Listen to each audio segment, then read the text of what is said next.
Chapter 1. Prologue. This chapter is updated by Novels PL. A tremendous power came to me one day. A small 1 Pyong Gosi 1 Pyong equals a Korean unit of measurement equals small accommodation. Generally a cheap place for long-term students to prepare for exams. A strange and broken body was found under the bed of my Gosi 1. It changed my life. Chapter 1. Meeting the corpse under the bed. That day, I came back from my part-time job and lay down on the small bed in my Gosa 1. How long was I asleep? A cold wind blew out of nowhere. It wasn't coming from my window, but underneath my bed. Why is cold wind coming from the bottom? Surely someone didn't drill a hole into the floor of my room. I had a strange feeling and looked below the mattress. A close-up view of a dead body. I must have seen wrong. Why are you so surprised? Is this your first time seeing a corpse? The sunken eyes in the corpse flashed. Unbelievable. A corpse was talking. This was a dream. I thought it was a nightmare. Listen carefully. I don't know why, but the distant Mung dimension has chosen to grant you a power.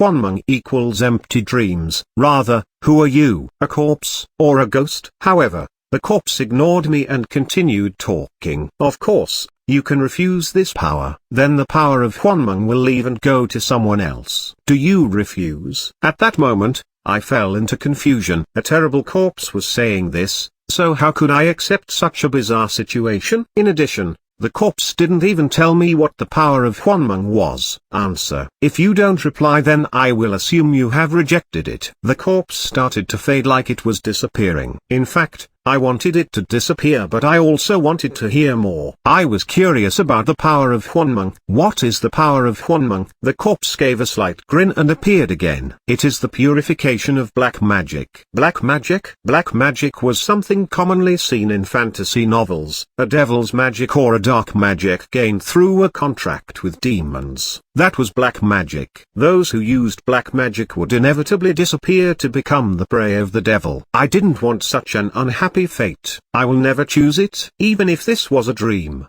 there was no way I could accept the corpse's offer. But the corpse seemed to read my thoughts and gave a bizarre smile. Cuck, you seem to be misunderstanding something. The power of Mung is not what you are thinking. It is an independent power that has nothing to do with the devil. You can simply choose it. Choose? That's right. Of course, there will be a price for that choice. A price? I will tell you what it is.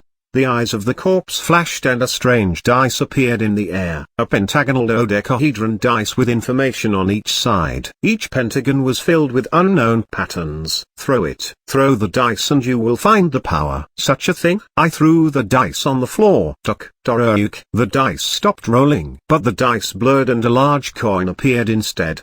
What was this coin? I looked at the coin and saw the word management written on the front. The corpse twisted its body and laughed. Management. You must be pretty desperate for money. Although it is understandable considering this cramped room. What does this mean? It is literal. Right now, what you need most is money. An enormous amount of money. In other words, your heart is filled with desire to make a lot of money! Exclamation mark. I couldn't deny the corpse's words. It was obvious. Honestly, was there anyone who disliked money, especially someone like me who was stuck on the bottom in life? In other words, this power isn't given by chance. You have to eagerly desire to achieve it. You can become rich through this power. Become rich. Just hearing those words made me feel better. Now only your choice is left. If you refuse, then your memories will be erased and the power of Mung won't come to find you again. Gulp. I was struggling. This situation was obviously a dream. I would be naive to accept it as reality. Still, the power to earn an enormous amount of money. I was strangely attracted. Who wouldn't want to have a lot of money in this world? I couldn't carelessly refuse even if it was the temptation of the devil. I looked at the corpse and suddenly asked, if I select it, the price? I would like to know what it is. The corpse gave a strange smile and said, in return, you must complete 100 missions that will be given in the future. 100 missions? Yes. You will be free if you fulfill all of them, of course. The power you are given won't disappear after that. Can I ask about the type of missions? I don't know, because the final purpose for the missions is different for each person. The final purpose. That is probably the reason why the power of Juan Mung chose you. There was a reason? Of course. Perform the missions if you want to know it. Everything will be revealed in the missions. The corpse's answer rang through my mind. Everything would be revealed through the missions. Now, your decision. Will you embrace a new destiny, or do you refuse? The decision was already made. Even if this was reality instead of a dream, my choice would still be the same. Embrace my new destiny. Good decision. At that moment, the word war appeared on the empty side of the coin. Eerie red letters. The corpse gave a strange smile. Kyuk. Don't be surprised. Management is war. In the end, everything is war. You just have to win. But everything will be lost if you are defeated. In particular, defeat in the world of Juan Mung means certain death. The coin I was clutching in my hands disappeared. The corpse continued. Management, war, unconditional victory. If you don't want to become a corpse like me, beholden to the power of Juan Mung, then listen to my words today and don't ever forget, he said, and gradually dispersed. He turned into a powder so fine that no traces were left behind. Then he was gone. At the same time, words appeared in front of my eyes. Mission 1, gather black magic and open the door to Juan Mung. Compensation, reconstruction of the flesh. It was none other than the first mission. Of course, I thought this was still just a dream. Chapter 2, Black Magic Awakening. 1. This chapter is updated by Novels PL. Before he knew it, a day passed since he met the corpse under the bed. However, Kang Jun's daily life hadn't changed much. The power of Juan Mung and black magic remained in his head, so he thought it was just a dream. After all, it was unbelievable that there would be a corpse under the bed of his Gosiwon. But what were these strange sounds? The moaning sounds were coming from the room next to him. He knew that the Gosiwon was divided into small partitions. A Gosiwon was a simple shack, so there was no way it was soundproofed. However, it was the middle of the day and the guy next door had brought his girlfriend over. Damn, I really don't want to hear these sounds. Damn bastard. You should go to a motel, or end it quickly. Please. At first, Kang Jun had placed his ear to the wall of the room to not miss even one small noise. But that only lasted a short time. It wasn't delightful eavesdropping on the love affair of others. Then, at that moment, something strange happened. The room next door became quieter. Usually they would be far from finished. No, it would just be the beginning. That guy had a lot of energy. Or, what the? You're already done? A woman's voice mixed with complaint and disappointment could be heard. Yes. All my power suddenly blew out. I'm sorry. Kang Jun was surprised to hear the words from the next room. It was good because Kang Jun didn't want to hear any more unpleasant moaning. However, it was certainly strange. Wait. Don't tell me this is the black magic power. But then Kang Jun shook his head. That is ridiculous. I have work in the evening, so I should sleep a little bit. Kang Jun lay in bed and closed his eyes. Then something flickered above his head. Black magic energy 3/100ths. Unfortunately, he didn't see it as his eyes were closed and the words disappeared. Damn. If I try to sleep, then that hell will come again. He closed his eyes but couldn't sleep. He felt restless. It was due to the affection from the room next door. Doing it in the middle of the day. Anyway, he somehow had to get to sleep, especially if he wanted to work at night. However, he closed his eyes but couldn't sleep because he kept thinking all types of thoughts. After approximately 2 hours of pretending, the uproar started again in the next room. Again? Kang Jun frowned. Did he regain his energy? What a great guy. Kang Jun admitted it. But now isn't the time to admire such things. I can't stand it anymore. Kang Jun's eyes flashed open. He was going to yell at them to stop or go to a hotel. Please stop. However, the woman's voice rang out before Kang Jun could speak. What? It is already over? Oh, sorry. What? You are weird today. Are you cheating on me these days? No, my body just isn't good today. I'll drink carp juice. That's it. What juice? The atmosphere in the next room was abnormal. Kang Jun sat there with a bemused expression. Why was this unusual thing happening? It was silent, but something strange was going on. Why did the guy next door keep on losing strength? It happened twice. Then Kang Jun's eyes shone. Yes, this can't be a coincidence. One once was a coincidence. But two consecutive incidents can't be a coincidence. At that moment, black magic energy 6/100ths. N. What's this? Welcome letters appeared in front of his eyes. Black magic energy. However, the words faded away. Kang Jun's expression was blank. What was that just now? He saw something that looked like it came from a game and then it disappeared. Am I hallucinating? Maybe it was due to sleep deprivation. Then, come to think of it, those words were familiar. Black magic energy. That's right. The words from his dream last night. Perhaps. Kang Jun's heart beat wildly. Maybe the black magic power phenomenon that happened last night was reality and not a dream. This is ridiculous. A futile delusion. He couldn't think of it as a delusion no matter how odd. Hiyu. Then Kang Jun sighed and shook his head. Damn. Well, okay, let's say this is true and it is black magic. Then it shouldn't be used like this. He didn't want to absorb energy from womanizers. No, the abilities of black magic still aren't clear. Kang Jun used his imagination to think of various things it could be used for. Fantasy books made him try to feel for mana in order to chant spells. Status window. Kang Jun even tried to summon a status window. This was similar to a novel or a game.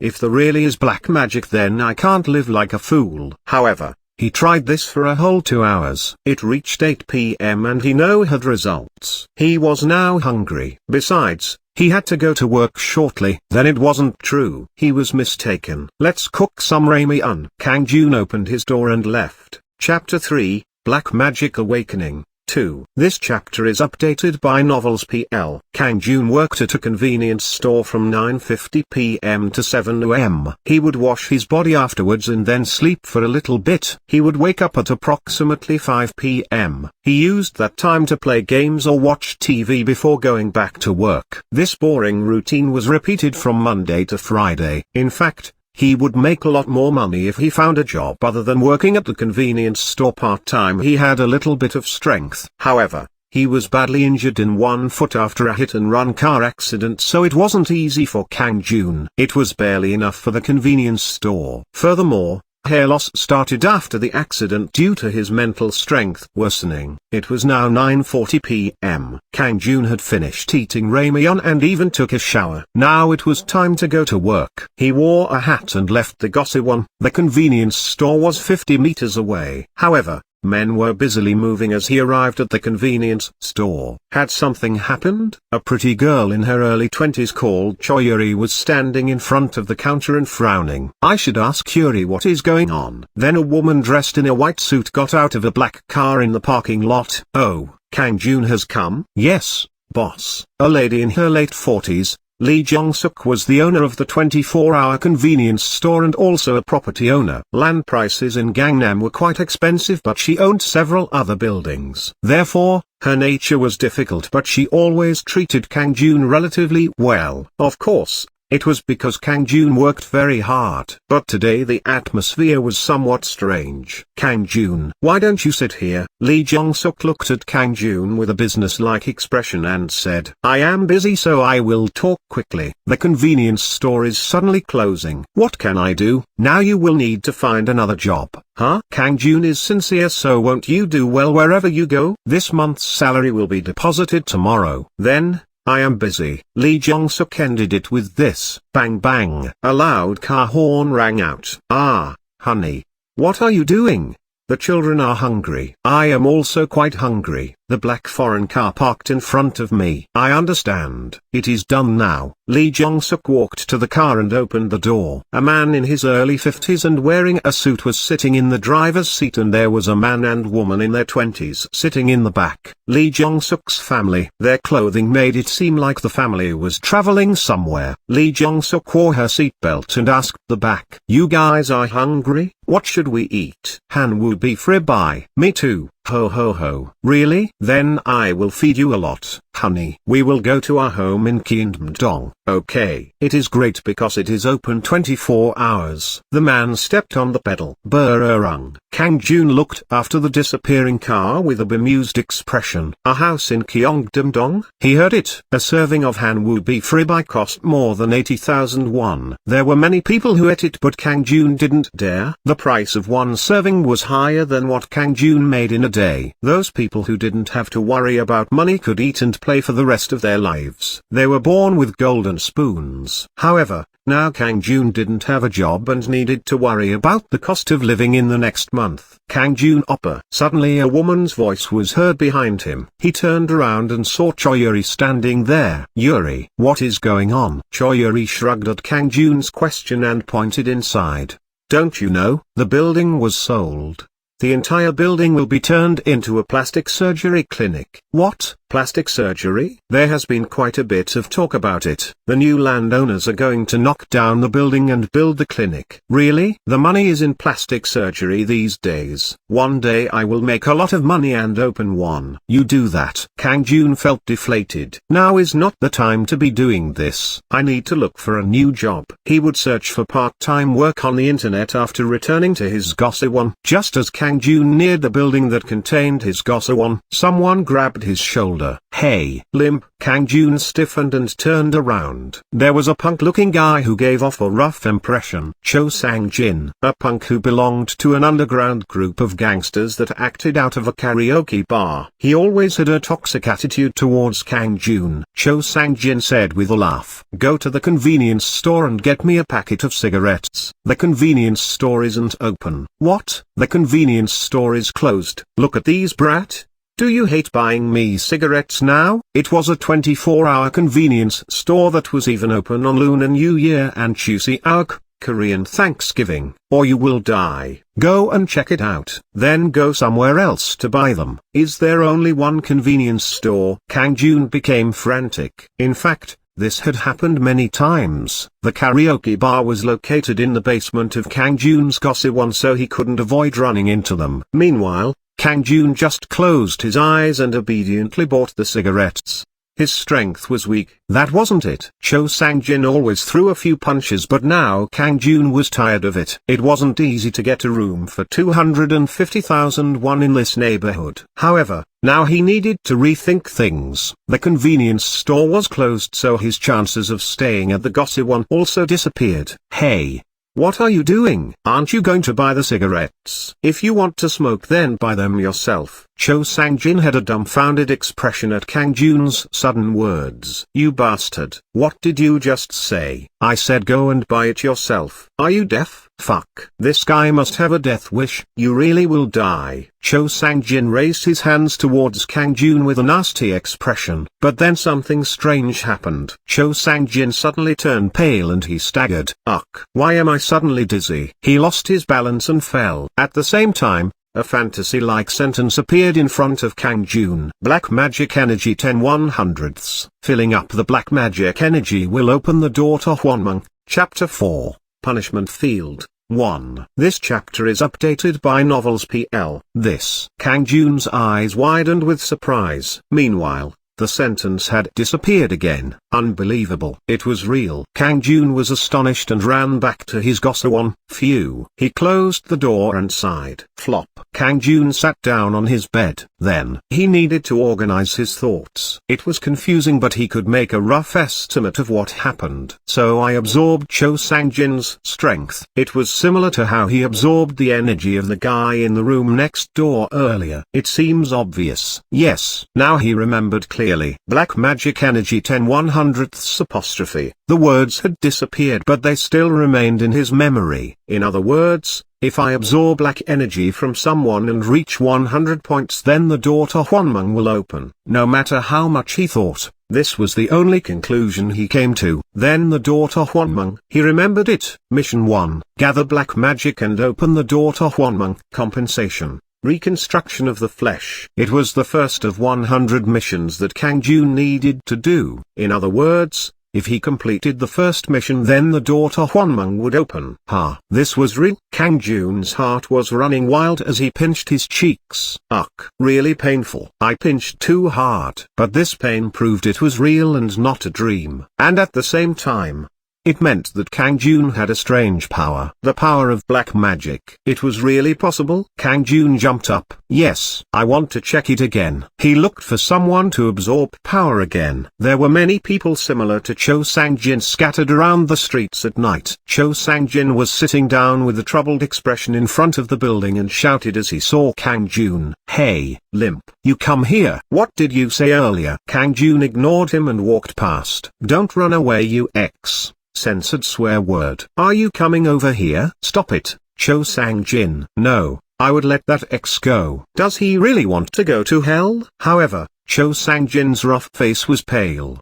He got up but staggered like he was going to collapse at any moment. Nevertheless, he still clung to his wicked actions. That ex-bastard needs to become my cigarette shuttle, or else I will sell his organs. Kang Jun became furious. Cigarette shuttle? What is with my organs? A cigarette shuttle? This meant Kang Jun had to constantly deliver cigarettes. It meant he needed to offer a cigarette whenever Cho Sang-jin needed it. It was similar to always buying bread for spoiled students. He was like that once, but it was really terrible in the long term. There was also talking about taking Kang Jun's organs and selling them. Was that something a human could say? Even if he didn't like talking badly about other people, Cho Sang-jin was literally the scum of the human race. I can really see it. He had endured it for as long as possible. Did he need to have any more patience towards a person like that? Of course not. In that case, he would use his black magic. A misfortune that would happen not once but twice to Cho Sang-jin. Everything would be inflicted on him. Blame it on your dirty mouth, Cho Sang-jin. Kang Jun had figured out the method to absorb the strength of others. A strong desire to curse the other person. In other words, he had to hate his opponent in order to trigger the black magic. It was just like when the guy next door lost energy or Cho Sang-jin suddenly staggered. Of course, he needed to confirm it once again. Cho Sang-jin, you are not qualified to open your dirty mouth and speak. I will suck out your strength before you can open your mouth again. Kang Jun finished cursing Cho Sang-jin. At that moment, like he expected, flash. Kang Jun's eyes eerily shone as he started at Cho Sang-jin. The strength of the target is too low. The black magic energy is unable to be absorbed. Instead, you can punish the target. Would you like to consume one black magic energy to open the punishment field? Yes/no. What is this? Kang Jun was blank for a moment. It wasn't difficult to understand the meaning of the sentence that appeared in front of him. He was certain that black magic would be triggered once he completed the curse. But Cho Sang-jin's energy was too low, so the black magic energy couldn't be absorbed. It was probably due to the fact that Kang Jun had just recently absorbed energy from him. Instead, he could punish Cho Sang-jin. What type of punishment was it? Anyway, yes, he was eager to further explore what it meant by punishment. In addition, he could refill the consumed black magic energy. One black magic energy has been consumed. The lowest grade punishment system has been opened. The surroundings started to become dark. Punishment field. Rating, lowest grade. Duration, 1 minute. The surrounding space instantly became dark. But this darkness wasn't normal. He could miraculously see perfectly despite the complete darkness. This is a virtual space created for punishment. The real world won't be affected by what happens in here, and the memory will remain with the target. A virtual space. Then nothing that happens here will affect reality. At that moment, someone appeared in front of him. A human looking around with a bewildered expression. It was Cho Sang-jin. Kang Jun finally realized what it meant by the punishment. This was a bizarre space outside of reality. A so-called virtual space. In addition, Cho Sang-jun was in front of him with a blank expression, so Kang Jun knew the existence of this virtual space was real. It meant the memory of what happened here would remain. Start the punishment. If the punishment isn't sufficient, then you will be cursed instead. The field time left is 60 seconds. The field time left is 59 seconds. He had no time to hesitate. Suck. Kang Jun immediately walked towards Cho Sang-jin. This was a virtual space, but he was still limping uncomfortably. On the other hand, Cho Sang-jin was standing still in this dark place because he couldn't see. Then Kang Jun's two eyes shone in the darkness. Q-kick. This ex-cigarette shuttle. Do you want me to break your remaining leg, or do you really want to be robbed of your organs? Cho Sang-jin still hadn't realized the situation he was facing. If he was wise, he would wonder about this strange space and where Kang Jun was. Of course, even then he wouldn't be able to avoid the punishment. No. If he was really wise, then he wouldn't have touched Kang Jun from the very beginning. Kang Jun was a Taekwondo third dan. It was impossible for him to do the dazzling kicks like before, but he didn't need his feet. Pyok. Kang Jun quietly made a fist. He hit Cho Sang-jin exactly in the nose. Ujek. The nose broke immediately. Cough. Chapter 5, Punishment Field. 2. This chapter is updated by Novels PL. This was a lawless zone where rules didn't exist. There was only the punishment. Cho Sang-jin flinched and took a step back. Whoa, wait a minute. Let's speak. Nonsense. What was needed other than a good fist? Kang Jun grabbed Cho Sang-jin's arm and bent back one of his fingers. Wujuk. Cho Sang-jin's finger was broken. Q-ak. Brutal techniques that were never used in a real duel. Kang Jun had never used such terrible techniques until now. Kang Jun continued to bend back Cho Sang-jin's other fingers. Wujuk. Ujijik. Q-ak. Ak. Help me. He could hear the wailing screams, but Kang Jun didn't stop. He started furiously punching Cho Sang-jin. Pyok pyok pyok dash. He hadn't exercised for a while, but it was sufficient to crack Cho Sang-jin's face. Was it too harsh? Of course, it really was harsh.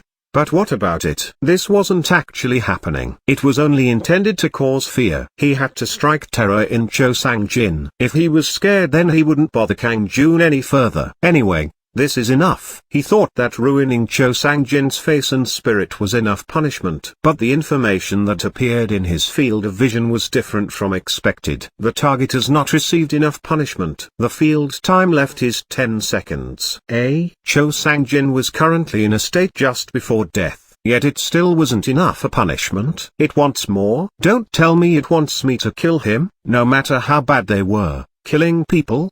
But he couldn't hesitate. If Cho Sang-jin didn't receive sufficient punishment, then Kang Jun would be cursed. I'm not really killing someone. Kang Jun clenched his teeth and stared at Cho Sang-jin. Cho Sang-jin's body was trembling from the pain.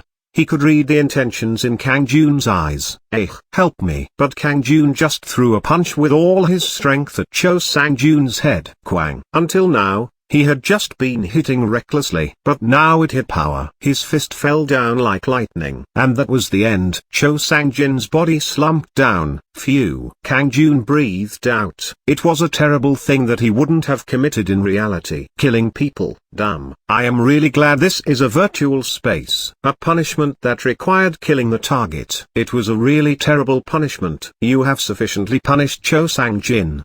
The field will shortly disappear. The surrounding space started to distort. You have won the battle. However, the battle took place in the punishment field, so you won't get any experience. If you want to obtain experience and become stronger, then open the door to Mung. The door to Mung. Experience, become stronger? The statement in front of Kang Jun disappeared again. Kang Jun realized what it meant quickly. So it means I can raise my level? It meant that gaining experience could raise his level. It was absurd, but Kang Jun already took it for granted that the black magic was like a game. Level up. If so, that should be his priority.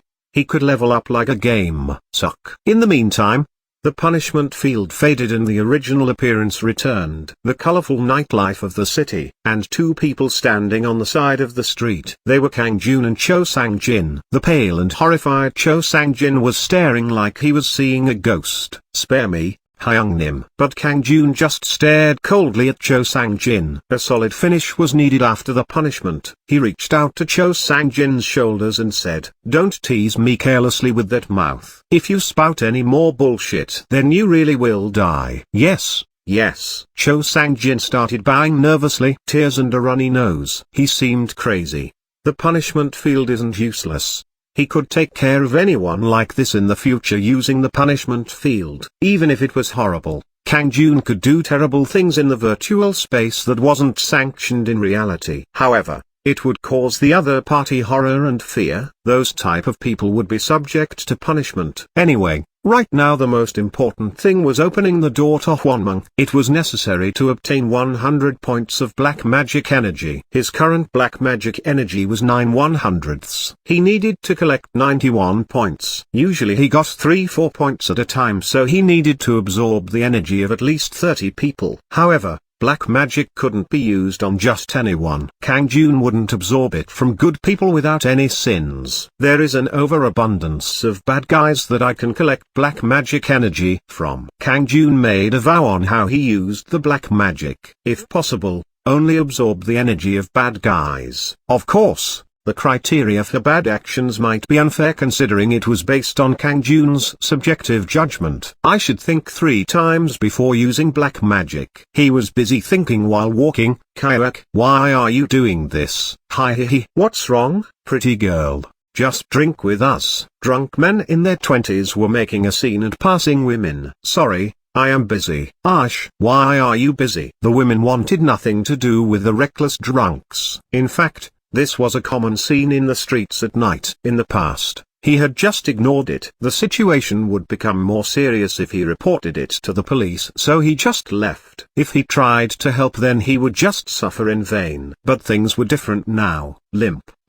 Kang Jun silently limped towards the side of the drunk men. In the meantime, the drunks had been persistently annoying a smaller woman. Let's go together. Let go of me. Under the influence of alcohol, they thought all pretty girls were interested in them, but that was further from the truth. And he said he would think about it 3 times, so he would give them one last chance. Well, the conclusion was obvious. Kang Jun looked at them with the eyes of a predator that found its prey and said, "Stop and go home." The woman said no. Then one of the men watching Kang Jun exclaimed, What did you say? What on earth is this? It would be better if you stop drinking and go home. Standing over a woman like that makes you look really ugly. What? This crazy bastard. Aren't you going to get lost? What does this have to do with you? You lame bastard. You are trying to interrupt with that stupid leg.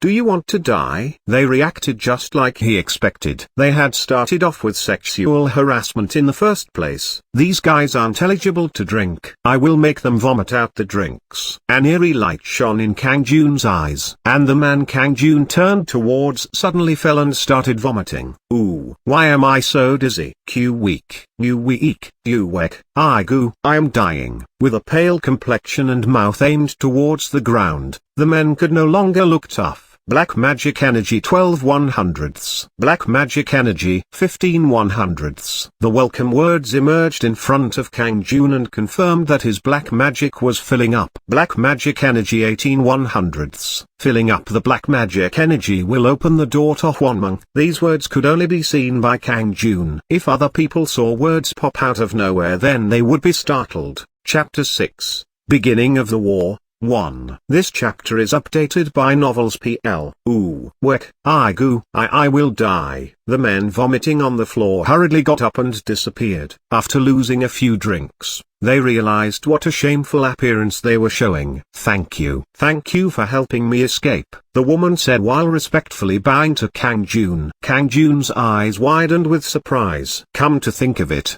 the woman's face was fantastic. Jewel-like eyes and shining hair. The moist, pink lips beneath the nose. The perfectly curved waistline. It was no wonder why the drunks lost themselves. Well, that wasn't important right now. What did I do? Anyway, I am quite busy. Wait a minute. Let me buy you some coffee for the help. That's okay. Please be careful from now on. Many humans turn into dogs after drinking at night. After saying that, Kang Jun moved away as swiftly as the wind. The woman Yusiorin stared after him with a strange expression. She had thanked Kang Jun for his courageous actions. But was it normal to shrug that off from someone with her appearance? He just walked away like nothing had happened. An unusual person. Yusiorin looked at Kang Jun, who was limping away. On the other hand, Kang Jun was walking away as quickly as possible. In fact, He inwardly thought it was a pity. It was a rare opportunity to drink coffee with a pretty girl. But right now he was in a hurry. I need to quickly gather black magic energy to open the door to Juan Mung. If he opened the door to Juan Mung, then the first mission would be completed. He could also level up, so it was the most important job right now. How long did he walk thinking about it? This place is? It was the park. And the scene that Kang Jun's eyes caught. High school students seemed to be engaged in a fight. No, it was more like one person was being hit than a fight. Piok piok, uck. 3 boys were being surrounded by 10 people and seemed to be in a serious situation at first glance. Hey you! What are you doing? Kang Jun stared, screaming. In fact, it wasn't easy to interfere in fights with bad students. Adults who tried to interfere would be badly beaten or even killed by the street youths. Therefore, Kang Jun wouldn't have called the police even if both his legs were working. Of course, that was the Kang Jun yesterday. But now Kang Jun was different. Stop it quickly, Kang Jun yelled while approaching. Then a few students turned and glared at Kang Jun. What is this brat saying? Crazy. They were dumbfounded when they verified that Kang Jun was alone. Hey, Hyung, just go. This meddling for nothing. If you don't want to get hit, then get lost. Kick. Look at his lame leg. What is he going to do with that? He is just a stupid cripple. Kang Jun stiffened at this moment. These guys are the real thing. However, he had no intention of fighting. He didn't want to feel the punishment he had dealt out. No. He couldn't just face 1 or 2 people. If he gathered black magic energy individually, then it would take too long to open the door to Juan Mung. The mission was more important right now. Kang Jun used superhuman patience and refrained from replying. Light flashed in his eyes. The groups of students laughing suddenly stiffened like they had been struck by lightning. Exclamation mark. Exclamation mark. It suddenly became quiet. The complexion of the students turned white, but no noises could be heard. What happened? They couldn't move, like their bodies had turned to stone. Their mouths couldn't open. Tongue and lips seemed paralyzed. Mew mouth isn't moving. It gave them tremendous fear. It seemed like they would be mute with terror forever. They were in a terrible state where they couldn't even eat or drink water. But there was even more. They could only see darkness. Nothing was visible except darkness. In addition, there was no sound. Following the attack, their hearing and vision would become paralyzed. Petrification. The people felt like they had been turned to stone. How could they live in this state? They would rather die. Tears formed in their eyes but couldn't drop. They couldn't feel any of their senses. See, Kang Jun clicked his tongue. He was surprised as well. He just cursed them to stop the swearing but didn't know it would make their mouths numb. No, their whole bodies became numb. The black magic energy seemed much stronger compared to when he absorbed energy from the drunks. As a result, he was like a person who was unprepared to bring cows into a slaughterhouse. Is it like a critical explosion? If this continued, then he wouldn't even need the punishment field. Maybe they would really die? That's not it. A paralysis will loosen after a while. It was intuition. His instincts told him that. It was like he absorbed bizarre knowledge along with the black magic energy. In other words, black magic granted temporary fear, but it didn't do any actual harm. Black magic energy 53/100ths. Filling up the black magic energy will open the door to Juan Mung, thanks to absorbing black magic from 13 people. His points went over the halfway mark. I can move my mouth. My body is moving. My eyes can see again. The paralyzed students started moving again, but they panicked when they looked at Kang Jun. It seemed like they were looking at a ghost or monster. It was a natural reaction. Kang Jun stared at them and said, "Why are you bullying other people, and cursing at me? Are you sure you have nothing to fear in this world?" I was wrong. I won't do it again." The students flinched and answered. They were so intimidated it was difficult for them to stand up straight. Kang Jun didn't know if they heard his words or not. Would disciplining them do any good? You, 112, and the one next to you, 119, call them. Call straight away. Don't you know what that means? I know. The frozen students took out their smartphones to call. They were more afraid of Kang Jun, so they felt relieved when he told them to call the police. In fact, it seemed like a better idea to be caught by the police. Tell the police what happened here when they arrive. Yes, I will check it. If you tell a lie, then I will ensure you stay permanently in that state. Do you understand? Understood. Kang Jun glared at them furiously before leaving the park. After a while, the siren sound of a police car came closer. He also heard the sum of 119 emergency vehicles. They will take care of it. Kang Jun had finished what he needed to do. The police and 119 emergency services would take care of the rest. They were meant to deal with things like this. Chapter 7, Beginning of the War. 2. This chapter is updated by Novels PL. Kang Jun continued to explore the streets, looking for people with darkness drifting from them. After some time, Kang Jun found a group of men standing in front of a large building. They gave off a rough impression and Kang Jun instantly guessed what they were. Gangsters. In particular, the man in his early 30s and wearing a red suit had eyes as sharp as a knife. Expert. He knew not to mess with him. Kang Jun could instinctively feel the strong skills of the man in the red suit. But he had nothing to fear from gangsters. Black magic was invincible. If black magic absorbed energy, then they would be too weak to stand. Kang Jun stared at the man and immediately used black magic. Middle dot middle dot middle dot middle dot middle dot middle dot.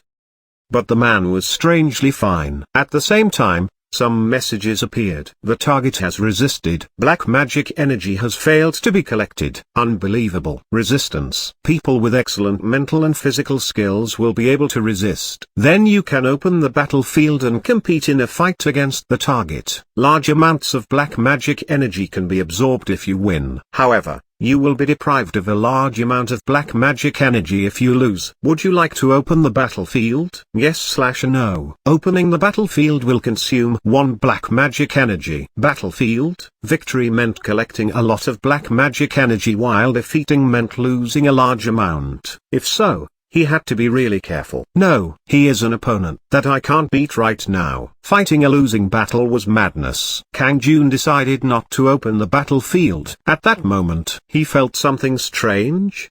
The red-suited man was staring at Kang Jun. Yikes. Kang Jun turned quickly like nothing had happened, but the other man walked towards him. You over there, look at me for a moment. Kang Jun stopped and turned his head. Me? Yes. The man looked Kang Jun up and down before saying, check his body to see if there is a weapon. Yes. Hyungnim. Some men ran up and examined Kang Jun's clothes. They even made sure to remove his shoes. There is nothing. Hyungnim. Then the man in the red suit frowned. He seemed uncertain about something before asking Kang Jun again, what did you want? Huh? Why were you staring at me? I was looking, not staring. So why were you looking?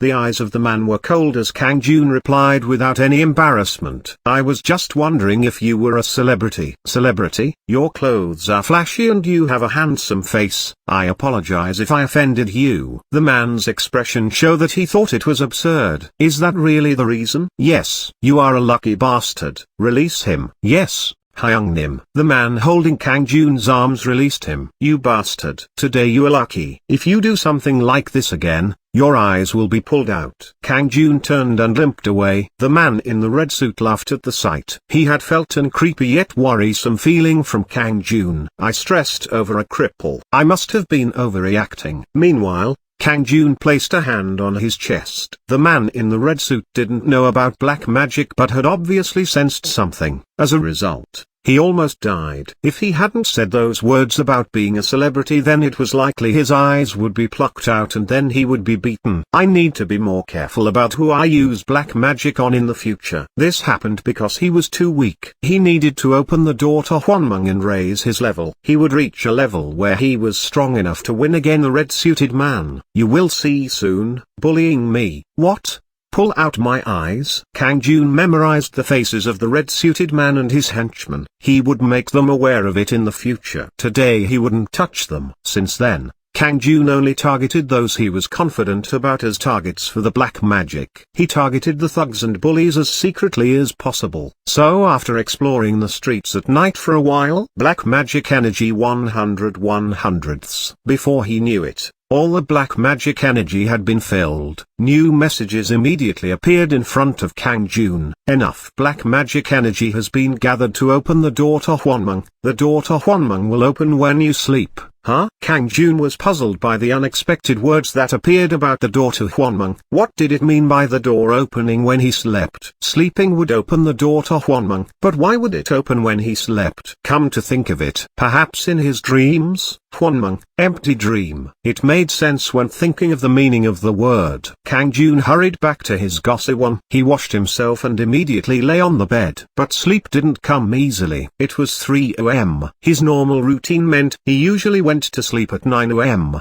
It isn't easy trying to force myself to sleep. Maybe I should take a sleeping pill. It might be helpful to falling asleep. However, there was nowhere to buy sleeping pills this early in the morning. I don't know. I will close my eyes and eventually fall asleep. He pretended to sleep for a long time until it hit 5 am. The door to Huan Mung is open. Mission 1 has been accomplished. The door to Huan Mung opened and the first mission was complete. Kang Jun was surprised as he heard a voice. Was this a dream? Reality? Then this place is? Kang Jun instinctively felt like he was in his Gosewon, a cramped room, but it was strangely empty. His single bed, desk and even TV couldn't be seen. What was going on? He was even wearing unfamiliar clothes. The mysterious clothes had a rough feeling as he touched it. What is this? Dream? Of course it was a dream. Improbable things could happen in a dream. Sure enough, you have to enter the world of Huan Mung, Chapter 8, Beginning of the War.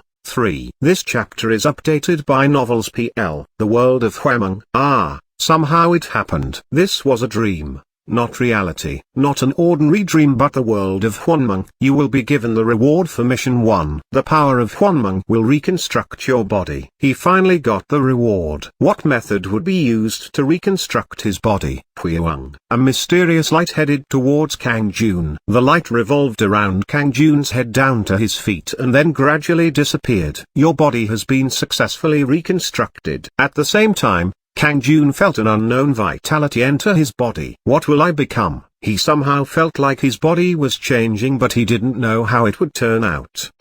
Wait. My right foot is weird. Then Kang Jun was pleasantly surprised. The posture he had been standing in changed. He normally put all his weight on his left foot and didn't force the right one. But now there was some weight on his right foot. It felt quite natural. Perhaps? Don't tell me my leg returned to normal. But there was even more. Kang Jun instinctively raised a trembling hand to his head. His head that was balding due to severe hair loss had all the hair grown back. This was like a miracle. Even if this was a dream, no, the world of Huan Mung, something huge was still happening. The power of Huan Mung will display your status. Li Kang Jun. Level 1, Expo 0%. War, Beginner. Health, 150. Black Magic Energy, 0-100. Level 1? It was like looking at a game status window. Naturally the status window displayed the status of Kang Jun, not a character in the game. His capabilities for war was at the beginner level.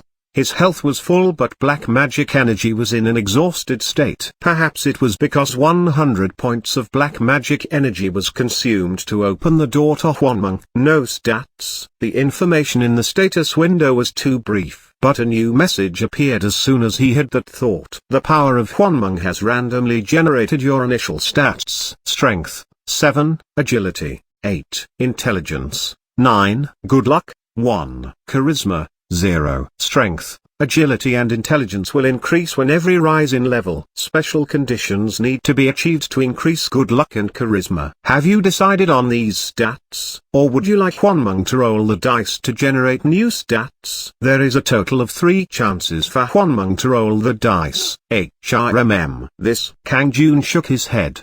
His good luck and charisma was too low. A little more. Strength, agility and intelligence rose with every level, but it was important to keep in mind that good luck and charisma didn't. Then I need to wish for high good luck and charisma. Strength, agility and intelligence could be a little low. It might be hard to level up early due to this, but having high charisma and good luck would be more beneficial in the long term. Change. If there was a chance to roll the dice, then he needed to take it. Rolled the dice. Huan Mung will roll the dice. New stats have been generated. Strength, 6, agility, 12, intelligence, 4, good luck, 2, charisma, 1. Would you like to roll the dice again? Yes/no. There were 2 more chances for Juan Mung to roll the dice. This is too much. Agility increased. Strength and intelligence fell and good luck and charisma only rose by 1. There were still 2 chances. Rolled the dice. New stats have been generated. Strength,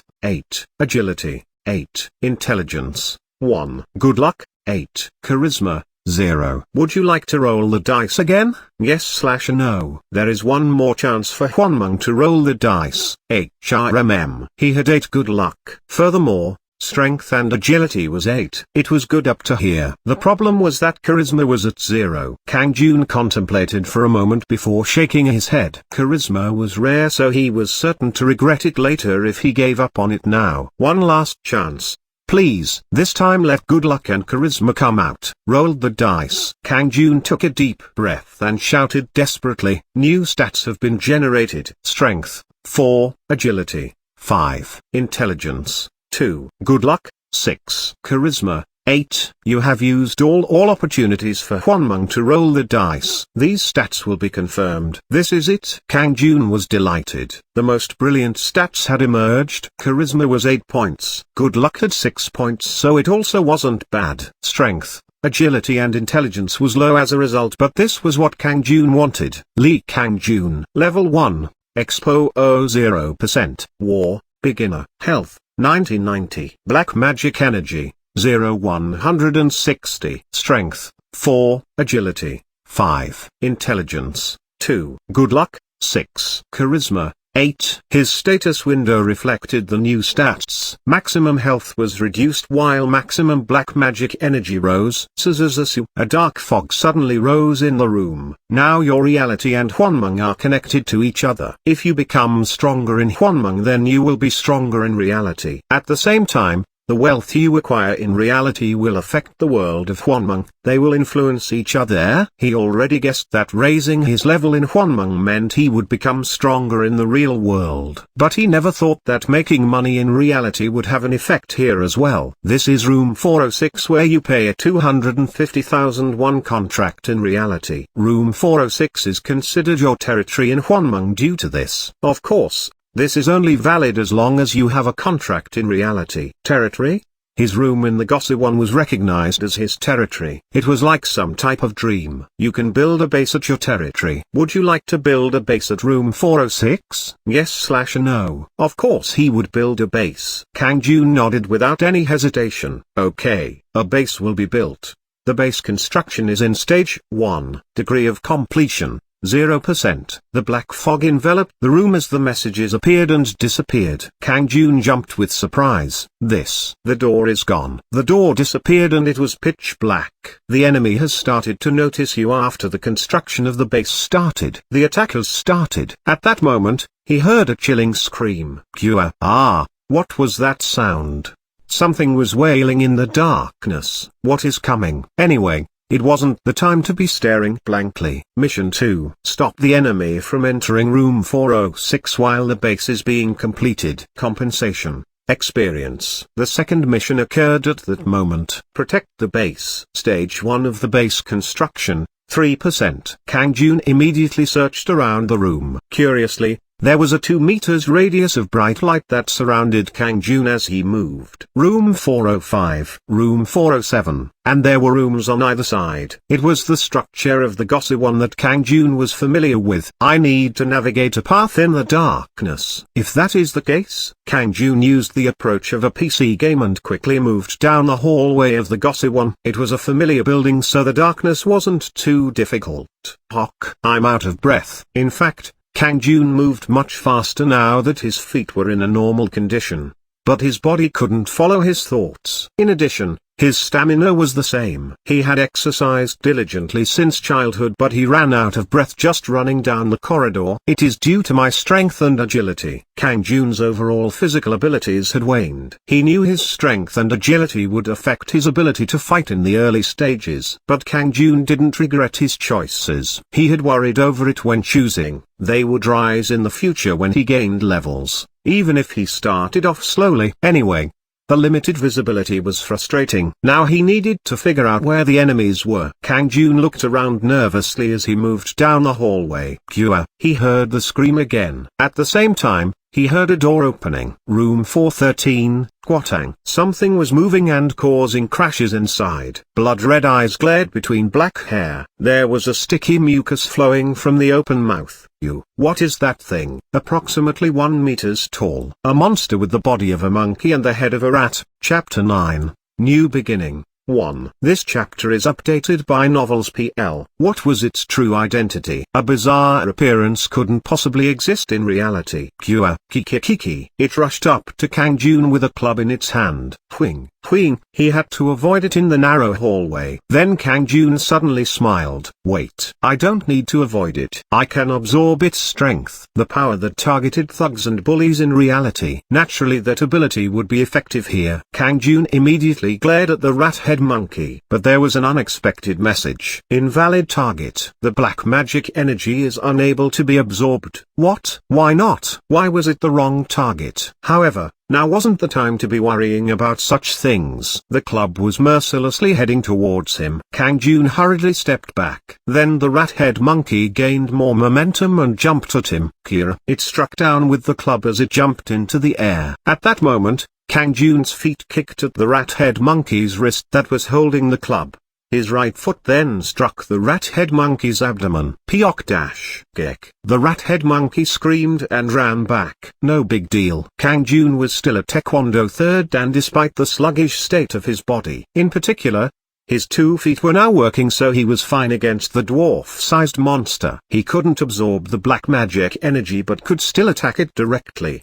Then another rat-head monkey popped out from room 413, Whing, sing. A barrage of strikes from the club. Kang Jun stepped back and avoided it. The rat-head monkey that jumped at him also came back. A 2-against-1 situation. Kang Jun didn't panic. He had panicked at first from their strange appearance. However, the way they wielded the clubs was simple, so they were only a small threat. It was like 2 elementary school children holding sticks.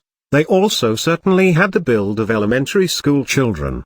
In the meantime, one of the rat-head monkeys leapt into the air and brandished its club. Sweek. The club headed towards his head. Kang Jun lightly bent his head and avoided it. He spun around at the same time and kicked out with his left foot. The left foot accurately hit the stomach of the rat-head monkey. Kick. This time the kick had all his weight in it, a blow that even adults would find difficult to tolerate. Kang Jun turned his left foot again and aimed it at the other rat-head monkey rushing over.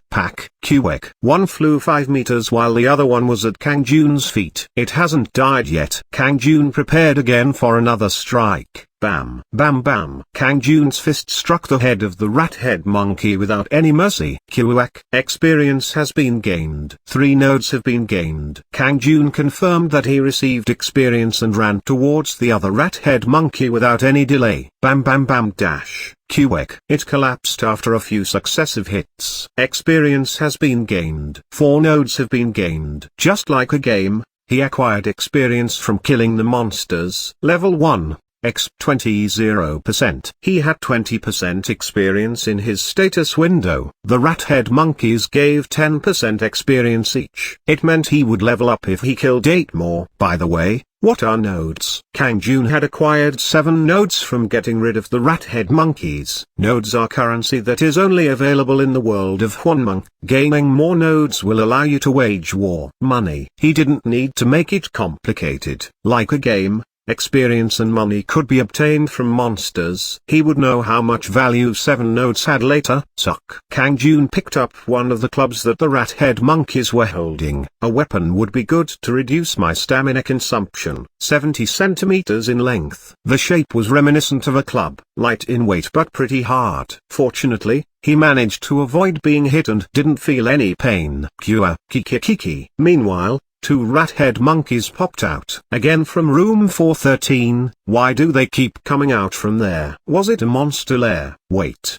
Did all of them use blunt weapons? Ping dash. The terrible sound of the wind separating. Hock. An arrow was right before him. If Kang Jun hadn't tilted his head sideways, then the arrow would have pierced the crown of his head. Surprisingly, The rat-head monkeys were holding bows in their hands. Damn. Shooting a bow. He was really lucky. He managed to avoid a flying arrow. Perhaps it was the power of good luck. If so, he did really well in making a decision to increase good luck. But now wasn't the time to be pleased. Another rat-head monkey had fired an arrow. Ping dash. This time he was too late and it pierced his left forearm, causing blood to pour down. Ugh. Shit. Kang Jun trembled. Why did he have to suffer a pain like this? How could he imagine being hit by an arrow? An arrow, not a sword. His good luck didn't work twice in a row. Oh. The pain from the arrow. Usually he didn't feel pain in his dreams, but this was Juan Mung. He would feel the same pain as reality. Kikikik. Kaikia. Kang Jun staggered forward as the rat-head monkeys prepared to fire arrows again. Those guys. Kang Jun clenched his teeth. There was no time to hesitate. How could he be hit by more arrows? Kang Jun suddenly remembered a saying, "You will lose everything if you are defeated." In particular, defeat in the world of Juan Mung means certain death. Don't forget. If you don't want to become a corpse like me, beholden to the power of Juan Mung, then listen to my words today and don't ever forget. That's right. It wasn't a mere dream. Death here would mean real death. He had goosebumps just thinking about it. Oh duck. I can't allow it. Kang Jun ignored the pain in his left arm and wielded the club while rushing forward. Bam, bam, gek. Q weak. One person in the room.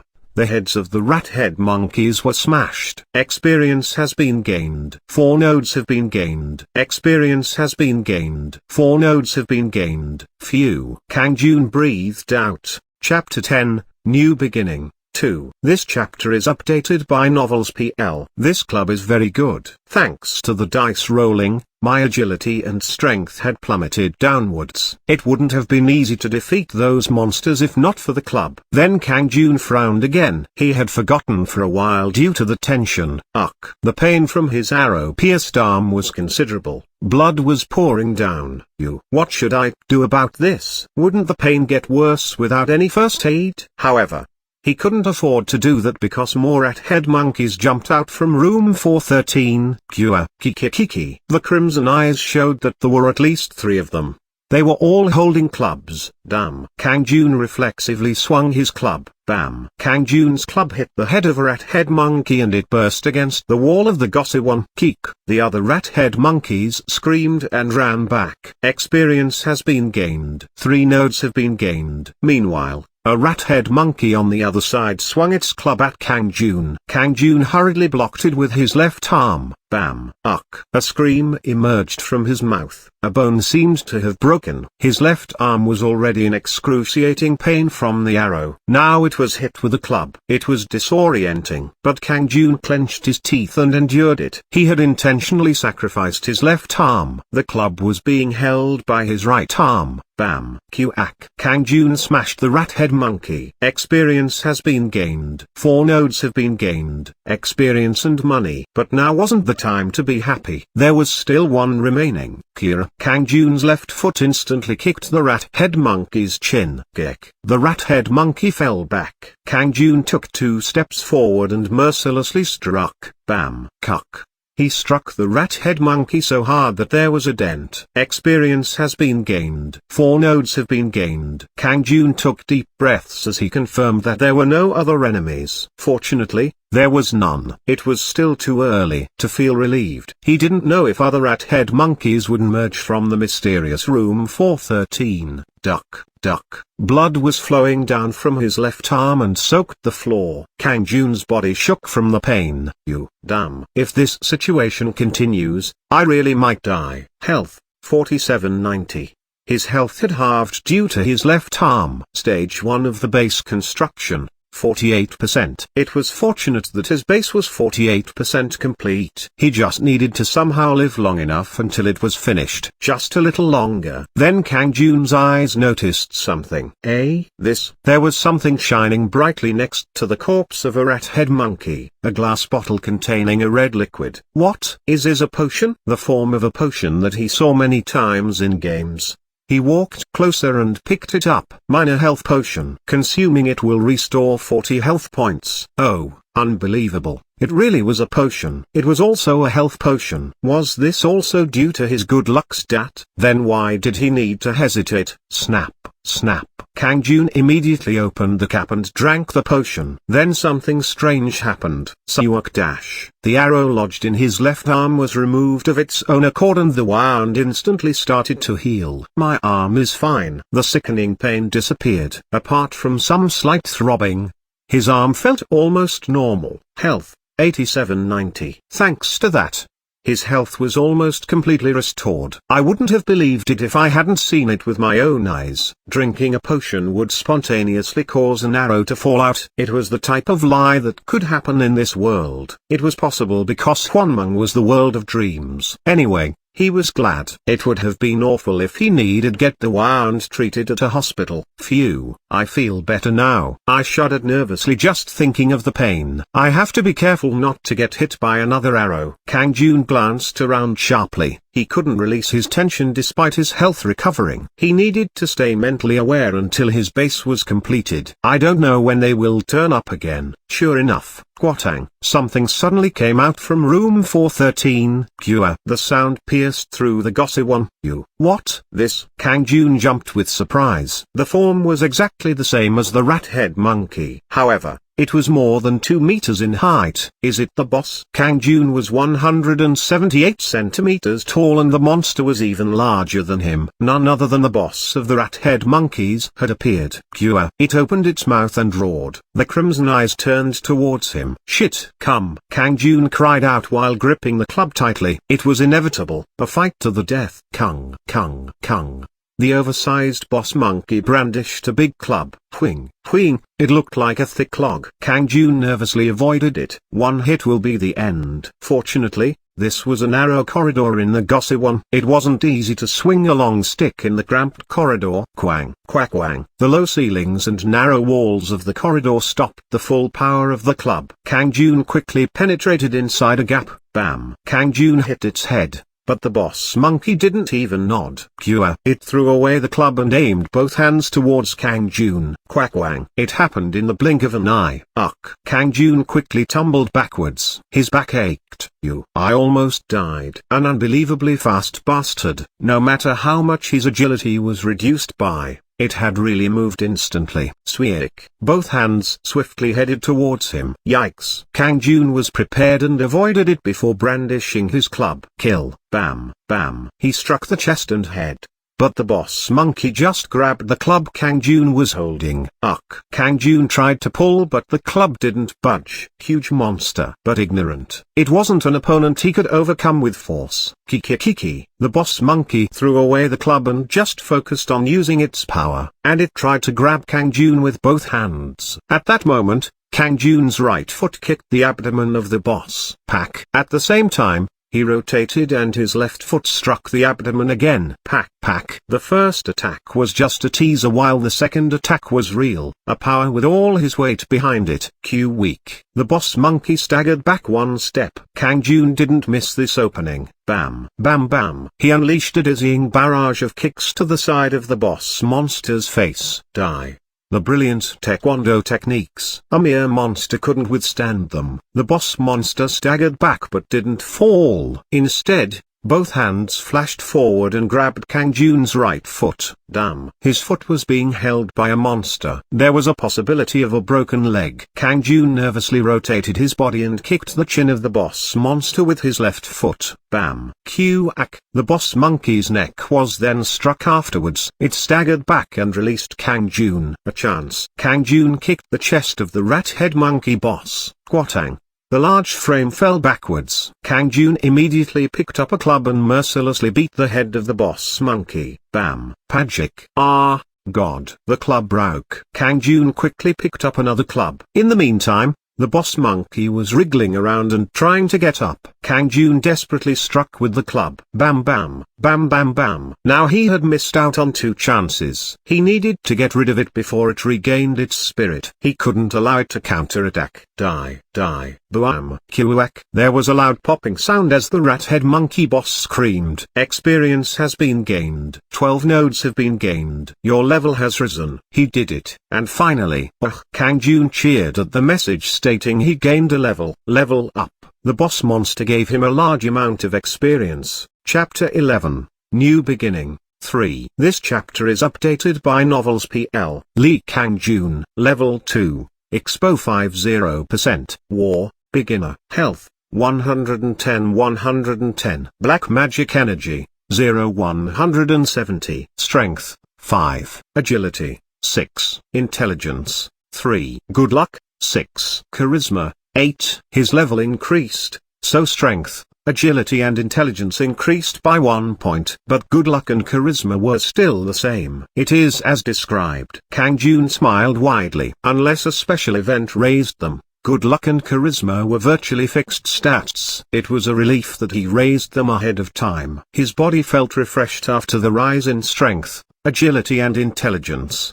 His physical condition and mental state were clear. Looking at the status window, his maximum health and black magic energy also rose. Maximum health was restored but black magic energy remained intact at 0 points. What? Why isn't black magic energy charged? Leveling up recovered my health, so why was black magic energy still the same? A new message appeared at Kang Jun's question. Black magic energy will not be restored through leveling up. You already know how to restore black magic energy. Of course he knew. Black magic energy was filled by absorbing the strength of people in reality. What? Surely that isn't the only way? Then there was no way to fill up black magic energy in Huanmeng. Recovery of black magic energy is possible in Huanmeng, but it is not yet available for you. Fortunately, it wasn't impossible. It was possible if other conditions were met. He just didn't know what they were. Anyway, it can't be helped right now. Kang Jun examined the corpse of the boss monkey lying on the ground.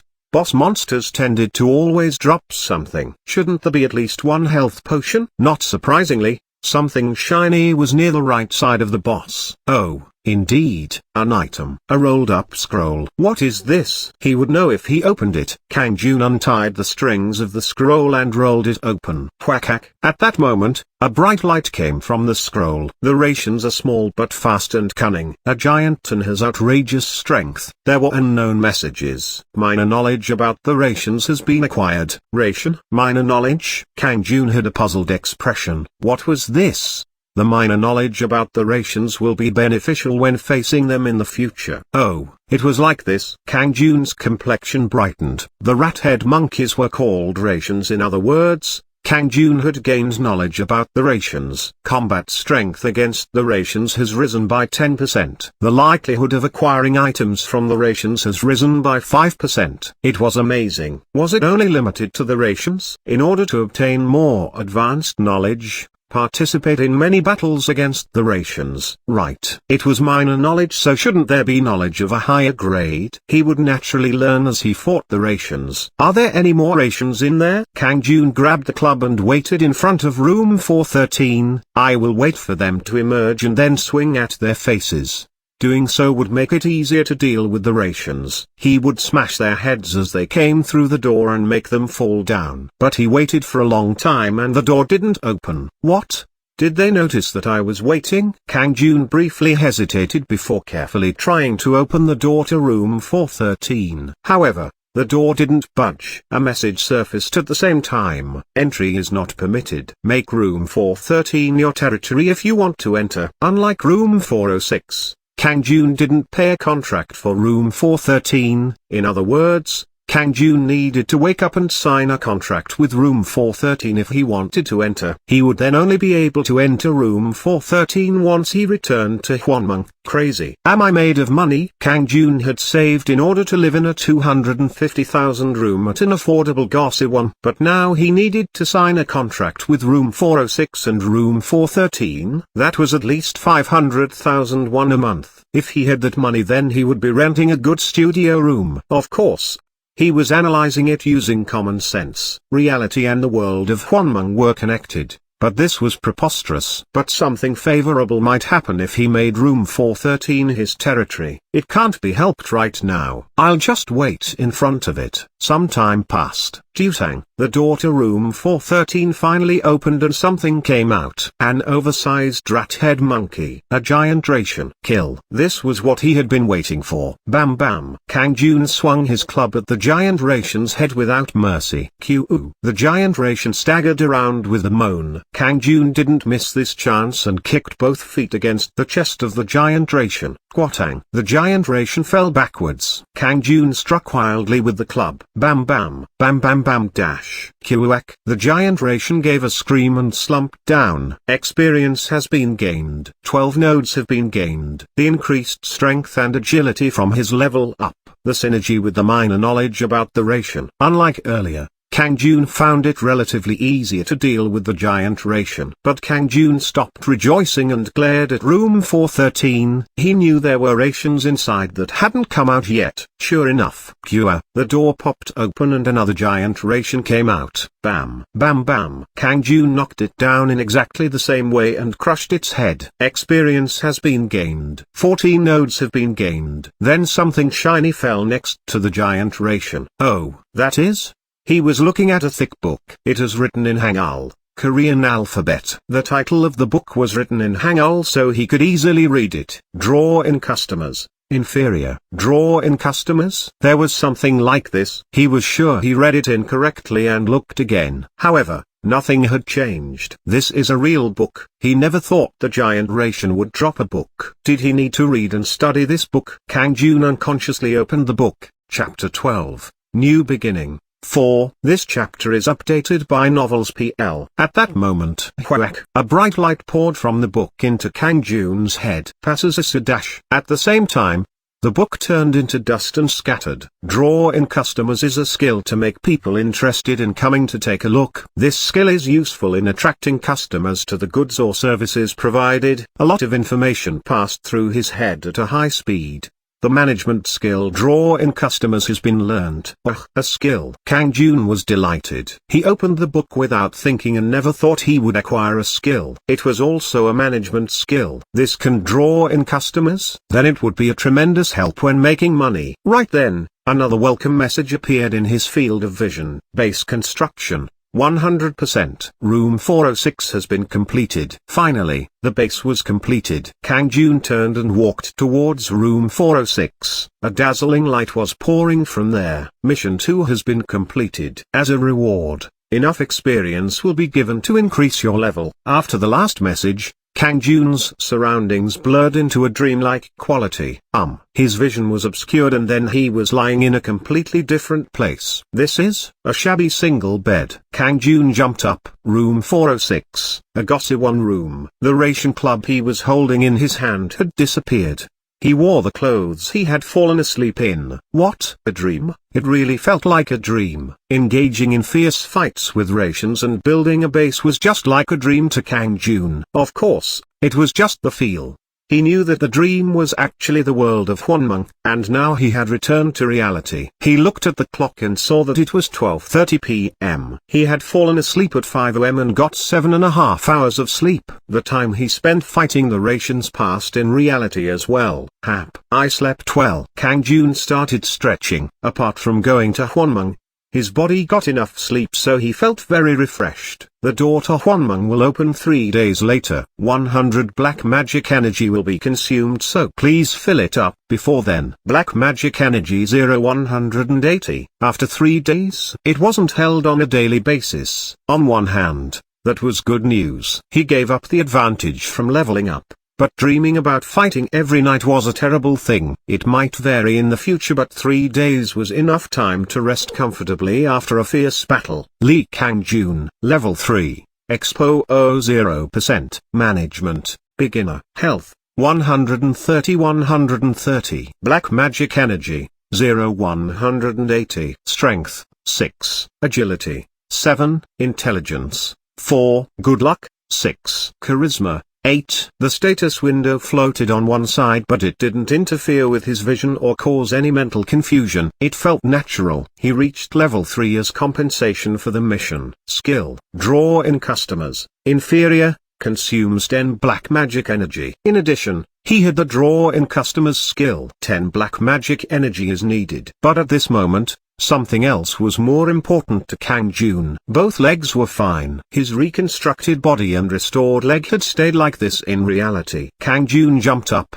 Surely it wasn't still a dream? No, this was obviously not a dream. He knew it was true, but it was still really hard to believe. Kang Jun alternated between moving both legs aimlessly. Ha ha ha, it is working fine. Really okay. Tears flowed from Kang Jun's eyes as he screamed like a maniac. One of his legs had been injured due to a hit-and-run accident. That leg had now returned to normal. It had caused him much frustration in the meantime. He spent days wallowing in despair, but not anymore. Both legs were working fine, so he was happy. But there was even more. Kang Jun stared at his head in the mirror. Ah, unbelievable. An impressed sound escaped his mouth. He had started suffering hair loss after the hit-and-run accident. It had escalated in recent years and now he was almost bald. Anyone looking at his head from behind would be reminded of an elderly person. Hair was regrowing on his head. Mysterious silver hair. Silver hair? On a closer look, the silver hair had a band of azure through it. It looked like flour had been sprinkled over the jewelry. Ha ha. Kang Jun couldn't stop laughing. What happened? Was this real? Kang Jun, Oppa, I told you not to take off your hat. Oppa is tall and has a handsome face, but your head is a little. Yes.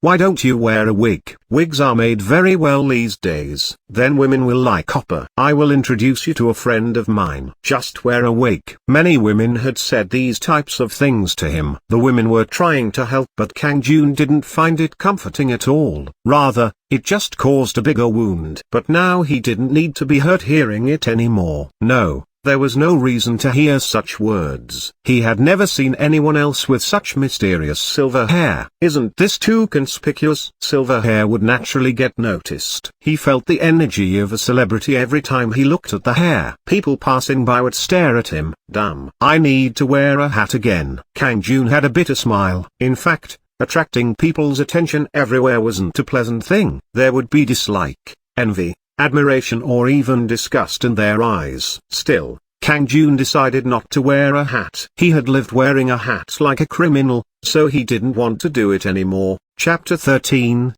Ability to Make Money. 1. This chapter is updated by Novels PL. The miraculous recovery of his leg. The mysterious silver hair that grew on his head. It seemed like an unbelievable dream, but this was actually happening. It wasn't a dream. It was reality. But he couldn't just enjoy the situation. This wasn't a miracle. Last night, he fought against monsters in the world of Mung, and dying there meant permanent death. It was the same in the future. If he didn't win in the world of Mung, then he would die immediately. Win. Unconditional victory. If you don't want to be a corpse like me, the corpse said. He was defeated. This was an important matter. Kang Jun wasn't sure why the corpse had the mission of giving the power of Mung to him. But the corpse had clearly lost. And he turned into a corpse after losing. I can never become like him. He needed to win. In order to do that, more strength was needed. In other words, he needed to raise his level. First, I need to fill the black magic energy. It stated that the door to Mung would open in 3 days. However, he never knew what could happen, so it was better to fill it as quickly as possible. I should eat something before that. Kang Jun grabbed a bag and chopsticks and headed to the kitchen. Kang Jun was walking to the kitchen when he suddenly turned and looked at something. Room 413, the room the rations kept pouring out of in Mung. Why did they only come out from that room? It was at that moment. New words appeared in front of Kang Jun. Mission 3. Turn room 413 into a military barrack after making it your territory. Compensation. Experience. Mission. Kang Jun received the 3rd mission out of 100 that he needed to complete. Turning a territory into barracks. Of course, Kang Jun was well aware of what barracks were. Barracks were places where soldiers rested. But what was this mission to turn room 413 into a barrack? Damn. How am I going to change it into a barrack? It would be easy once he got a contract for room 413. He only needed to pay money. Then it would be Kang Jun's territory. But this talk about barracks construction was nonsense. How was he going to turn a small room into a barrack? Perhaps? Then Kang Jun was struck by a thought. That's right. The missions given were in conjunction with Juan Mung. In other words, the barrack wasn't something he needed to worry about here and now. All Kang Jun needed to do in reality was form a contract for room 413, so he would be able to create a military barrack when entering Juan Mung. It was just like room 406. In order to do this, room 413 had to be empty. If someone else had a contract, then he wouldn't be able to perform the mission. I should ask the manager. Kang Jun immediately walked towards the room of the Gossy One manager. Not here? The manager was absent. He must have been busy with some things. I am hungry, so I'll eat first. Then he would look for the manager again. Kang Jun headed towards the kitchen. The kitchen was a joint place where people living in the Gossy One could use the sink, fridge and simple cooking appliances. Someone else was already in the kitchen. A skinny young man in his 20s with a suspicious-looking face. He was Kim Sang-minutes, someone who worked overnight at the PC room on the 3rd floor of this building. Kang Jun waved a bag of ramen and said, "Sang-minutes, if the water is boiling then please pour in a little more." Then Sang-minutes asked with confusion, "Who are you?" He was being looked at like he was a stranger. The expression made it seem like Kang Jun was annoying him. What's with that expression? It might be annoying, but I'm only asking you to pour in more water. Why are you talking so informally? Sang-minutes had an offended expression on his face. Kang Jun was outraged. What? Speak informally? Why? It's me, Lee Kang Jun. Sang-minutes stared with a bemused expression. Then his eyes widened. Kang Jun Hyung? Is it really Kang Jun Hyung? Yes, that's right. Did you get some sleep yesterday? How could you not know me? No. Is that really Hyung's hair? My hair? Don't tell me that it is a wig. What is a wig? Look, the wig is the reason why I didn't recognize you. You look like a completely different person. Wig on his head? That's right. Sang-minutes' reaction finally made sense to Kang Jun. Kang Jun was the same Kang Jun as yesterday. He had been a cripple with a hat covering his balding head. However, now his leg was fixed and he had silver hair, so it was natural for Sang-minutes to not recognize him. Amazing. It doesn't look like a wig. I thought you were a celebrity. Where did you buy the wig? Why, are you going to buy it? Kang Jun grinned. Sang-minutes nodded with an envious expression. Yes. How much did you get it for? 1 billion. Don't play around. 1 billion for a wig? And where would you get that kind of money? Kang Jun was staying at a 250,000 won Gossy One, so it was ridiculous that he would buy a wig for 1 billion won. Don't believe it then. Anyway, I'm hungry, so boil the water quickly. I understand. Kang Jun didn't bother saying it wasn't a wig. People would just think he was crazy if he told them that his body was reconstructed with the power of Juan Mung. Even he wouldn't believe it if he heard those words. It would be wiser to keep the special power to himself. Kang Jun had no intention of bragging about the power. Hyung, the ramen is ready. Okay. Then I will take out the kimchi. Kang Jun opened the fridge and took out the kimchi labeled with room 406. It was a public refrigerator, so everyone needed to label their own containers. The kimchi is all gone. Then take out mine. What room number? Room 412. Room 412. That was right next to room 413. Kang Jun turned and looked at Sang-minutes. Is room 413 empty right now? He had the room next door. The Gossy One wasn't soundproofed, so noises like snoring or changing clothes could be heard. Room 413? Sang-minutes stiffened. Kang Jun nodded. Yes, I was wondering if it is empty right now. Do you want to move to that room? No way. Never go there. Why? Sang-minutes hesitated before saying to Kang Jun, there is a ghost in that room. What? A ghost? The real thing. Even Manager Hyung is scared to enter that room. A small smile formed on Kang Jun's face. Then it is empty? Probably. Chapter 14, Ability to Make Money. 2. This chapter is updated by Novels PL. There was a man in his 30s eating ramen in the management office. Manager Kwon Myong Kiol. Manager Hyung, is room 413 empty right now? Anyone would be upset if a stranger suddenly came in. Furthermore, the mention of room 413, he saw a ghost every time he went into that room. An eerie atmosphere whenever he needed to clean the room. He didn't want to be reminded of it. Do you know me, Kang Jun? Lee Kang Jun from room 406. Kang Jun, I see that it really is you. Did you replace your head? Wow, you look like a completely different person. Where did you buy the wig? How much? His face cramped with an expression of envy as he stared at Kang Jun. This was already the second time. Just growing hair seemed to have made him into an entirely different person. But it didn't matter. He wouldn't be bothered. He had suffered over the past years due to the hair loss. Hey, how much is that wig? The wig isn't important. Is room 413 empty right now? But why? I'd like to sign a contract. My Yonki stiffened as he understood. Why? Is your current room uncomfortable? I can move you into a different room. Yes, that is possible. I'd like to share that room, not move into it. What? 2 rooms? Do you have money left? My Yonki stared at Kang Jun with an absurd expression on his face. Even if he did have money, it would be better to move to another building rather than renting 2 rooms. I have just enough. I hear there is a ghost, so give it to me for a cheaper price. Where did you hear about the ghost? So there really is a ghost? Ah. No. What ghost? It isn't like that. My Yonki finally remembered that he was the manager of the Gossy One. This Gossy One was old and wasn't good compared to the other competition in the area. The aging facilities matched the price. Therefore, he didn't understand why Kang Jun wanted to contract another room out of nowhere. But as the manager, it didn't matter. There was no reason to refuse the money. Do you really want their room? Then it will be another 250,000 won a month. The room is haunted. It would just continue to be empty. Can't you take off 100,000 150,000 won? Kang Jun was reluctantly signing a contract for another room due to the mission. It would be nice if he could save as much money as possible. 150,000 won?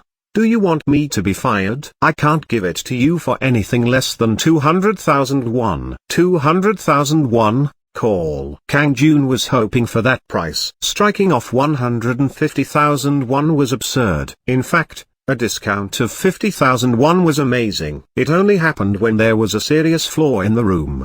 But the room was in very good condition. It was more spacious than Kang Jun's current room 406 and very well ventilated. Yet he was given a discount of 50,000 won for this room. It must be haunted by a real ghost. Otherwise, that discount would absolutely never happen. It is great. Thanks to that, I've signed a cheaper contract. Was it because he obtained the power of cleansing black magic from Juan Mung? Kang Jun wouldn't be afraid even if a real ghost emerged. But isn't your leg injured? I've been steadily going to rehabilitation. Really? That's great. Congratulations. Thank you. Kang Jun replied roughly. No matter how much he went to rehab, it would have been impossible for his leg to return to its original state. However, other people wouldn't know such details. No. They wouldn't even care. It was a miracle for Kang Jun, but other people would just think it was due to rehab. Anyway, shall I fill up my black magic energy? Kang Jun exited the Gossy One. Black magic energy, 0180. He currently had 0180 black magic energy, but he intended to fill it up today. It was currently 2 p.m. Evening was still some time away. However, evening wasn't the only time where he could absorb the strength of others. It was also possible during the day. Bad people were more active at night, but there was still a relatively small number. They could be found in crowded places without any difficulty. People getting drunk or arguing with others. Moreover, Kang Jun could now feel the aura of people to some extent. Was it because he reached level 3? In other words, he could feel an aura of darkness around some people. A state where something was about to explode. He didn't know the reason why they were in that state. It could be due to stress or anger, but it was highly likely that they were going to cause an incident. Kang Jun secretly absorbed that energy. Now they wouldn't cause those incidents anymore. At least for today. This is called prior incident prevention. He was proud of the thought that he somehow prevented a terrible event. Black magic energy. 180. By the time it was twilight, he had successfully filled up his black magic energy. Now he would examine the management skill. A skill gained from killing a monster in Huanmeng. Draw in customers. Inferior, consumes 10 black magic energy. If Kang Jun fought monsters and raised his level in Huanmeng, then he would learn management skills to make money in reality as much as possible, so that it would be beneficial for the missions. If he had no money, then a mission he couldn't complete might emerge. Where should I test this skill? Yes, that place. Kang Jun looked around before walking towards a lady selling and in the area. Chapter 15, Ability to Make Money. 3. This chapter is updated by Novels PL. Welcome customer Nim. The Ajumma in her 50s was selling tteokbokki in a tired voice. Ajumma equals middle-aged lady, auntie. Business isn't good. It was no surprise. There were quite a few competitors around. There were 3 more stalls nearby selling tteokbokki,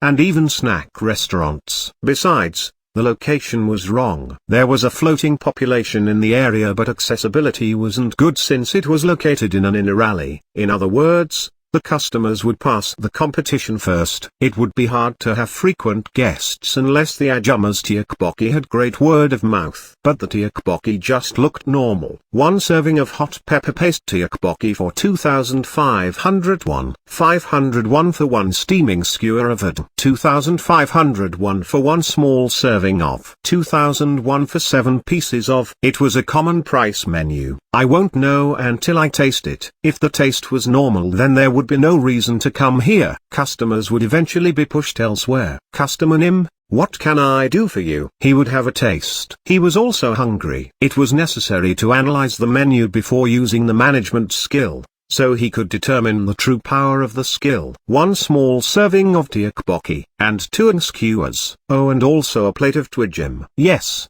customer Nim. The Ajumma's hands became busy. A bright red plate of hot pepper paste tteokbokki, and broth with 2 skewers in the bowl, followed by small slices of sundi, quack dash, and 7 balls of squid. Vegetables and seaweed were fried in oil. Please enjoy. Yes. Kang Jun's mouth watered as he picked up the toothpick. First, the tteokbokki. The rice cake covered with hot pepper paste was placed in his mouth. Chew chew. He licked his lips. The hot pepper paste tteokbokki was quite good.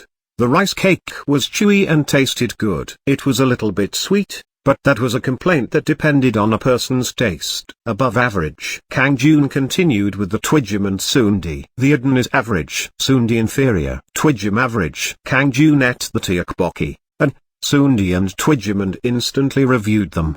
The tteokbokki is delicious, but a little sweet. Ho ho. Thank you. I hear that a lot. Please come often. Customer Nim. How is your business? As you can see, I don't have a lot of customers. There are other businesses selling tteokbokki, so this location isn't good.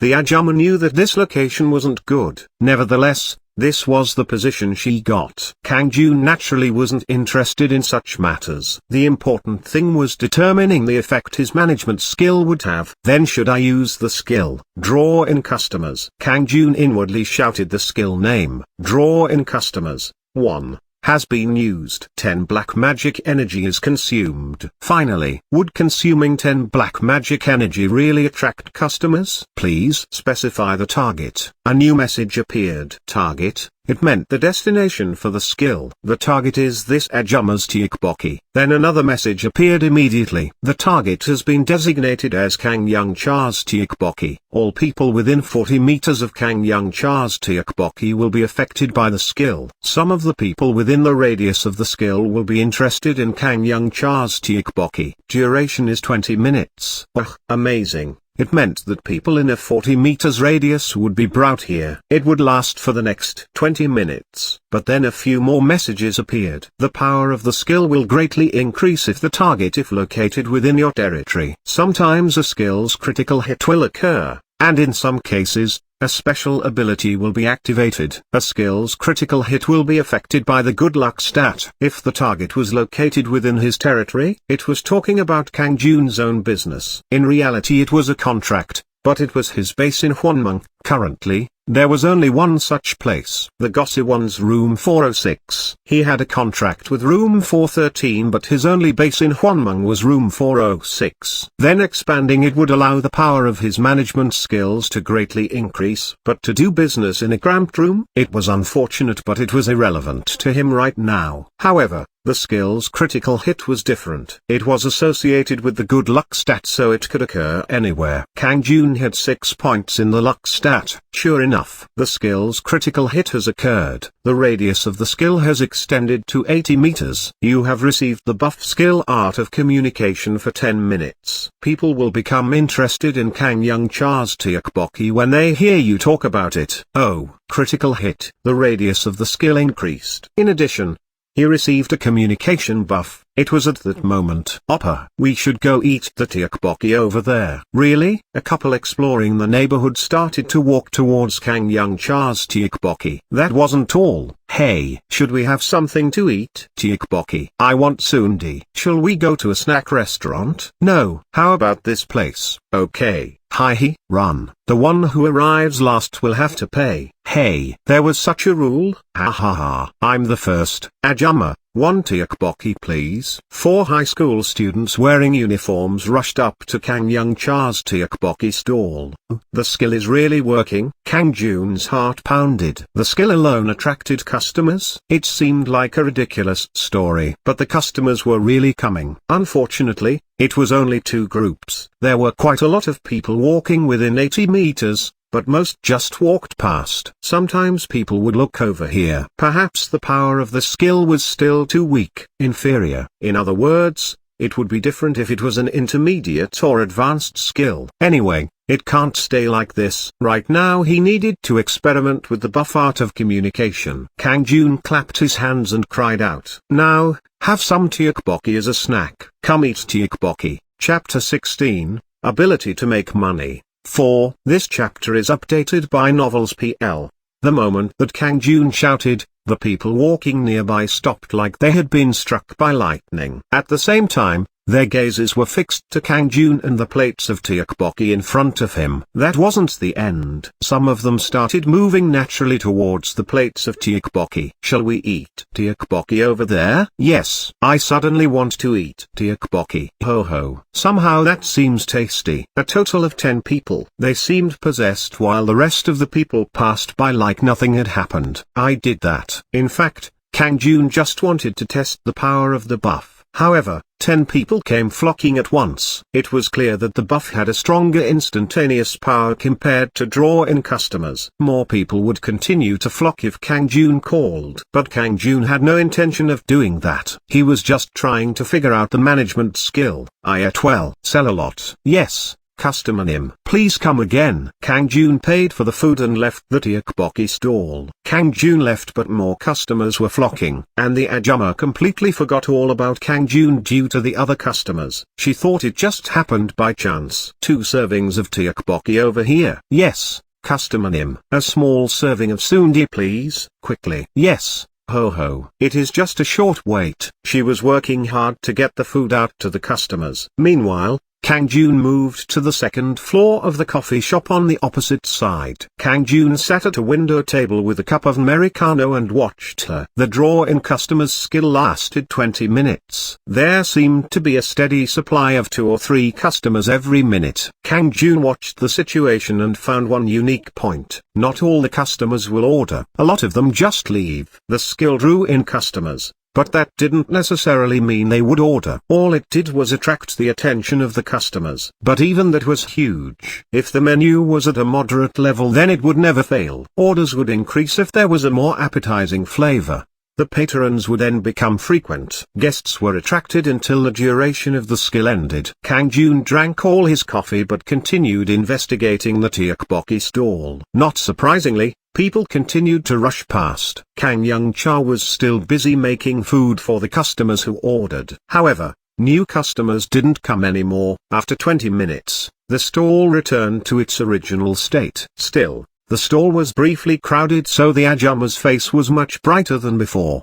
The skill only has an effect in the time limit. Kang Jun left the coffee shop. He was no longer interested in Kang Young Cha's tteokbokki store. He didn't care about other people's business. Now I need to find an item to make money. He was originally planning to find a part-time job, but the management skill changed that. His current bank balance was 1,332,821 won. The convenience store owner had deposited the money she owed to him today. He needed to pay 180,000 won in rent money for room 413. Earlier he had already paid a down payment of 20,000 won, so he would have approximately 1,150,000 won remaining. If he excluded the cost of living, that would be approximately 800,000 won. This money wasn't even enough to become a street vendor. He needed at least a few 100,000 more as capital. There has to be something. Kang Jun returned to the Gosewon and looked up street stalls on his laptop. He had some knowledge about market stalls due to his previous part-time jobs. This is it. One of the posts caught his eyes. Title: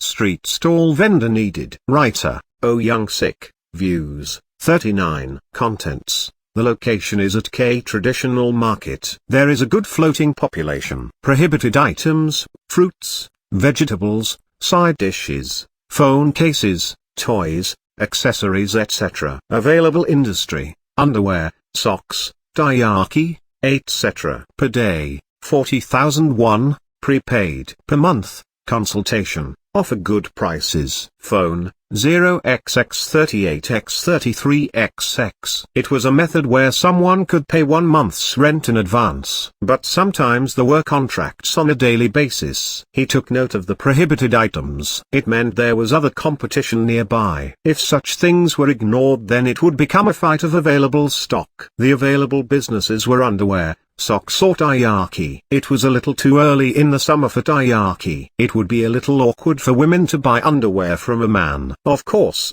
if he used the skill, then women would flock to buy panties and bras from Kang Jun, but it was embarrassing. Even female high school students wouldn't choose it as a part-time job. I'll just choose socks. Kang Jun had been to K Traditional Market several times, so he knew the atmosphere. He could take advantage of draw-in customers to attract the floating population and generate some revenue. Kang Jun made a decision and called the number. Are you Oh Young Sik? Yes, I am Oh Young Sik. I saw your post and decided to contact you. Has the stall been rented out yet? Not yet. How long do you want it for? 1 week starting from tomorrow. Minus 350,000 won for 10 days. If possible, then it will be 35,000 a day. Kang Jun contemplated for a moment before saying, I decided to go. Please tell me the location. Kang Jun immediately made a contract with Oh Young Sik. In fact, the stall wasn't in a very good location. Originally, he probably wouldn't have sold even 100,000 won worth of goods. However,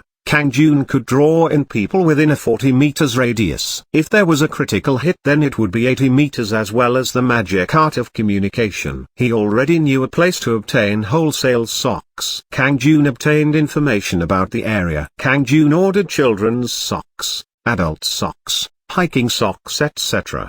He booked a quick delivery for tomorrow morning and went to bed early. The next morning, Kang Jun headed to K Traditional Market, 9 am. He waited in front of the stall for the order. There were 6 large boxes. They were filled with a variety of socks. All of it was worth 400,000 won. Even those with seasoned business skills wouldn't find it easy to sell that much in one day. However, such common sense didn't apply to Kang Jun. As soon as he displayed the socks, customers started coming in from everywhere. How much is a pair of adult socks? 10,000 won for 7 pairs. How about the hiking socks? 10,000 won for 4 pairs. Isn't it cheap? What about the child socks here? It is 5 pairs for 3,000 won. Of course, this was due to the power of draw-in customers. All people within 40 meters of you will be affected by the skill. Some of the people within the radius of the skill will be interested in the products you are selling. Duration is 20 minutes. Some of them left without even asking the price, while others left after asking the price. But some stayed. Kang Jun continued to use the draw-in customers skill every time the 20-minute duration ended. 2 hours passed. He refilled his black magic energy on a semi-regular basis. This was an area with plenty of people, so it was easy to find targets. After some time, the skill's critical hit has occurred. The radius of the skill has extended to 80 meters. You have received the buff skill Art of Communication for 10 minutes. People people will become interested in the products you are selling when they hear you talk about it.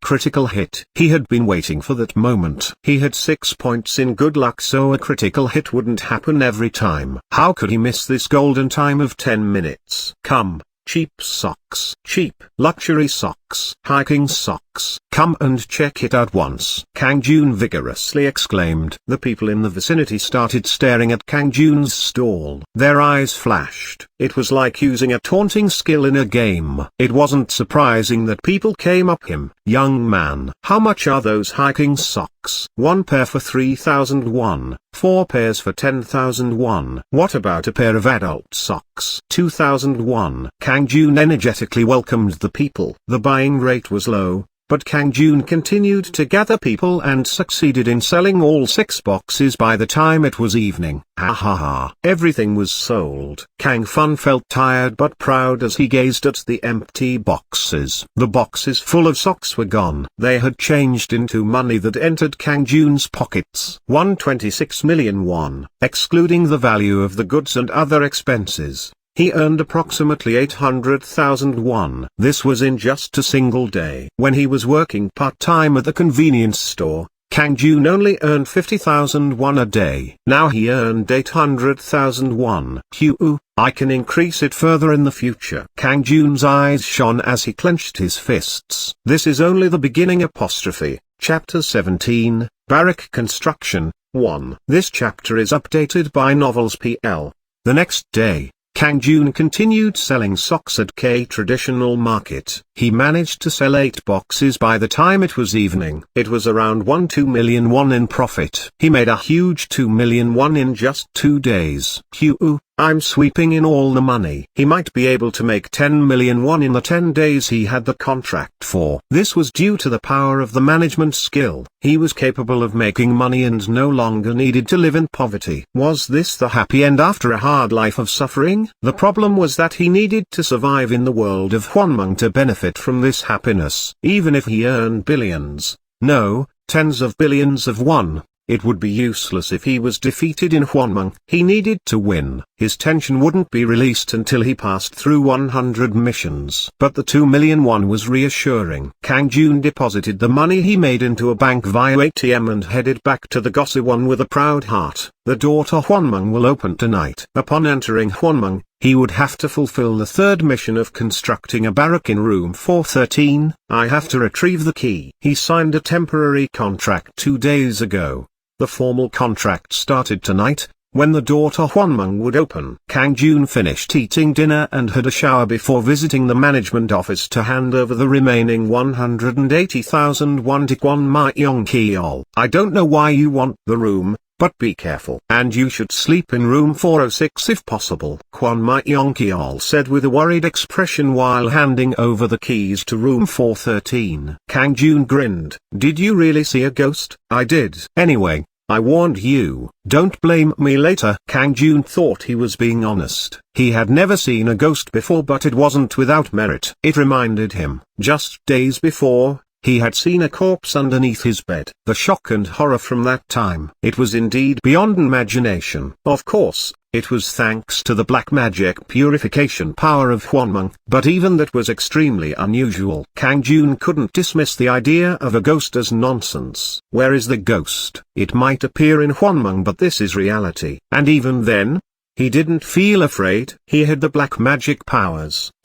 Kang Jun opened the door to room 413 and turned on the lights. There was a chill in the room, but he didn't see anything like a ghost. So why did Kwon Myong-keol tell him to watch out? Was there something to see here? Perhaps? Kang Jun searched underneath the bed. There isn't anything here either. He thought it was futile. There was nobody else here. It was at that moment, all of a sudden, the lights turned off and it became dark. What? This is? He hadn't touched the switch to turn the lights off. Perhaps the lights stopped working. He decided to go check it. However, that wasn't the problem. Something suddenly appeared in front of Kang Jun. An existence that could be clearly seen even in the darkness. A female in white morning clothes with tidy black hair. A pretty woman in her early 20s with a smile on her face. She wasn't human. Kang Jun could instantly tell that she was a ghost. not a human. It was obvious to his senses. A chill ran through his body. Even though a real ghost had appeared,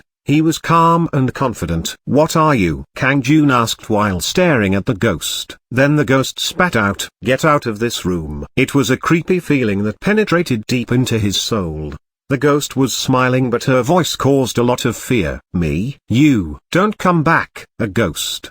She seemed to imply that she would hurt him if he didn't leave. What should he do? An average person would flee as soon as they heard that. Kang Jun also felt like instantly running away. But there was no way he could do that. He had contracted this room for 200,000 won. It gave Kang Jun the right to use it exclusively for 1 month. How could he be pushed out by a mere ghost? He could never do that. "This is my room. You should get lost." The ghost silently glared at Kang Jun. The ice in her eyes. Kang Jun felt like his heart was sinking down. "You, damn." But he couldn't lose to the ghost. In that case, he would use his black magic. "Disappear right now, you evil ghost." Kang Jun cursed the ghost with his power. He expected the ghost to lose her strength and collapse. At the same time, Kang Jun would absorb the black magic energy. However, the situation was different from what he expected. "The target has resisted." Unbelievable. Resistance. The message wasn't new, but it was still surprising. You can open the battlefield and compete in a fight against the target. If you win, you can absorb a large amount of black magic energy. However, your black magic energy is currently full and you can't absorb any more. A large amount of black magic energy will be consumed if you lose. Would you like to open the battlefield? Yes/no. Opening the battlefield will consume 1 black magic energy. It was impossible to absorb the black magic energy if he won. On the other hand, he would be deprived of black magic energy if he lost.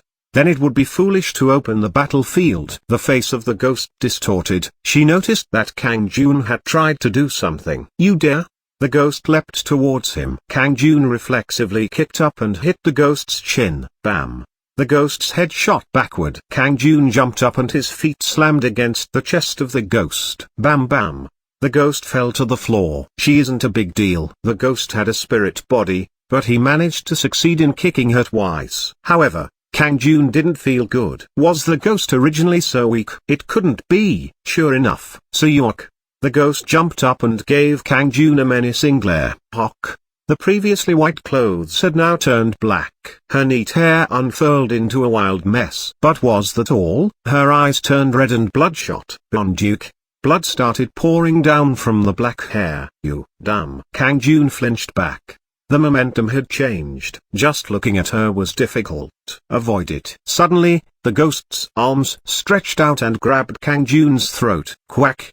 The ghost held Kang Jun by the throat and lifted him into the air. Ouch! He couldn't breathe. Kang Jun urgently tried to remove the ghost's hands, but it was like they were made of steel. "Kiki, I'm going to kill you." The ghost removed one hand and pulled out a knife. Ugh, shit. He was mistaken. He should have just left earlier when told to. Kang Jun could see why people were afraid of ghosts, but it wouldn't matter at this rate. Kang Jun shook his body while suspended in the air and used the rebound to kick the head of the ghost. Bam bam. The body of the ghost stumbled slightly. At the same time, the grip of the hand clutching Kang Jun's neck weakened. Kang Jun used that moment to swiftly pull away from the ghost's hands, and he bolted straight for the open door. I need to escape. Where could he run when being chased by a ghost? Kang Jun instinctively ran towards room 406. He would be safe if he entered there. He didn't know the reason, but now wasn't the time to think of a reason. He would think about such things later. Tadadada. The distraught Kang Jun ran down the corridor and arrived in front of room 406. He opened the door and involuntarily turned around. Suck. The ghost that was at the end of the corridor arrived in front of Kang Jun in the blink of an eye.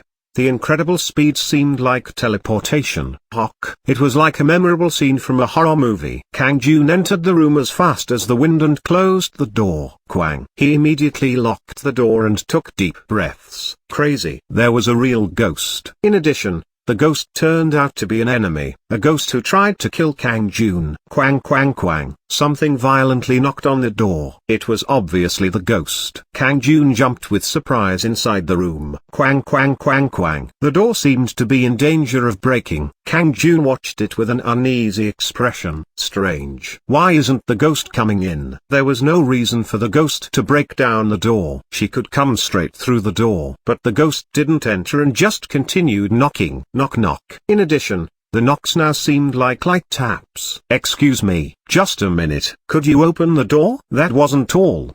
The ghost was asking in a beautiful voice for him to open the door. A sweet voice. The voice was so pretty that he almost unwittingly opened the door. But Kang Jun didn't give in. His subconscious was sending danger signals. He couldn't open the door no matter what happened. And the door to Juan Mung would open once he fell asleep, so that he could live. Would the ghost be chased away if the door to Juan Mung opened? Knock knock. Just for a moment. Please open up. Her voice was endlessly heard. Kang Jun blocked his ears and lay down on the bed. I have to sleep. Go to sleep now. However, it wasn't easy to sleep with the ghost disturbing him.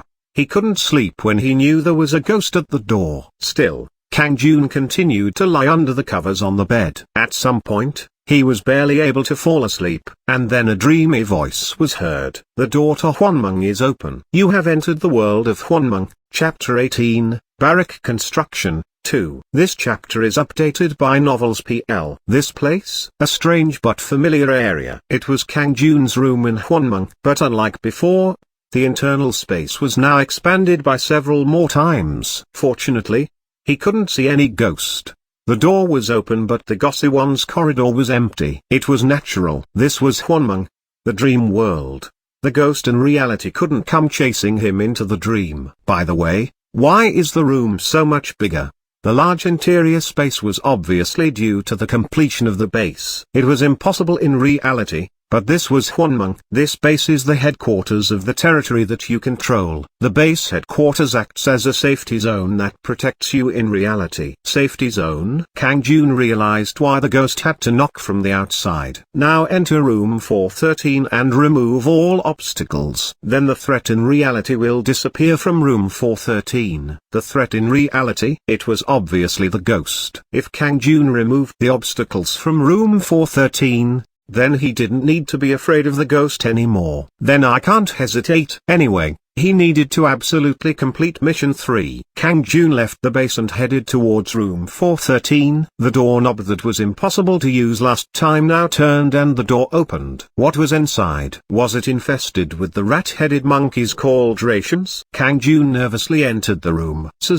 But dark clouds covered Kang Jun when he entered and cleared to reveal an unknown cave. Ration dungeon. Get rid of all the monsters in dungeons. What is this? There was a cave in the small Gossy One room. This was only possible in the dream world of Juan Mung. Then the rations? They were the opponents he faced last time, the rat-head monkeys. Sure enough, once he entered the dungeon, 3 rations wielding clubs came running up. Kira, Kikikik. He had been quite surprised when he first saw them, but now they were nothing. Kang Jun calmly tackled the one in the lead. He dropped down to avoid the club and finished it off with a kick to the head. And he picked up the club. The club was used to break the skull of the second monster. He subsequently acquired experience and nodes. Soon the 3 rations were puddles of blood on the ground, while Kang Jun kept staring straight ahead. I need to be careful of the ones shooting bows. The dungeon space was wide and incomparable to the cramped Gossy One. In addition, there were plenty of places where archers could be hidden. Kang Jun moved forward while studying the rocks in front of him. Kira, Kikikiki. As expected, the ration archers were exposed. They shot their bows as soon as they saw Kang Jun. Doc. Kang Jun swiftly hid behind the rocks to avoid the arrows. At the same time, he picked up one of the ration corpses on the ground and threw it towards the archers. Quick! The ration archers were freaked out by the blood. Kang Jun swiftly ran out and slammed the club into a ration archer. Papak. Quick! Weak. He took care of 3 ration archers. Then he saw something shiny near one of the bodies. Potion? Minor health potion. 40 health will be restored when taken orally. A potion isn't necessary at the moment. Kang Jun placed the potion in his pocket. The pocket could comfortably hold 5 potions. Kang Jun continued by picking up a bow and arrows. His accuracy with the bow was low, but it would be useful to scare the rations. When will those other ones appear? There should be some giant rations. Kang Jun prepared the bow and arrows. It was as he expected. A 2-meter tall rat-head monkey holding a large log. The appearance of a giant ration. 2 of them emerged at once. But 2 vs 1 wasn't that much more difficult than 1 vs 1. Kang Jun waited for one to approach before firing the arrow towards the face. Pack. Weak. The arrow embedded in the left eye of the giant ration. Kang Jun jumped up and mercilessly smacked the club into the head of the one staggering. Bam, bam, bam bam. Whack. Exactly 4 hits. The giant ration was laid out. Meanwhile, the other giant ration moved towards Kang Jun and brandished the log. Sing. Ick. Kang Jun bent at the waist to avoid it and pushed his feet against its chest. Then successively struck with the club. Kill. Bam bam bam, bam. Whack. Thus, he took care of another giant ration without being hurt. Are these guys weak, or have I become stronger? The giant rations were straightforward to deal with. In fact, Kang Jun's combat power had become much stronger since he reached LV3. His strength and agility increased, so he could deal much more damage to the rations. There were shiny items around the corpses of the giant rations. Minor health potion. Minor health potion. 2 potions. This meant he had a total of 3 potions. It was reassuring. Kang Jun placed the potions into his pocket and moved inside the dungeon. A giant ration showed up again. Kang Jun dealt the first blow with the arrow before using the club. At that moment, your level has risen. Kang Jun rose to LV4. Yes. Level up. His level rose after dealing with 3 giant rations. But then all of a sudden, the ground vibrated. A spacious area was revealed behind the giant ration. There was something in the middle similar to an altar. There was a gigantic statue erected on top. The stone statue started to move with a dismal laugh. Chapter 19, Barrack Construction. 3. This chapter is updated by Novels PL. What is it? A moving stone statue. At first glance, it had a height of 2 meters and was similar to the giant ration. However, it had body armor and was holding a saber. It let out a dismal laugh and moved towards Kang Jun. Shit. Boss monster? He was certain that it was a boss monster. Something that he couldn't avoid. He needed to fight to unconditionally win. Kang Jun tried to shoot the bow at the statue. Ping. The arrow flew straight at the head of the stone statue. However, there wasn't even one scratch. The stone statue quickly jumped towards Kang Jun. Sweek. There was an eerie sound as the stone blade descended. Quack-wang. Kang Jun quickly avoided it, but the floor shook violently like there was an earthquake. A huge shockwave. Kang Jun fell backwards before standing up painfully. His whole body was throbbing. It was obviously due to the shockwave attack. Was it a ranged attack? This wasn't a normal opponent. Health. 102-150. His health dropped by nearly 50 points from just one attack. Kang Jun quickly drank a potion and refilled 40 points. Health. 142-150. It was a relief that he had the potions. Meanwhile, the statue roared and the saber descended again. Quang. At the same time, shockwaves occurred all over the place. But Kang Jun had withdrawn far away. I won't be hit by it twice. The stone statue had a dreadful appearance and strength. Still, it didn't move as quickly as the giant rations. If he paid close attention to the actions of the long-ranged attacks, then he could withdraw to avoid them. Quang. It occurred again, but it wasn't difficult to avoid at that range. The attack pattern is simple. It was like victory was already in his sights. Kang Jun was sure of his victory. He needed to focus and not become careless. Being hit by even one attack could ruin him. Ping. Kang Jun shot the bow towards the statue. Pack. It bounced off the statue but succeeded in making it flinch for a moment. Ping, ping. Kang Jun continued to fire the bow at the stone statue. He spun clockwise and then suddenly turned anti-clockwise. Sing. Whing whing whing. The stone statue moved from side to side but couldn't keep up with Kang Jun's movements. It stumbled as it tried to chase after Kang Jun. Kang Jun didn't miss that moment. He immediately rushed in and knocked against the chest of the statue. Then he furiously struck its head. Kill. Pack. Pack. Puck. Uck. His arm trembled as it hit stone. The club also cracked. But the statue seemed to receive a big shock.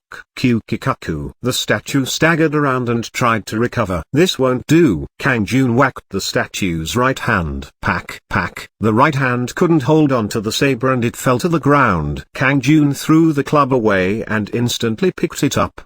Kang Jun swung the saber back and put all his weight into it to increase the strength. A strike with literally all his power. Swiek. The stone head received the exact hit. Quajak. The head of the statue was soft like tofu. The statue stopped stiff.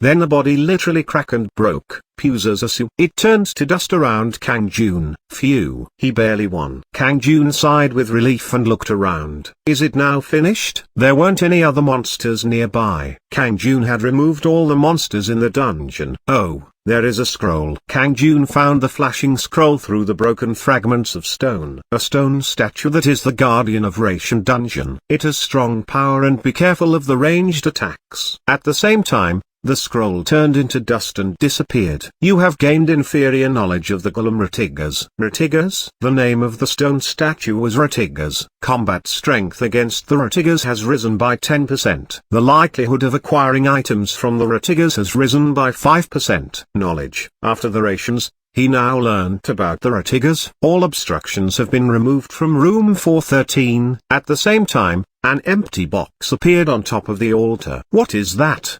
The box opened by itself as Kang Jun reached out. There was a book, a large brown bead and shiny blue coins inside. Skill book. Aura of the Earth has been acquired. 1 essence of the Earth has been acquired. 100 nodes have been gained. Oh, amazing. Unbelievable. It was a treasure chest. In particular, a skill book. He could finally get a skill. The title Aura of the Earth was written on the cover in Hangul. Kang Jun picked it up. Flash. Whack. At that moment, a brilliant light wrapped around his body. Chapter 20. Barrack Construction. 4. This chapter is updated by Novels PL. Through the Aura of Earth, you can confront powerful physical attacks from the enemy. It will exert a more powerful strength as your level rises. Aura of Earth skill has been acquired. Aura of Earth, active. Additional Earth property damage will be added to all attacks. Physical defense has increased significantly. Consumes 5 black magic energy. Duration is 1 minute. Wind,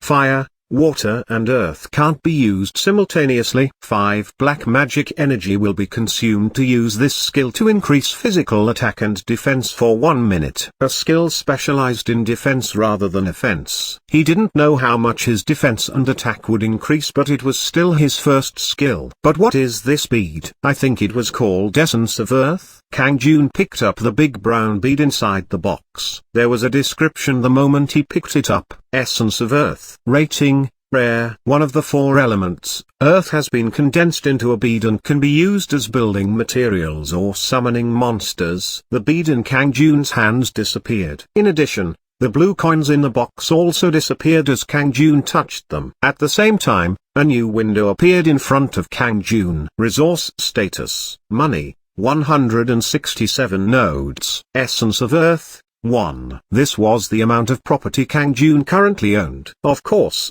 this property was only in Mung. Then the black cloud shifted and the dungeon faded away. You can build a barrack in room 413. Resource required is 100 nodes. Would you like to build a barrack? Yes/no. Finally, he could construct a barrack.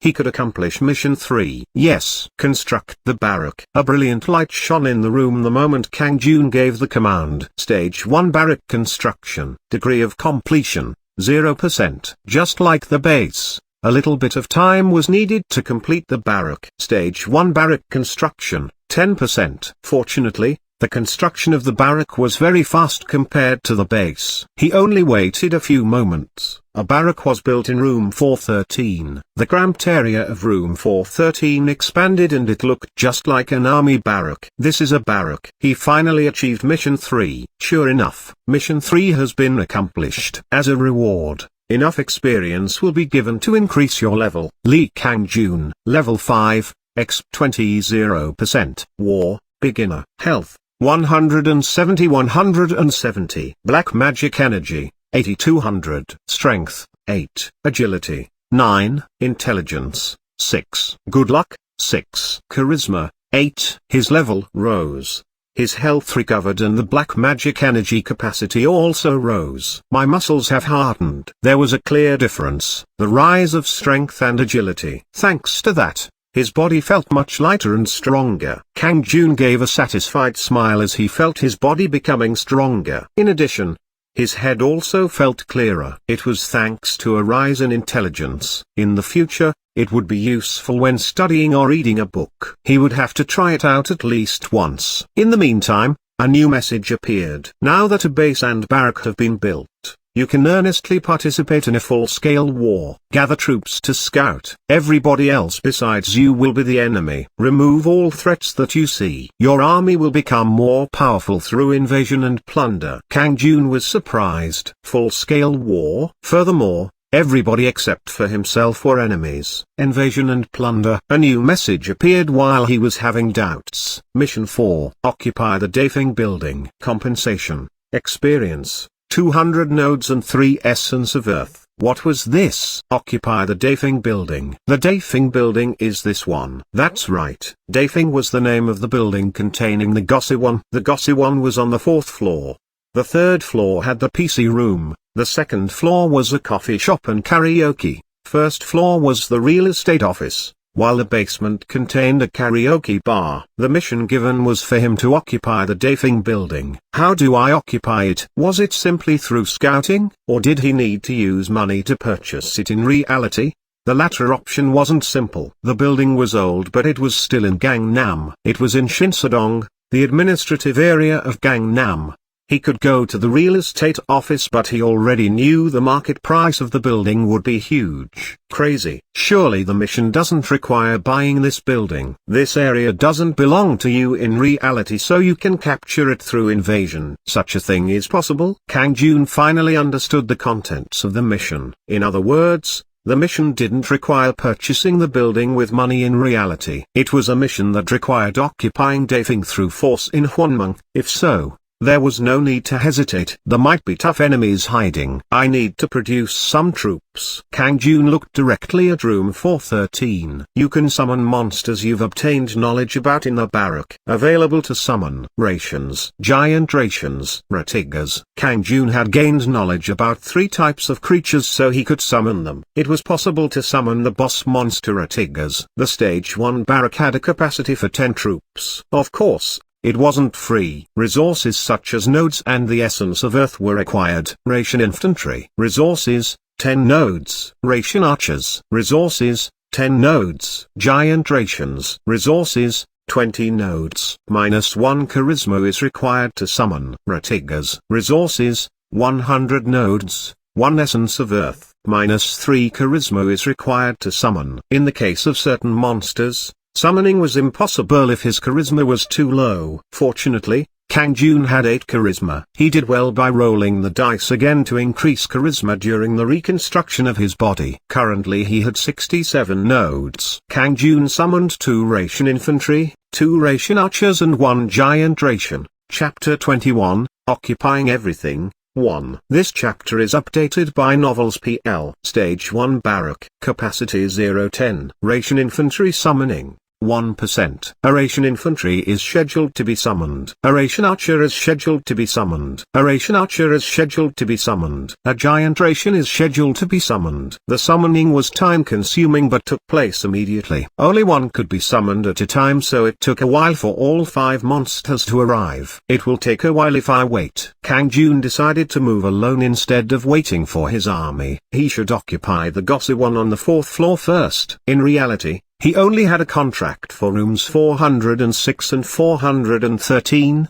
but he could occupy the rest through invasion. He started from the next room on the right. First, He stood in front of room 405. Room 405. Invasion is possible. Would you like to invade? Yes/no. It would be frightening if he received this question in reality. This room wasn't empty in reality. Kang Jun knew who was right next door. Kim Hyun-soo was an office worker in his 20s who had stayed in that room for many months. Their only relationship was light greetings when seeing each other. But now Kang Jun was invading his room. It was something he would never do in reality. But this was the world of Juan Mung. Common sense and the laws in reality didn't apply to this world. Yes, invade. Kang Jun didn't hesitate to initiate the invasion. He needed to invade all of Daefeng. So Kang Jun had to hurry, attack and destroy the door. Kang Jun immediately swung his bat at the door to room 405. Quang, quang quang. A red durability gauge appeared. Door to room 405, 92%. It meant his attacks only caused the durability to fall by 8%. 8. Quang. Bam bam bam. Quack quang. Kang Jun attacked with the club as well as his 2 feet. The durability fell in a flash. Door to room 405. 0%. The message stating that the door reached 0% durability appeared the moment the door faded away. You have captured room 405. The inside of room 405 was immediately revealed. It was an empty room without even a bed or a desk. Something was shining on the ground. Solid wooden stick. Oh, weapon. Kang Jun instantly looked at it. Solid wooden stick. Lightweight yet durable. It won't break easily. There is a 1% chance to stun enemies with a blow. The light and durable stick was incomparable to the Ration's club. In addition, it had an option attached that gave a 1% chance of stunning the enemy. I can change weapons. Kang Jun immediately abandoned the club for the wooden stick. Next is room 404. He broke the door in an instant. You have captured room 404. 3 nodes have been gained. Room 404 gave him 3 nodes.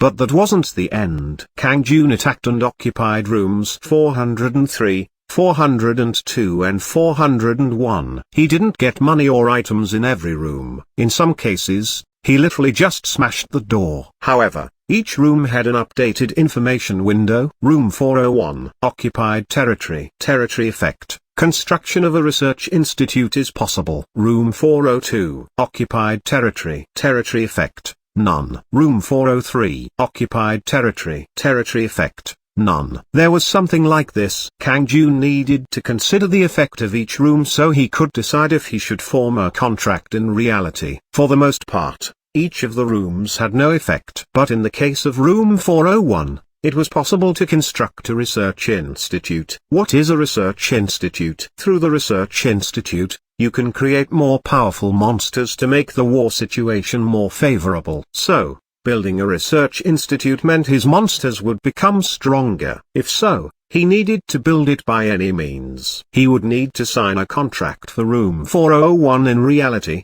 just like rooms 406 and 413. The manager Kwon Myung-kyol would think he was crazy, but it would be beneficial to Kang Jun in Hwonmung. Money wouldn't be a burden. Right now, Kang Jun had the ridiculous ability to earn 1 million won a day. A ration infantry has been summoned. 1 ration was finally summoned to the Barrack. Ration infantry No. 001, health, 70-70, strength, 2, agility, 5, intelligence, 1, dexterity, 1, Kekit, rod. Please give a command. I will do whatever you want. Surprisingly, the ration could speak. It also spoke in Korean. Come and attack the target with me. Kikikik. It is exciting. The ration infantry came to room 407 and started attacking the door mercilessly with Kang Jun. Quang quang quang. Bam bam. Bam bam bam. Thanks to that, the door to room 407 was broken at a much faster rate. You have captured room 407. 4 nodes have been gained. It is easy to understand. Although it was an ugly monster with the head of a rat and the body of a monkey, it was still somewhat reassuring to have it as a subordinate. Next is room 408. Kekakik. Kang Jun occupied the Gossi-1 rooms at a fast pace thanks to the Ration infantry. Another Ration infantry was summoned by the time he took over all the rooms and headed towards the kitchen. 48 nodes. 2 minor health recovery potions. 1 solid wooden stick. Those were the loot he obtained in the meantime. It was quite good. Kang Jun headed for the Gossi-1's management office located near the stairs of the 4th floor with a satisfied smile. Okay. Now it is time for the management office. Attack. Kikikat. I understand. Kekit. I will follow you. But unlike the small rooms, the door to the management office wasn't easily broken. The Dafing Gossi-1's management office, 92%. Despite 3 people hitting at it, the durability only decreased by 8%. In addition, sometimes the door would swing open to attack. Ugh.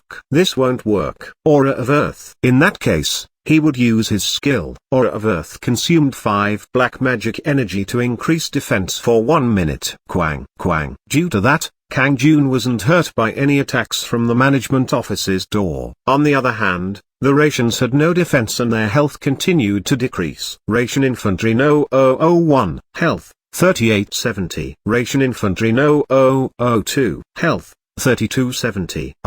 It would be a shame if they are killed. Kang Jun hastily moved them back. I will attack this alone while you retreat. The Ration infantry waited in the back. In the end, Kang Jun was forced to attack the door of the management office alone. However, Aura of Earth couldn't fill in the gap from the missing attacks of the 2 Rations. A Ration Archer has been summoned. Then a Ration Archer with ranged attacks was summoned, so reducing the durability was even more straightforward. The Dafing Gossi-1's management office, 0%. He finally managed to break down the door of the management office. You have occupied the management office. The Gossi-1 in the Dafing building has been entirely captured. He looked inside the management office and saw a scroll. Kang Jun examined it. Inferior Gossi-1 knowledge has been acquired. The power of the management skills inside the Gossi-1 will increase. Inferior Gossi-1 knowledge. Occupying the Gossi-1 gave him some knowledge about it. Of course, this knowledge wasn't normal knowledge but associated with the skill. In other words,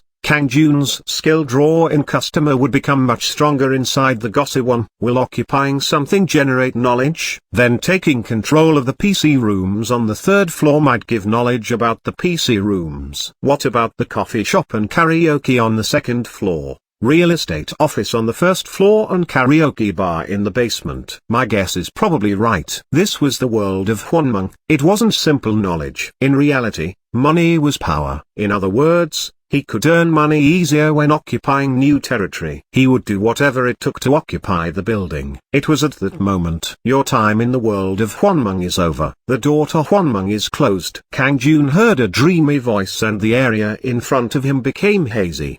He was on his bed. It meant he had woken up from the dream. He came back to reality from Juan Mung. I've only occupied the 4th floor. Unfortunately, he had only started the occupation of the 3rd floor when the door to Juan Mung was closed. He glanced at his watch and saw that it was 7 AM. I need to hurry up and prepare. Today he would go and make money by selling socks. Kang Jun opened the door without thinking.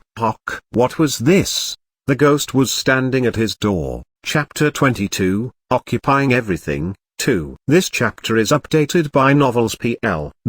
Kang Jun tried to quickly close the door, but the ghost had already rushed inside. Kikiki. I'm going to kill you. The wild black hair, the bloody light in her eyes. Why was she still haunting him? It clearly said that the threat in reality would disappear. Furthermore, the momentum of the ghost didn't seem to have changed at all. The cold eyes of a virgin ghost. They were as cold as the North or South Pole. Any man looking into those eyes would feel himself with air. If this continued, the ghost really would kill him. Shit, I won't obediently let her kill me. Kang Jun desperately decided to resist and threw a punch towards the ghost's face. Quick. It was naturally a reckless attack.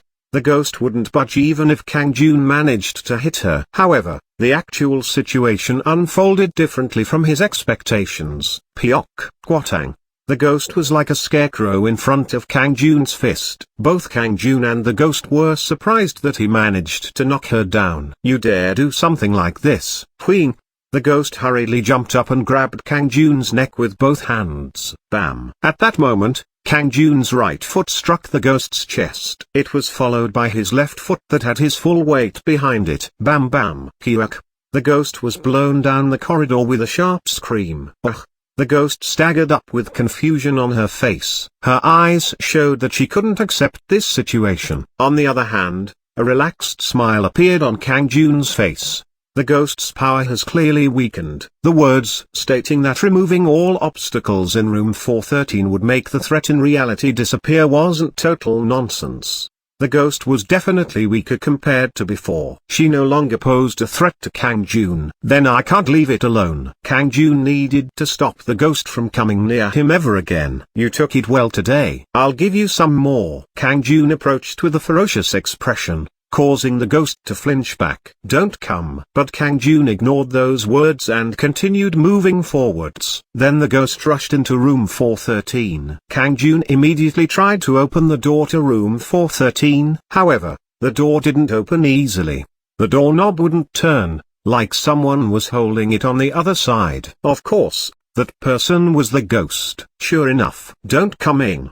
Please, it is a request, the ghost said in a pitiful voice. It no longer wailed and sounded like the normal voice of a woman, appealing to his pity. But Kang Jun wouldn't be moved by such a thing. Quang. Kang Jun punched the door and said coldly, I am telling you nicely to open the door. Then the force holding the door shut disappeared. Kang Jun, who was holding the doorknob, opened it. Please, don't come in, the ghost begged. But Kang Jun ignored her and entered the room. Instead of the black clothes and wild hair, the ghost was wearing a white dress and straight hair and was staring at Kang Jun with an uneasy expression. She looked quite pretty. No, she wasn't pretty but beautiful. But she was still a ghost. Kang Jun reached out and grabbed the collar of the ghost. What are you? Ha hey Yun. The ghost fearfully made eye contact with Kang Jun before replying. Hey Yun is my name. Her name? The name of a ghost? Although it was natural, she would have had a name when she was alive. Anyway, that wasn't important right now. Kang Jun roughly pushed her against the wall. Why would I ask about your name? I'm asking about what you are. Yun replied feebly. You already know that. You know what I am. Of course he knew. However, Kang Jun couldn't help wondering if Yun was really a ghost, especially a virgin ghost. Are you really a virgin ghost? Yun glared at Kang Jun. Is there any need for me to answer? Of course. Tell me, are you really a virgin ghost? Yun struggled for a moment before opening her mouth with a sigh. Yes, I am a ghost, but I'm not a virgin. Is that a problem? Kang Jun was lost in thought for a moment. So she is a ghost but not a virgin? Kang Jun was afraid that Yun had misunderstood him. She seemed to think he would have more sympathy if she was a virgin. There was no such thing. He was simply asking if she was a virgin ghost. According to legend, the most terrifying ghost to be haunted by was a virgin ghost. And to Kang Jun, the meaning of virgin was just an unmarried woman. But Yun seemed to have misunderstood. His face started to become hot. He wasn't expecting such an honest answer. He hadn't even been curious about such a thing. Kang Jun looked at her with an awkward expression. Anyway, I am right that you are a ghost. Yes. Yun obediently nodded. Kang Jun sneered and said, if you are dead, why don't you go to the afterlife instead of scaring people in this room? This is my room. I don't want anyone else in this room. What does that mean? Kang Jun couldn't understand why the already dead Yun was clinging to room 413. And why are you here? Did you die in this room? Yun nodded as tears dripped down. Will you listen to my situation? Leave this room right now, and don't come anywhere near me again. It is a request. Please don't drive me out. I will be quiet if you listen to my situation. Why should I listen to your circumstances? I'm not curious at all. Just get lost. Anyone watching the scene would think Kang Jun was an unscrupulous landlord kicking out his poor tenant. Yun. I can't. I will never leave. Do you want me to hit you, or will you leave? Kang Jun raised his fists in preparation to hit Yun. Yun closed her eyes. Hit me. I will be alright. Instead, just let me stay here. Hitting her. He could just hit her. But how could he hit her when the ghost didn't even resist? He somehow felt dirty. Then I will make you leave. Kang Jun lifted Hye-yeon up and prepared to throw her out the door. Hye-yeon hurriedly exclaimed, I've scared people but I never actually harmed them. Lies. Then why did you try to kill me last night? You threatened me first. I never really intended to kill you. Kang Jun had used the black magic attack first. Apart from that fact, why are you talking to me now? If I leave this room, I will gradually lose my memories and become a wicked spirit. I don't want to hurt people. Please don't drive me out. Please. He had to believe this. Dang, this has become complicated. Kang Jun placed Hye-yeon back in the room. So you have to stay in this room forever? I can't leave before my grudge is resolved. Grudge? What is it? Hye-yeon gazed at Kang Jun with expectation. Then you will release my grudge? I didn't say that. But I will listen to your situation. Kang Jun flopped down on the bed and said, damn. It was too unexpected. He now needed to listen to the circumstances of a ghost. However, he couldn't just drive out Hye-yeon if it meant she would turn into an evil spirit and harm others. Tell me, what is your grudge? Chapter 23, Occupying Everything. 3. This chapter is updated by Novels PL. He guessed that Hye-yeon was killed by a bad guy. Kang Jun decided to listen to Hye-yeon's grudge. Tell me, what is your grudge? That is. Oh my god. Hye-yeon was about to tearfully explain her grudge when her body suddenly trembled. Oh my god. Why is this happening? I really can't believe it. What was she suddenly talking about? Kang Jun couldn't understand Hye-yeon's attitude. But then Hye-yeon jumped up and started bowing towards Kang Jun with an expression of respect. What are you doing? Thank you very much. My grudge has been released. I will never forget this. Kang Jun couldn't move. What were these absurd words? Her savior. When did I free you? I only knew now. My grudge seemed to be released the moment I was about to tell you. I'm glad, but that doesn't matter to me. Regardless, think about it. You are the reason why my grudge is released, Hye-yeon said with confidence. Kang Jun figured it out the moment he heard it.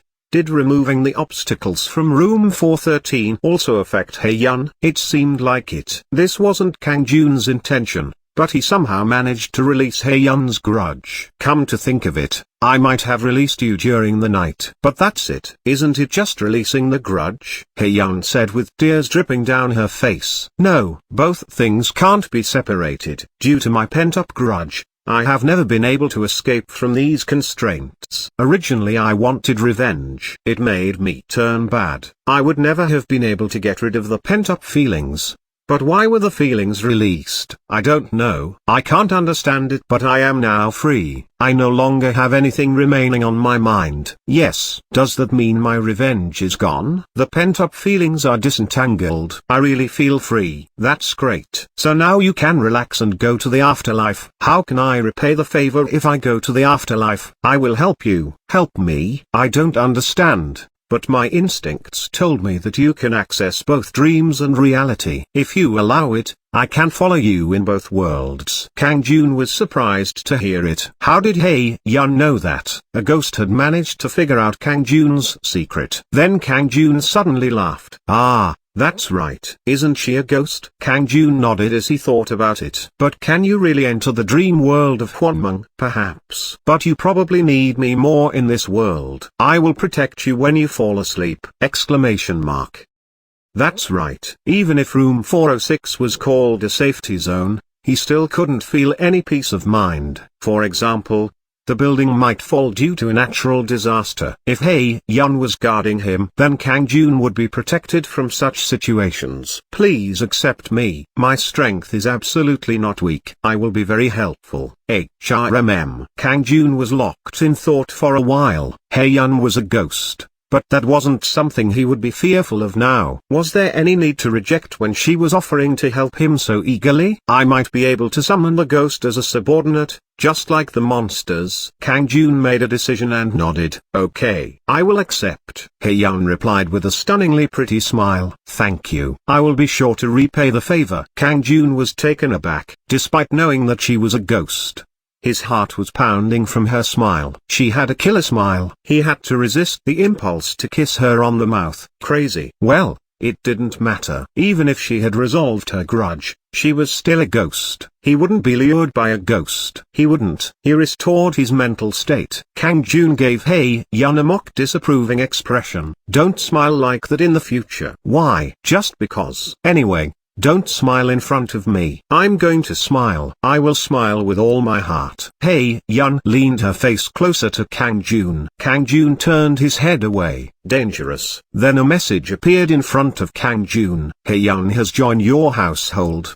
The skill Summon Hye Yun has been created. A skill. It was also a skill with a very unusual name. Summon Hye Yun. She joined his household and there was even a summoning skill. Kang Jun quickly looked at the skill window. Summon Hye Yun. You can summon Hye Yun to a particular place. -5 black magic energy will be consumed. It is possible to summon her to the punishment field, battlefield and the world of Mung. Unbelievable. It is real. It was like Hye Yun said. Kang Jun was now able to call her to the world of Mung. She was also available for the battle and punishment fields. It would be quite useful when meeting an opponent stronger than Kang Jun. Kang Jun stared at Hye Yun and said, by the way, I said I would listen to your circumstances. How did you die?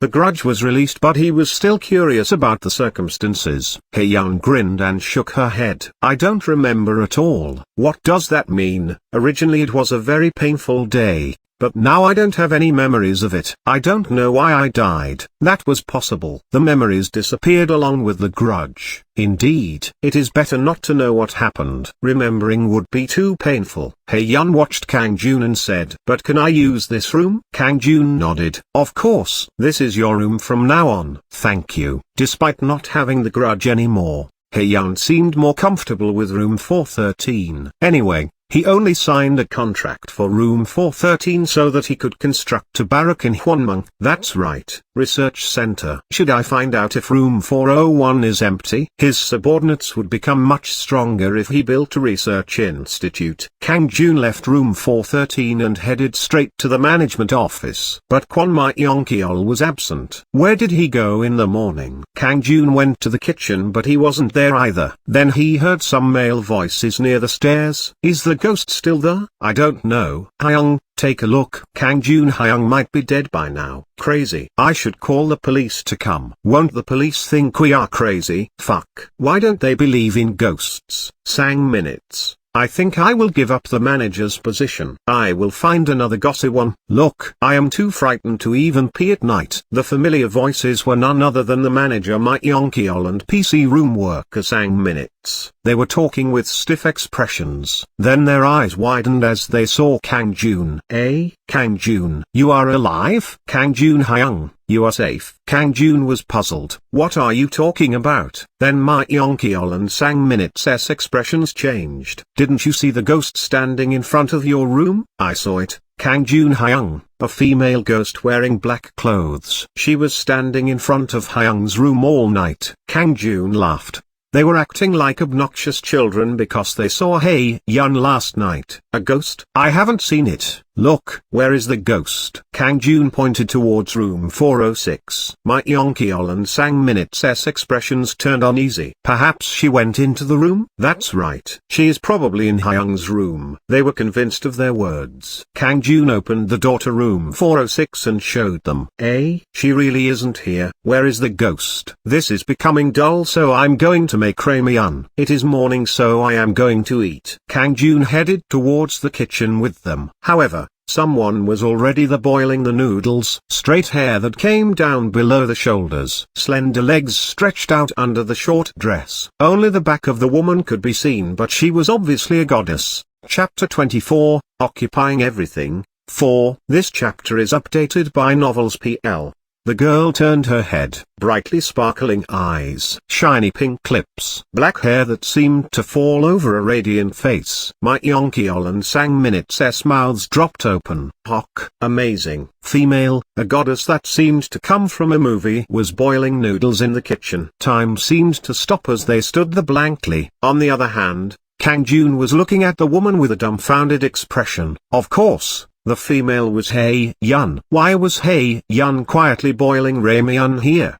The ghost was openly revealing herself. Kang Jun wasn't alone, so he couldn't talk to her. Kang Jun immediately grabbed Hae Yun's hand and dragged her out of the kitchen. "What are you doing right now? Boiling ramen?" "I already know that. Why are you crazy enough to reveal your appearance in front of others?" Then Hae Yun laughed. "What's wrong? They don't know that I'm a ghost." "But you are a ghost. You should remain quiet like a ghost. Acting like this will just cause trouble." Hae Yun looked grouchy at Kang Jun's words as tears formed in her eyes. "So what if I am a ghost? Should I just stay curled up in my room if I am a ghost? It is better than being seen by others." "Why, do you think I will harm people?" Kang Jun couldn't think of anything to say. Hae Yun hadn't wanted to hurt anyone even when she was still filled with resentment. Moreover, she wasn't a vengeful spirit anymore. Besides, she didn't need to use the powers of a ghost unless Kang Jun was in danger. The boat had also sailed. Hae Yun was seen boiling ramen in the kitchen. "I was so bored in the room, so I went to the kitchen." "Is it wrong that the ramen took a long time to boil?" Puke. Hae Yun burst into tears. Kang Jun was dumbfounded. "But can a ghost even eat?" "Ghosts are still the same. I can boil ramen or walk like a normal person if I wanted to. Even ghosts have feelings." Kang Jun sighed. He honestly couldn't say that it was wrong. Kang Jun somehow understood the feelings of the ghost. "Now stop crying. Eat ramen or take a walk if you want. Rather, you can roam around during the day." "It is wrong that ghosts can only haunt people at night. We can go anywhere in broad daylight. However,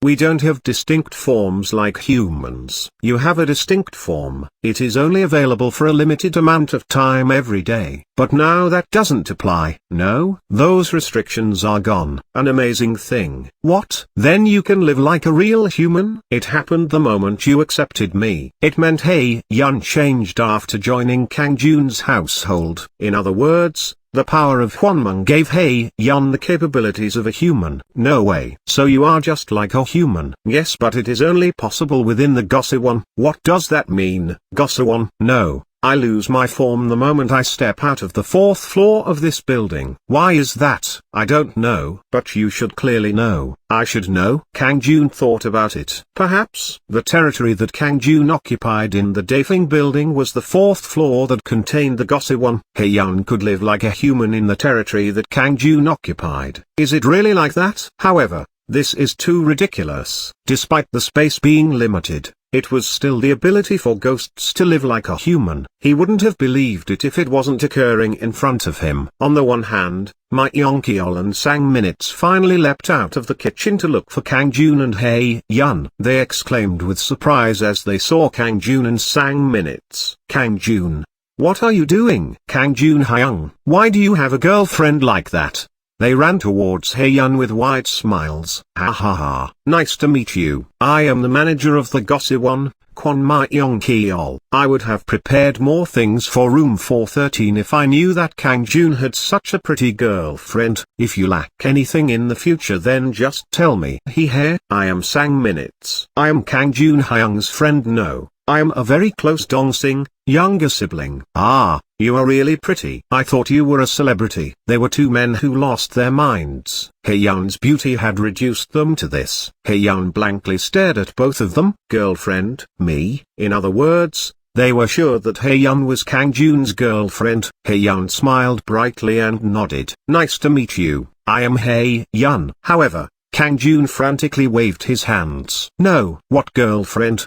Don't talk nonsense. A ghost as his girlfriend." It was a big deal. Hae Yun was a member of his household, not his girlfriend. But my Yonkiol and Sang Minutes didn't believe Kang Jun's words. Hae Yun had nodded. It was sufficient. "She really is his girlfriend. I'm so envious." "Wow, amazing, amazing." They were crazy with envy. Sob. Buying a wig is a good thing. Kang Jun managed to snag a tremendous beauty. "I should buy a wig." "Ah, I'm really envious." "Envious? Okay. I should ask her to introduce some friends." My Yonkiol and Sang Minutes were determined to make a good impression on Hae Yun so that she would set them up on blind dates. Meanwhile, Yun walked back to the kitchen in order to boil the ramen. Sang minutes rushed after her. Wait, a goddess like you should sit at the table while I boil it. That's right, water shouldn't land on a goddess' hands. My Yonkiol and Sang minutes volunteered to be Yun's slaves. Kang Jun thought it was ridiculous. What would happen if they knew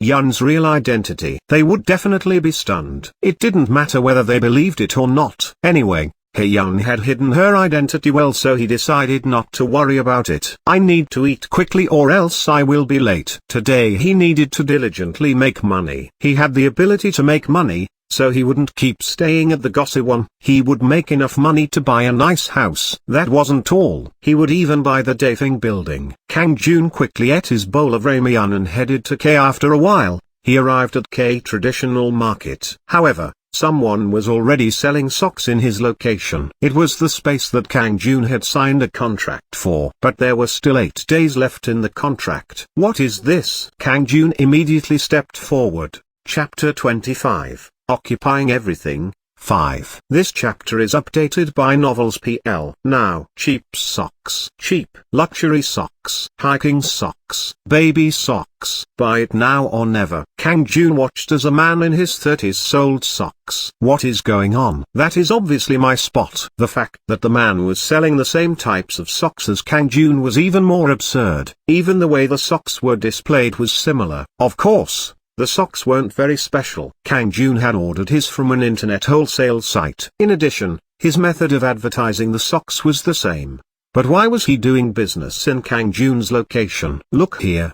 The man in his 30s, Lee Bonkiol, thought that Kang Jun was a customer and welcomed him. Now, take your pick. Everything in front of you is 2001. That is cheap for such luxury socks. Adult socks are 7001. Hiking socks. This is my place. What are you talking about? This spot. I signed a contract for it. Lee Bonkiol's expression hardened in an instant.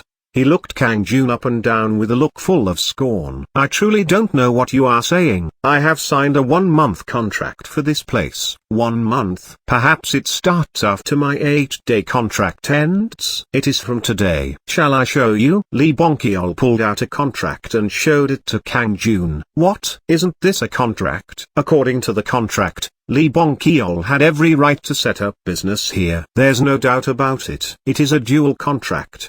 Something ridiculous had happened. In that case, this problem wouldn't be easily solved through talking to Lee Bonkiol. Kang Jun had signed a contract with Young Sik first, but now it was rented to someone else. He didn't even receive a phone call. The products Kang Jun pre-ordered from the internet arrived 10 boxes. The total price of the socks is 600,000 won. But now he didn't even have a place to leave the boxes. Lee Bonkiol became angry after seeing the boxes. Hey! What are these boxes? Aren't you going away? But Kang Jun had no intention of obediently leaving. This double deal is obviously the fault of the owner. His phone isn't working right now, so please wait. So, will you be responsible for screwing up my business? I won't take responsibility for Young Sik. Rather, I'm not deaf, so please speak more quietly. Lee Bonkiol flinched back as Kang Jun stared at him coldly. A height of 187 centimeters. The short sleeves revealed muscular forearms. Tough eyes stared out from below silver hair. Lee Bonkiol somehow felt numb from Kang Jun's glare. It was at that moment 2 men heard the commotion and surrounded Kang Jun. Lee Bonkiol's face was triumphant as they appeared. Hey bastard, won't you move these boxes? How long are you going to interrupt my business? If you think there is an unfair contract, go to the owner, Pasik. At that moment, there was a strange smile on Kang Jun's face. He thought something was strange, but now it made sense. They clearly saw the excellent business in the last 2 days and aimed to steal this position. They heard about what happened. His business had gone too well. But in fact, this location originally wasn't very good. It was a remote spot where it was hard to make even 100,000 in one day. Kang Jun wouldn't have been able to sell the socks without the draw-in customers' skill. However, Lee Bong-keol's group thought it was the location. They schemed together with the owner of the location. In the meantime, Lee Bong-keol gave him a meaningful smile and handed over a coffee from the vending machine. "That's okay." Kang Jun declined the coffee. Lee Bong-keol didn't off twice. He just laughed while slurping the coffee. "What else is there to talk about?" "What do you mean?" "I know very well that Oh Young-sik is traveling overseas and won't be back for 10 days. So, just look at this situation. I'll pay for those 8 days, so look for another spot." "Why are you giving money to me?" "Tue. Don't worry about it. I'll get it back when Oh Young-sik returns. Instead, you will get the money if you sign these waivers giving up the contract." Lee Bong-keol held out some papers with a smile. These documents had even been prepared in advance. It was 10,000 won a day, for a total of 80,000 won. "Hyung, you have resolved it nicely. Why aren't you signing?" The men standing behind Kang Jun urged him on. Meanwhile, the number of people had increased to 4, and they continued to create a threatening atmosphere while Kang Jun and Lee Bong-keol talked. It was like they were going to stab him in the back. The words seemed to be encouraging. Of course, they were lies. They were trying to scare Kang Jun. These fools. Kang Jun didn't panic under such intimidation. He would use these guys to fill his black magic energy. Just then, a familiar voice was heard. "Where did I hear this before?" Kang Jun turned his head for a look. "What? Why is he here?" It was Cho Sang-jin, the one who always drank at the karaoke bar in the basement of the Dafeng building. Not long ago, Kang Jun had given Cho Sang-jin a horrifying punishment. Hock. That guy. On the other hand, Cho Sang-jin's complexion turned pale as he saw Kang Jun. Kang Jun's face was similar to someone he knew. It can't be. That guy was lame. Cho Sang-jin's mind was troubled. The silver hair must be a wig. However, a lame foot couldn't be fixed in just a matter of days. But why did he feel numb? Cho Sang-jin recoiled as he felt an ominous feeling. He was frozen in his position. "Where are you going, Cho Sang-jin?" Kang Jun pointed a finger towards him.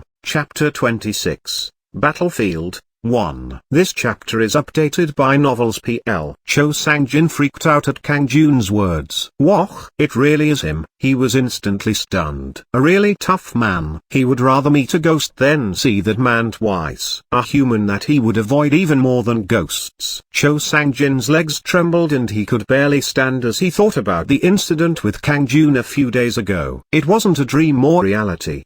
He clearly remembered it, no matter how insane it seemed.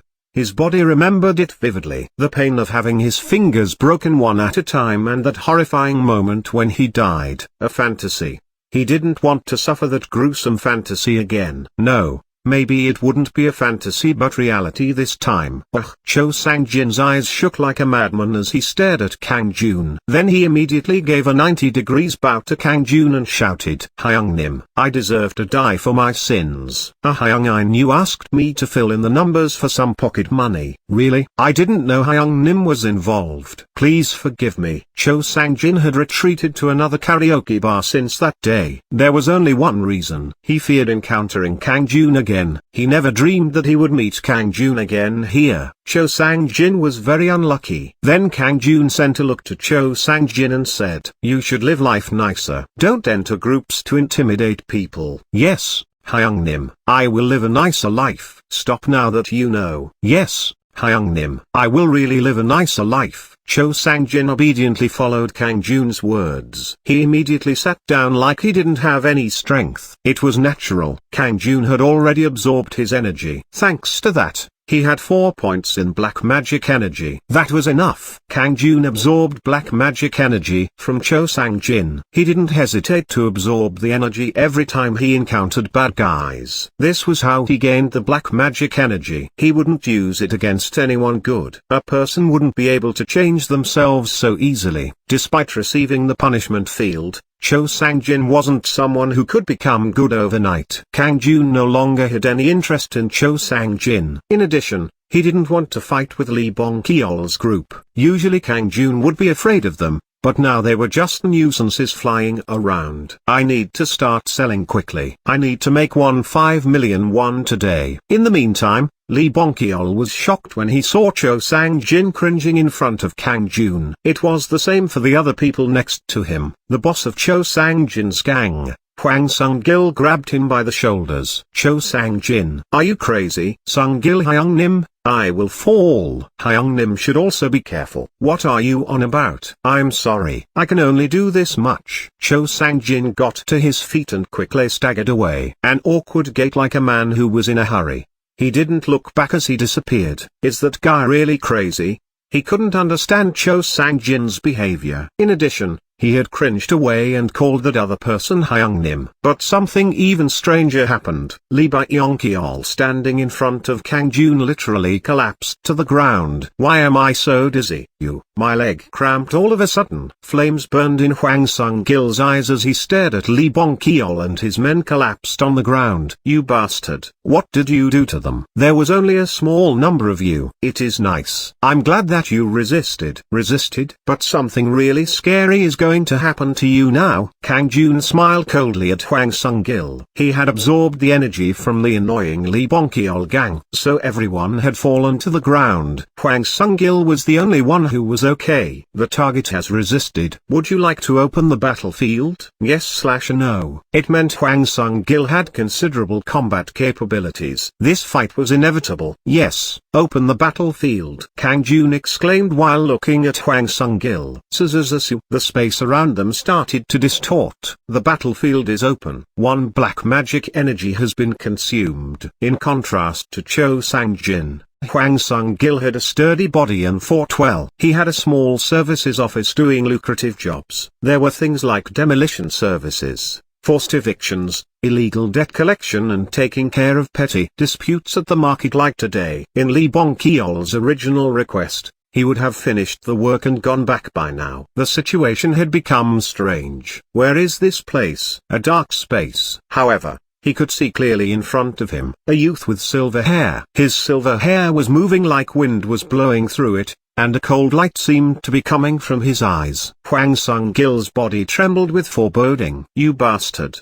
What are you doing? Where is this place? This place. It is the place where you are going to die. This was the first time Kang-jun had used the battlefield. The time limit was 5 minutes. If he didn't win, then it would be a defeat, and then Kang-jun's black magic energy would be given to Huang Sung-gil. Therefore, he had to win no matter what. Having a large amount of black magic energy taken would incapacitate him. You can summon your household to the battlefield. Available to summon. Ration Infantry, 2. Ration Archer, 1. Hey Yun. He already knew Hey Yun could be summoned, but he didn't know about the creatures from Juan Mung. Summoning the rations would only consume 1 black magic energy, while Hey Yun would consume 5. But now wasn't the time to save his black magic energy. He needed an unconditional victory. Summon all. The rations appeared right in front of Kang-jun. Kikikik. The ration infantry were armed with clubs while the archer had a bow. It wasn't just them. A girl in a white dress and neat black hair. Suck. Hey Yun posed naturally like she had always been there. But Huang Sung-gil was spooked as he stared at her. Kang-jun didn't need to explain to Hey Yun why she was called here. Her resentful feelings came back the moment she entered the battlefield. Of course, the target was Huang Sung-gil. Entering the battlefield itself gave her hostility. At this moment, Huang Sung-gil was completely Hey Yun's enemy. I won't forgive you. Hey Yun's hair became wild and her clothes changed color. Her eyes subsequently turned red. Hock. Huang Sung-gil flinched back with shock. Suyuk. Bam. Meanwhile, something flew out of nowhere and embedded into his thigh. The pain of something sharp digging into his flesh. Arrow? Huang Sung-gil wasn't in a normal state. A ghost suddenly appeared, and a rat-head monster shot him with a bow. Where was this place? What on earth was going on? Huang Sung-gil couldn't even resist and started to flee. Chapter 27. Battlefield. 2. This chapter is updated by Novels PL. Siwak Buhak. The arrow flew with an eerie sound. Huang Sung-gil reflexively rolled his body, but another arrow hit his right shoulder. He was struck by an arrow. It wasn't just 1 or 2. The ghost monsters he had never heard of, as well as arrows. This was an absurd situation. A dream? It had to be. It was a situation he couldn't understand. So Huang Sung-gil was sure it was a dream. The situation was so ridiculous that it couldn't be real. But it felt real. Blood was flowing from his shoulder and thigh where the arrows were embedded. The pain wasn't a joke. He never felt terrible pain like this in a dream. Anyway, he started to run away again. However, he couldn't even move a few steps before stopping. The ghost was right in front of him. The ghost was staring at him furiously. Huang Sung-gil felt like all the air was gone from his lungs as he sat down. In fact, he hadn't been afraid since he was young. He wasn't afraid of things ranging from a ship or even a knife. It was the same for pain. He could somehow endure 2 arrows. However, there was only one thing he was afraid of in this world. It was none other than ghosts. He didn't know the reason. Ghosts were just scary. Even as a grown man, he had never seen a ghost movie. But now a ghost was right in front of him. She was also one of the most frightening, a virgin ghost. The wild hair, the bloody eyes filled with resentment, the long fingernails at the end of her arms. Ooh, help me. This was a nightmare. Please let the dream end quickly. His body was stiff like a frog encountering a snake. He wanted to escape but his feet wouldn't move. The ghost approached with both hands stretched out. Quack, quack, quack. The razor-sharp nails dug into his body. The pain wasn't the problem. The fear was more terrible than the pain. Help me. Huang Sung-gil would rather just die. However, the ghost didn't let go of him of his neck. The mocking eyes just stared at him as he struggled on the floor. Kekekek. The rat-head monsters also struck down with their clubs. Bam bam, bam bam bam dash. His flesh and blood flew everywhere. Huang Sung-gil's body became a wreck due to the ruthlessly flying clubs. Ooh. However, he was still alive. Jill. Her white hands moved through his hair. The rations surrounded him. Sob. Huang Sung-gil started sobbing. He was captured by a ghost and escorted by monsters. Flop.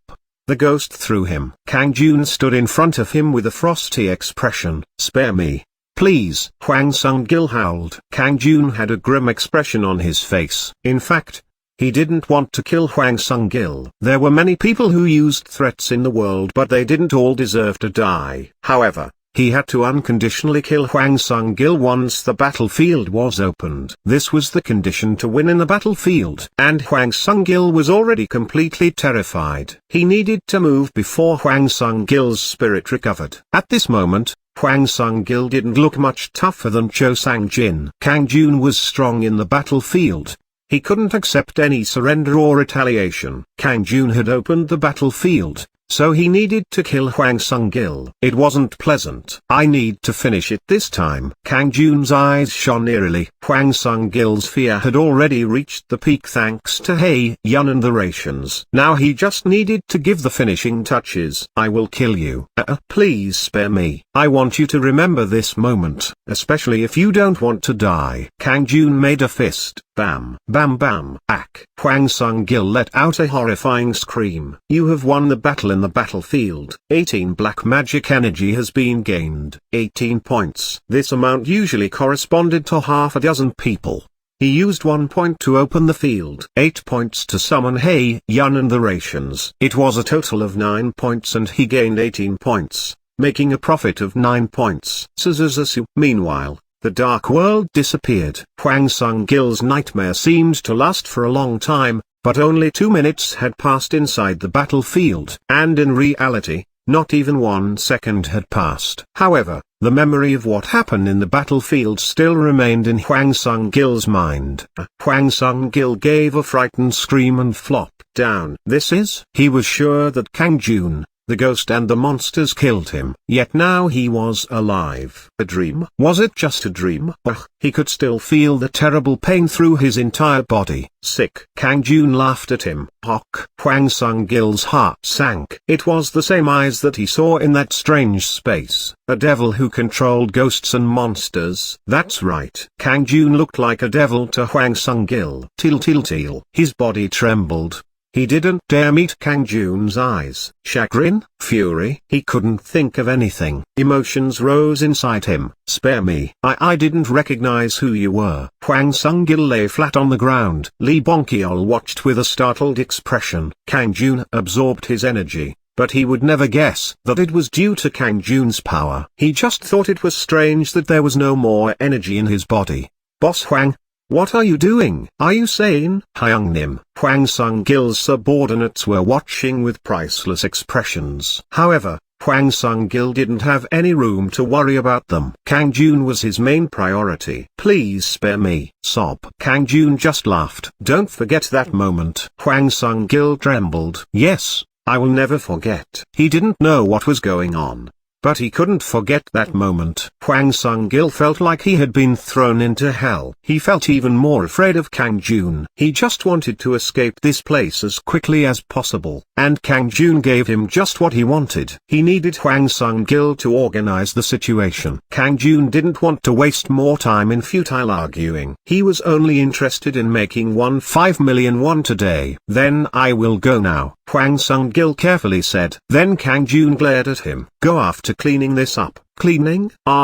Yes. Don't worry about it." Hwang Sung-gil remembered why he came here in the first place. Sack. In an instant, Kang Jun's store was neatly emptied. Hwang Sung-gil then glared at Lee Bong-keol. Lee Bong-keol awkwardly stood in front of Kang Jun and said, I'm really sorry. Yesterday I saw that the socks were selling well and was blinded by greed." Lee Bong-keol had excellent instincts. Kang Jun raised a hand. "I hope something so annoying will never happen again." "It won't." Hwang Sung-gil started sweating. He bowed a few times before fleeing with his subordinates. "Then shall I get started?" Kang Jun displayed his socks and immediately started selling. Chapter 28, Demonic Dragon's Ring, 1. This chapter is updated by Novels PL. Around 1 hour after he started selling the socks, the owner of the stall appeared and bowed to him.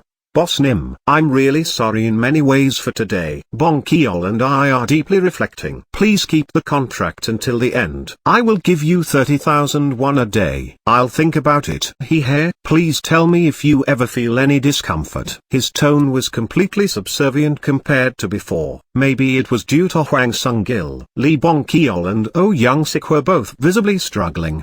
Didn't they covet this spot? They brought a gang to bully him into giving up the location. In fact, customers gathered in front of Kang Jun like they were spellbound. However, Kang Jun only intended to sell socks here for 8 days. This wasn't a good place to trade. He needed to use the skill draw in customers at a location with a better floating population. Towards the center of the market, the floating population increased by more than 10 times. It would be better to find a stall in that location. Even if it was much more expensive, he would be able to earn a few 100 million won a month. Of course, he needed to work to collect that money. Kang Jun was climbing up step by step to the top. Now, selling socks. Durable, lightweight and comfortable to wear. Come and look just once. The sale of the socks went smoothly. He steadily used the draw-in customers as well as art of communication whenever there was a critical hit. He sold all 10 boxes by the time it was 9 p.m. He made 153 million won in a day. His goal had been to achieve 15 million won. Kang Jun had an enthusiastic smile on his face. Up to now,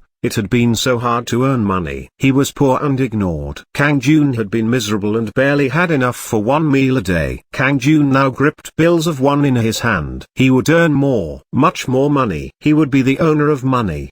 The next day, Kang Jun also sold socks at the market. And finally, the time came to return to the world of Mung. Unfortunately, he wasn't able to sign a contract for room 401. 10 p.m. Kang Jun paid a visit to room 413 before falling asleep. The door opened and revealed Hye Yun. "Omo, what is happening this time?" Hye Yun behaved like an ordinary woman. Kang Jun laughed. "This is the time. Watch over me very well tonight." Kang Jun let Hye Yun know in advance to look after him. "It is finally that day." "Yes, I also want to visit that world. I will call you if necessary. And starting from tomorrow, you will be able to head down to the PC room on the 3rd floor. Hye Yun could remain a human on the 4th floor, but that didn't last once she headed down to the PC room. Kang Jun thought that today would be enough to occupy the entire Dafing building. "Really, Hewitt? You promise?" "Then I will be like an expensive watch." "Expensive watch?" Sang Minutes told me that it is a game trending among the citizens these days. Hye Yun told me. Playing a game? A naive innocent expression. A slender figure that stimulated the protective instincts. She really was a very beautiful human. It wasn't easy to recall the appearance of a virgin ghost with sharp nails from a few days ago. They returned back to room 406. Kang Jun lay on the bed to try and fell asleep.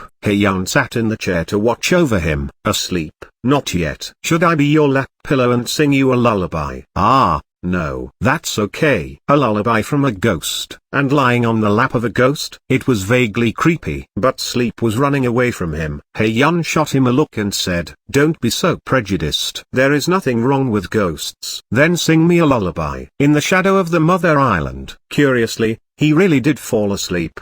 The moment that Kang Jun fell asleep, the door to Juan Mung is open. You have entered the world of Juan Mung. Kang Jun stood in the middle of his room 406 space.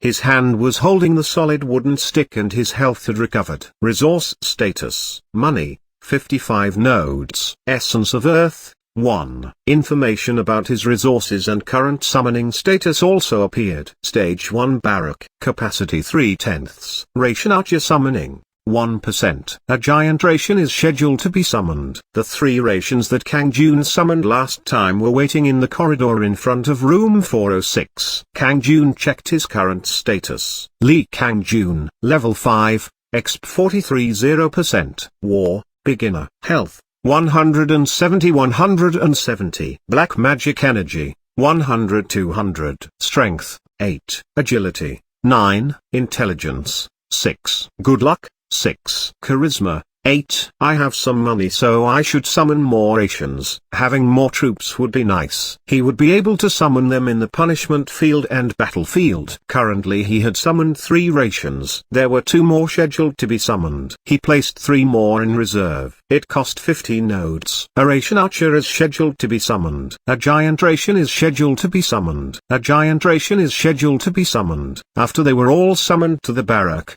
Kang Jun would be able to command 8 troops. It would just take a bit of time to summon them. Meanwhile, Kang Jun decided to occupy the PC room on the 3rd floor. Let's go. 3rd floor. Yes, Lord. Kikikik. We will follow your words. Kang Jun took the lead with the solid wooden stick while the 2 ration infantry followed behind. The ration archer was bringing up the rear. Rainbow PC room. Invasion is possible. Would you like to invade? Yes/no. The question appeared as soon as he headed down the stairs to the 3rd floor. Yes, invade. Kang Jun expected it and replied without any hesitation. Attack and destroy the door to the Rainbow PC room. Rainbow PC room door, 100%. Attack the door. Kang Jun instantly commanded. Kick it. Attack. Kikiki. Break down the door. It wasn't a joke to say that the PC room used up the entire 3rd floor. Kang Jun wielded the solid wooden stick and triggered Aura of Earth. Quang quang quang. The ration infantry and archers also diligently attacked the door. Sometimes the door would open with a gust of wind and dramatically reduce the health of the ration infantry. Every time,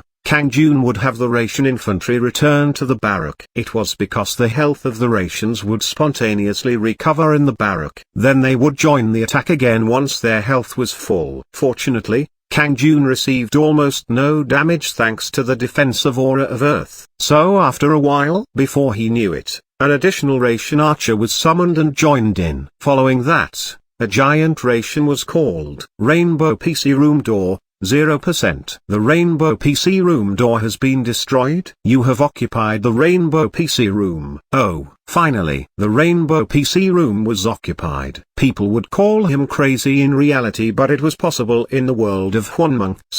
Then a scroll appeared beyond the door. Kang Jun instantly looked at it. Inferior PC room knowledge has been acquired. The power of the management skills inside the PC room will increase. Last time it was the Gossy one, but now he had acquired knowledge about the PC room. In the future, it would be easier for Kang Jun to earn money in the Gossy one or PC room. Kang Jun exited and continued to the 2nd floor. The Iris coffee shop has been occupied. Star karaoke has been occupied. The door destruction speed was much faster thanks to the giant ration. He took over the 2nd floor a lot quicker than the 3rd floor. Inferior coffee shop knowledge has been acquired. Inferior karaoke knowledge has been acquired. He obtained some loot on the 2nd floor. Of course, there was knowledge, coffee shop and karaoke. Kang Jun felt somewhat proud. This knowledge would be useful someday. He continued to the 1st floor. The Tasty Sundi house has been occupied. Dafing real estate office has been occupied. He also succeeded in the occupation of the 1st floor. The relevant industry knowledge was acquired. Finally, It was time for the basement. At this time, the summoning of all his troops to the barrack was completed. 2 ration infantry, 3 ration archers, 3 giant rations. The total of 8 troops marched vigorously behind Kang Jun to the door of the karaoke bar in the basement of the Dafing building. Attack the door. Q. As you command. Kekakakit. Yes, Lord. The 3 giant rations rushed without mercy to the door. The ration infantry wielded their clubs while the ration archers leisurely fired their bows from the back. Quang quang quang quang, quack quack quack quang, papapak, siuak, papapak. The karaoke bar door didn't have significant durability, so it was quickly destroyed. Roma Salon has been occupied. Inferior karaoke bar knowledge has been acquired. It is finished. Kang Jun cheered. He had succeeded in occupying all of the Dafing building. Chapter 29, Demonic Dragon's Ring, 2. This chapter is updated by Novels PL. The Dafing building has been occupied. Mission 4 has been completed. A bright light started to shine through the entire building. 200 nodes have been given as compensation. 3 Essence of Earth have been given as compensation. As a reward, enough experience will be given to increase your level. He rose 2 levels to reach LV7. In addition, there was the compensation of 200 nodes and 3 Essence of Earth. Okay, now I can summon the Ratigas. Currently the most powerful monster that can be summoned from the barrack. The Ratigas had a wide area Earth attack skill. The boss monster of the ration dungeon. The speed was a bit slow, but it had formidable attack and defense. At the time, Kang Jun had managed to somehow finish it off. Now it could be summoned as a subordinate. However, enormous resources would be consumed when summoning it. 100 nodes and 1 essence of Earth. He hadn't dared summon it until now. Kang Jun immediately summoned 2 Ratigas. Ratigas summoning, 1%. A Ratigas is scheduled to be summoned. After they were summoned, the Ratigas would be in the vanguards with the giant rations, fighting in the battlefield as well as Juan Mung. Thinking of that scene was somehow reassuring to Kang Jun. By the way, why is the building continuing to shine? The entire Dafing building was engulfed in a bright light. That light was becoming increasingly more intense. His eyes started hurting. At that moment, the light disappeared without a trace. A message surfaced at the same time. You have been selected by the power of Juan Mung. Passing mission 4 had given you the qualifications to become a sovereign. Sovereign? What was this? I am a sovereign? Kang Jun was confused by the message. A token will be granted to show your sovereign qualification. This token is unique and only given to you. A small treasure box covered in radiant light appeared in front of Kang Jun. A treasure chest? This token is proof that I am a sovereign. Kang Jun instantly opened the box. Ring? A golden ring. There was a pattern of a dragon carved on it. The demonic dragon's ring has been obtained. Demonic dragon's ring. Rating, only 1. A sign that you are a sovereign in Juan Mung. Charisma +3 when worn. Sovereign title, Lucan. Oh, amazing. He didn't know what a sovereign was. However, the option given when wearing this item was literally the jackpot. It gave 3 points to the fixed stat, Charisma. Higher charisma meant he could summon more powerful monsters. Kang Jun currently had 8 charisma. If the 3 points from the demonic dragon's ring was added, it would be 11 points in charisma. After obtaining the demonic dragon's ring, you will be called Sovereign Lucan from now on. The demonic dragon's ring is your alter ego. If you take the token from other sovereigns, they will be deprived of their qualification as a sovereign. Kuyuong. Kang Jun was startled. What did this mean? Other sovereigns? There are sovereigns other than me? In addition, it could be taken away. Then he could attack other sovereigns. Sure enough, after obtaining the power of Juan Mung, you can launch activities against other sovereigns. Kang Jun's expression became determined. Other sovereigns. It wasn't just 2. If so, there was no knowing how many sovereigns there were. And where did they exist? In addition, how strong were they? Could he survive against them? You can attack other sovereigns and steal their token. Obtaining the token of other sovereigns will make you stronger. The chances of passing the last mission will become much higher. Kang Jun had to pass 100 mission in order to be freed from the crisis of dying in Juan Mung. Now he had only completed mission 4. He couldn't guess how tough the future missions would be, let alone how enormous the last mission would be. Reaching mission 100 wouldn't be an easy task.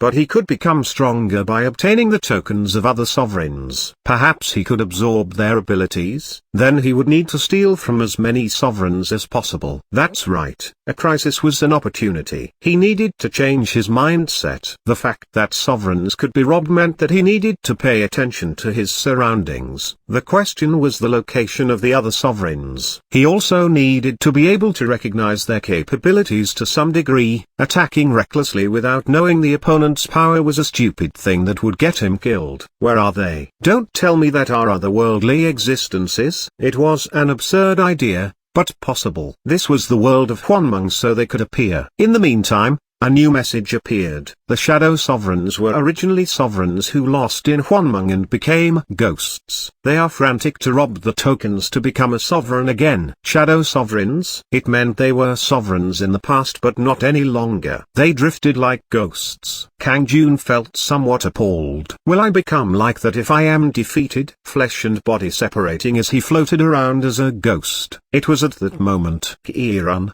the Shadow Sovereign wandering the area, has detected your presence. Kieran will soon start the attack. Be prepared. Kang Jun was surprised. Something like this, the attack from a Shadow Sovereign. How long had it been since he became a sovereign? Yet a Shadow Sovereign was wandering around near the Dafeng building. Mission 5. Repel the Shadow Sovereign. Kieran. Compensation. Experience. 300 nodes. Breath of the Wind. A mission showed up. A mission regarding the Shadow Sovereign. However, Kang Jun had to repel Kieran even if there wasn't a mission. Otherwise, he would soon become a Shadow Sovereign. Shit, I need to win. At that moment, something black appeared in front of the building. Kukikaku, an elderly man wearing black robes with black hair reaching down to the waist. He literally resembled a black magician. No. You are? Kang Jun was startled when he saw the old man. He had a very familiar face. The face of the corpse Kang Jun met under the bed. That's right. This old man was the one who told Kang Jun about the power of Juan Mung, but he was actually the Shadow Sovereign Kieran. Kieran gave him a dark smile and said, Kukikuk, I have been waiting for this moment. You stupid boy. You have obtained the proof of a sovereign. I will take it. Chapter 30, Demonic Dragon's Ring. 3. This chapter is updated by Novels PL. Kang Jun stared at Kieran. You are the Shadow Sovereign? So you were after this from the beginning? And Kieran quickly replied, don't look so bitter. You just have to win everything. That is how to rule the world of Juan Mung. I have to win everything? Of course. The loser has to give everything to the winner. But I'm not interested in anything else that you have. Only the sovereign token. I will go away if you give it to me. Shut up. You won't be able to take it from my hand unless you kill me. Kieran looked completely like a warlock. It would be difficult for Kang Jun to resist with his own strength. However, he wasn't about to give up the ring without a fight. He would be deprived of the sovereign ring as well as fail the mission. Defeat in the world of Juan Mung meant death. He would die anyway, so it was better to die trying. Kieran just laughed like it was ludicrous. Silly, young fool, so you wish to die. He then held up his right hand, swaying. At that moment, a huge amount of wind blew and started rotating. Quack quack quack quack. Surprisingly, the origin of the vortex was coming from Kieran's right hand. A ray of green light hit it and the swirling wind became increasingly larger. What on earth is that? Kang Jun's mouth dropped open. It was obviously magic. A huge swirl in the sky. Kieran was a warlock with tremendous power. Do you see, boy? This is why I was dubbed the Sovereign of the Black Storm, also known as Hellstorm. Hellstorm. That's right. You should have heard the name. The ultimate fire magic called Hellfire. This wind magic is comparable to that. Shit. Kang Jun knew about the fire magic called Hellfire. The ultimate fire magic that a dragon used. He knew of its existence from fantasy novels. Kieran was boasting that his wind magic Hellstorm was just as amazing as that. If so, it would be impossible for Kang Jun to win over Kieran and he would die. The only weapon he had was a wooden stick. But he had to fight with Kieran so early on. He had his subordinates, but they would be useless. The rations would just be mere bugs in front of Hellstorm. Kieran gave a wicked laugh. This is my final warning. If you hand me the sovereign token now, then I won't kill you. Shut up. Won't I still die if the token is snatched away? You are mistaken. If the sovereign token is taken away, you will become a shadow sovereign and still have the chance to regain your position. But you will die if I destroy you here. You shouldn't end so soon! Exclamation mark. There was a difference. Kieran's eyes flashed with intimidation. Now, make your choice. Will you select eternal despair, or will you choose humiliating survival with a chance to recover again? Eternal despair meant that he would be destroyed. Once again, there was still a chance to recover from being a shadow sovereign if he lost his qualifications. However, Kang Jun didn't consider the second option at all. Would Kieran really spare Kang Jun if he received the ring? There was no way that would happen. Kang Jun would absolutely never give up without any opposition. Fight to the death. Kang Jun was already prepared for death. Summon Hei Yun. He summoned his household member, Hei Yun. Hei Yun was called, but the situation was slightly regretful. Suzusu. Hei Yun appeared in her neat white dress. She opened her eyes and stared at the surroundings. This is Juan Mung. It looks just like reality. Look at it later. We are being attacked. Kang Jun pointed at Kieran and said. Hei Yun looked over and was puzzled. There is something strange. Yes, he is the shadow sovereign called Kieran. Right now he is using the ultimate magic Hellstorm. Wait, that is an illusion. An illusion? It looks real but is actually nothing. My gut feeling isn't wrong and I wouldn't deceive you. Then Kieran's expression stiffened. A sign that he was upset about something. Unbelievable. A senior ghost. Why can you already summon a senior ghost? Kieran thought that Hei Yun was a senior ghost. A virgin ghost was the most frightening, so it made sense that she would be a senior ghost. Looking at Kieran's panicked face, it seemed like Hei Yun's words were correct. So it really was an illusion? You tried to trick me into handing over the demonic dragon's ring. Kiwa, shut up. Why would I use Hellstorm on someone like you? With those words, he stretched his right hand forward. Whing!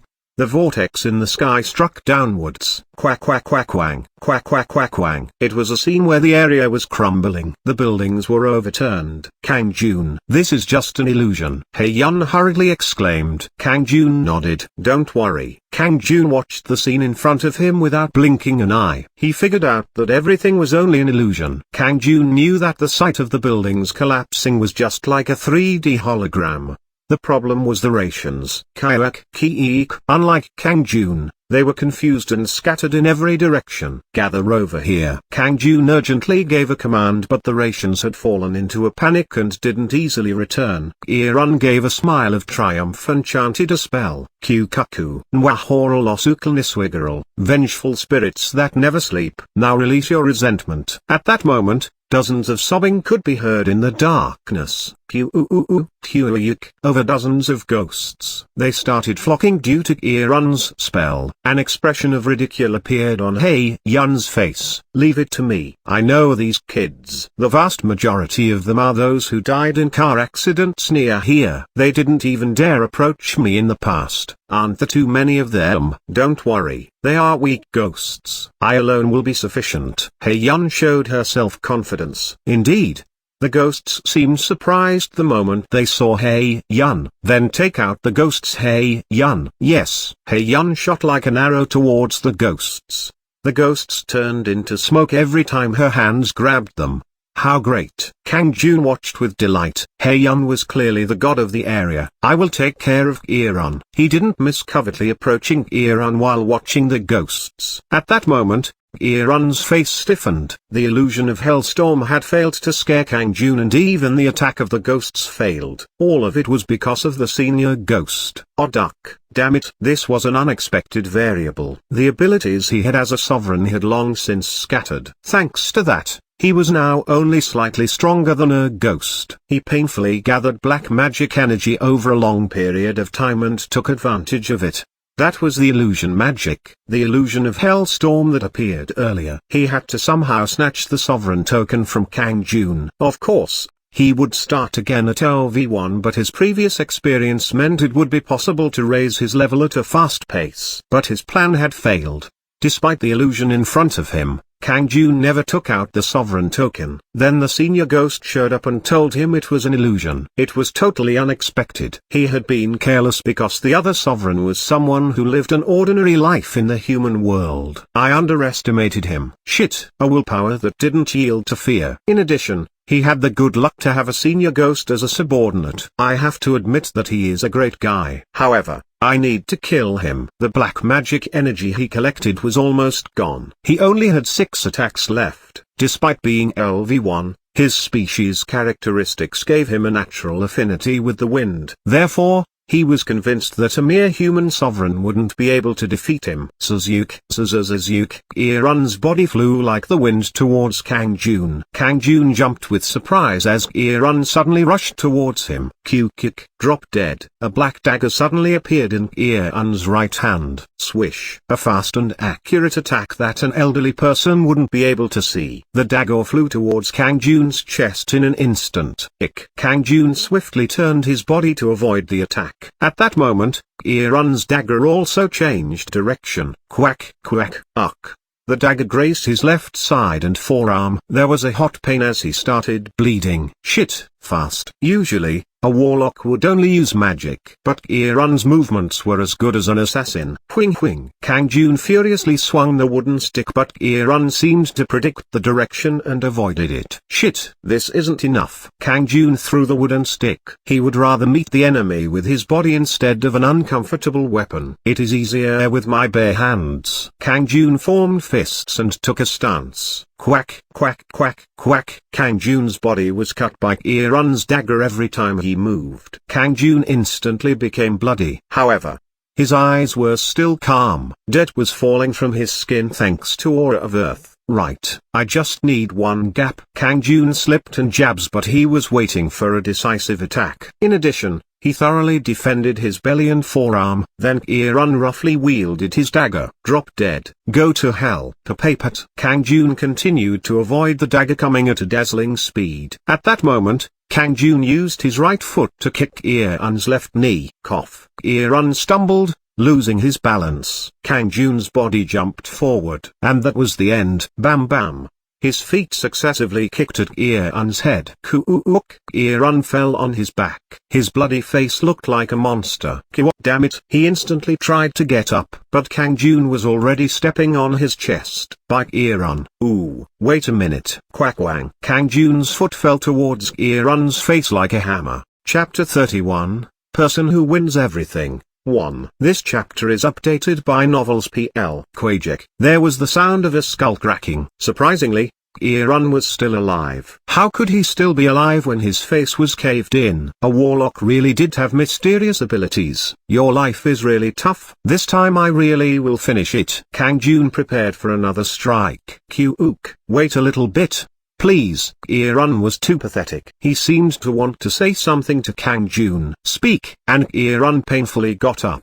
He didn't die and now he could raise his body. Speaking of which, Irun's earlier injuries were noticeably recovering. He really did have a mysterious vitality and resilience. A deal with me. Let's make one. Deal. That's right. I can give you very useful information. Giving information in return for sparing him. Kang Jun didn't know what great information Irun had that would change the situation. A Ratigas has been summoned. At that moment, one Ratigas was summoned to the barrack. There was a ringing sound as the giant stone golem immediately headed to the first floor of the Dafing building. Please give me a command, Lord. The golem walked proudly and gave off a truly imposing air. In the meantime, the Rations and giant Rations gathered around Kang Jun out of fear. That wasn't all. Heyun had finished getting rid of the ghosts and was standing next to Kang Jun. Irun's expression became even more desperate. Apart from the senior ghost, there was also the golem Ratigas. He realized that it was impossible to escape from Kang Jun. Then Kang Jun asked him, "Tell me, what great information do you know? Will you let me go if I tell you? I will hear it first. I will decide what to do with you after that." Irun gave him a strange smile. "I know another sovereign in the area. Q-kick. I know his location." Kang Jun was startled. Having another sovereign nearby was an extremely dangerous threat to Kang Jun's survival. If Kang Jun knew the position of the sovereign, then he could attack first. A bonus was taking the sovereign token. At the very least, he could be prepared for the sovereign's assault, so it was really important information. How about it? Isn't that worth sparing my life? However, Kang Jun shook his head. I can figure that out on my own. I would rather kill you. Ratigas, smash his head, as Lord wills. The Ratigas lifted its stone blade and prepared to strike. Irun felt some consternation. No matter how great his vitality was, it would be the end if he was hit by the ignorant but strong Ratigas. Wait a minute. Then another piece of information. I don't need it. I won't feel at ease if you aren't dead. Kang Jun was prepared to send a signal to the Ratigas. Of course, Kang Jun didn't intend to kill Irun straight away. He wanted to get a bit more information before throwing him away. In the end, the terrified Irun fell face down in the dirt. Sovereign Lucan, I will be your loyal and devoted subordinate. Please spare me. Loyal? Can I really believe that? Please believe me. Don't worry about betrayal. Once I am part of your household, it will be impossible to betray you unless you release me. Forever. Forever? Yes. So please take me into your household. I know a lot about the world of Mung. In particular, my experience as a sovereign will be a great help to your survival. Irun hit his head against the ground while speaking. He had been aiming to become a sovereign again. So could Kang Jun really trust his words? Then a new message appeared. Would you like to take Irun into your household? Yes/no. The early conditions of completing Mission 5 will be automatically achieved if you accept Irun into your household. It meant he didn't need to kill Irun to accomplish Mission 5. Can I really believe him? If he didn't need to worry about betrayal, then accepting Irun would be a great help. Kang Jun was immediately attracted by the vast knowledge Irun would have as a previous sovereign regarding Mung. This would be a huge help to Kang Jun when it came to passing the final mission. In addition, knowing the location of other sovereigns in the area would help with his immediate survival. But there is a condition, Sovereign Lucan. Irun, who was watching Kang Jun carefully, said. Kang Jun's eyes instantly became cold. He was speaking about a condition in this situation. Now there is a condition? No. It is more like a favor than a condition. Irun's entire body shivered. One signal from Kang Jun would have his head smashed in by the Ratigas. It really was crazy for him to talk about a condition right now, so he quickly changed it to a favor. What favor? The day you become so strong that I am no longer useful to you, will you set me free? Free you from my household? Yes. Then I can start again as a sovereign in another world. Irun still couldn't abandon his dream of becoming a sovereign again. He was willing to join Kang Jun's household for a chance to become a sovereign again in the future. Kang Jun nodded. Okay, I will think about it. Irun's complexion instantly changed. Thank you, Sovereign Lucan. I will be a loyal subordinate to you. However, Kang Jun had a strange smile on his face. He only said that he would think about it. Once they joined his household, they would be there forever. He was going to win everything. The loser would give everything to the winner. It was like Irun said earlier. Would you like to take Irun into your household? Yes/no. The question appeared again. Yes, I accept. The Shadow Sovereign Irun has joined your household. Irun will become your faithful subordinate in the world of Mung. Irun, now you are part of Lucan's household. I swear my allegiance to you, Lord. Meanwhile, Irun's body had completely recovered, so he stood up and bowed. Mission 5 has been completed. As a reward, enough experience will be given to increase your level. 300 nodes have been given as compensation. The skill Aura of the Wind has been given as compensation. His level rose again to LV8. 300 nodes and a new skill, Aura of the Wind, active. Additional wind property damage will be added to all attacks. Movement and attack speed will increase significantly. Consumes 5 black magic energy. Duration is 1 minute. Wind, fire, water and earth can't be used simultaneously. Thus far, he had obtained 2 of the 4 elements. Unlike Aura of Earth that focused on damage, Aura of the Wind was a skill oriented on attack and movement speed. Having both skills was comforting. He could use them interchangeably depending on the situation. Anyway, that wasn't important right now. Kang Jun asked Irun a question he was wondering about. What does the power of Mung want? What is the final mission? Chapter 32, Person Who Wins Everything. 2. This chapter is updated by Novels PL. I don't know that. You don't know? What about your old days as a sovereign? To tell you the truth, it really isn't that important. This place is literally an infinite world. Infinite world?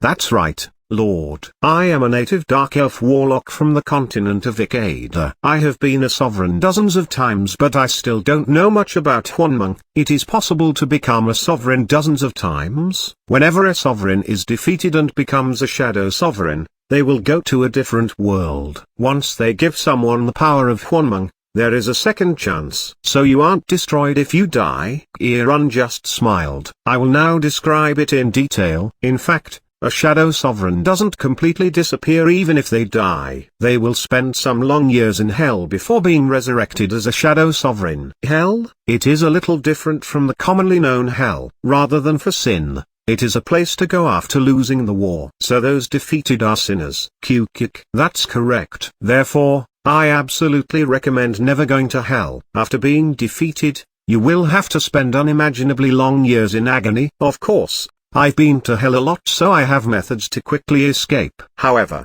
I will tell you those later. Kang Jun shook his head. It doesn't matter. Right now there was no need to know about hell. It only mattered if he was defeated. He only needed to think about winning. Just tell me what I need to do to survive. I selected quite a few people on Earth to receive the power of Juan Mung. There was such a thing. Their start time is the same. In addition, they have the same capacity as a sovereign for management and war. So why did you throw the dice? At the time, he had thrown the dice of fate and received a coin with the word management written on it. It is also the fate of the Lord. The power of Juan Mung chose those with identical fates in order to make it fair. Fair rules. Kang Jun thought it was fortunate and nodded. He still had many questions, but he couldn't know everything. The important thing now was to survive. If so, he needed to remove the immediate threat first. Tell me the locations of the other sovereigns in the area. Right over there. Sovereign Herod is in that building. Irun raised his hand and pointed to one side. A 5-story building a distance away. That close? Surprisingly, it was only 50 meters away from the Dafeng building. Kang Jun always passed it when going back and forth to the convenience store. Yugang building. The first floor was a pub.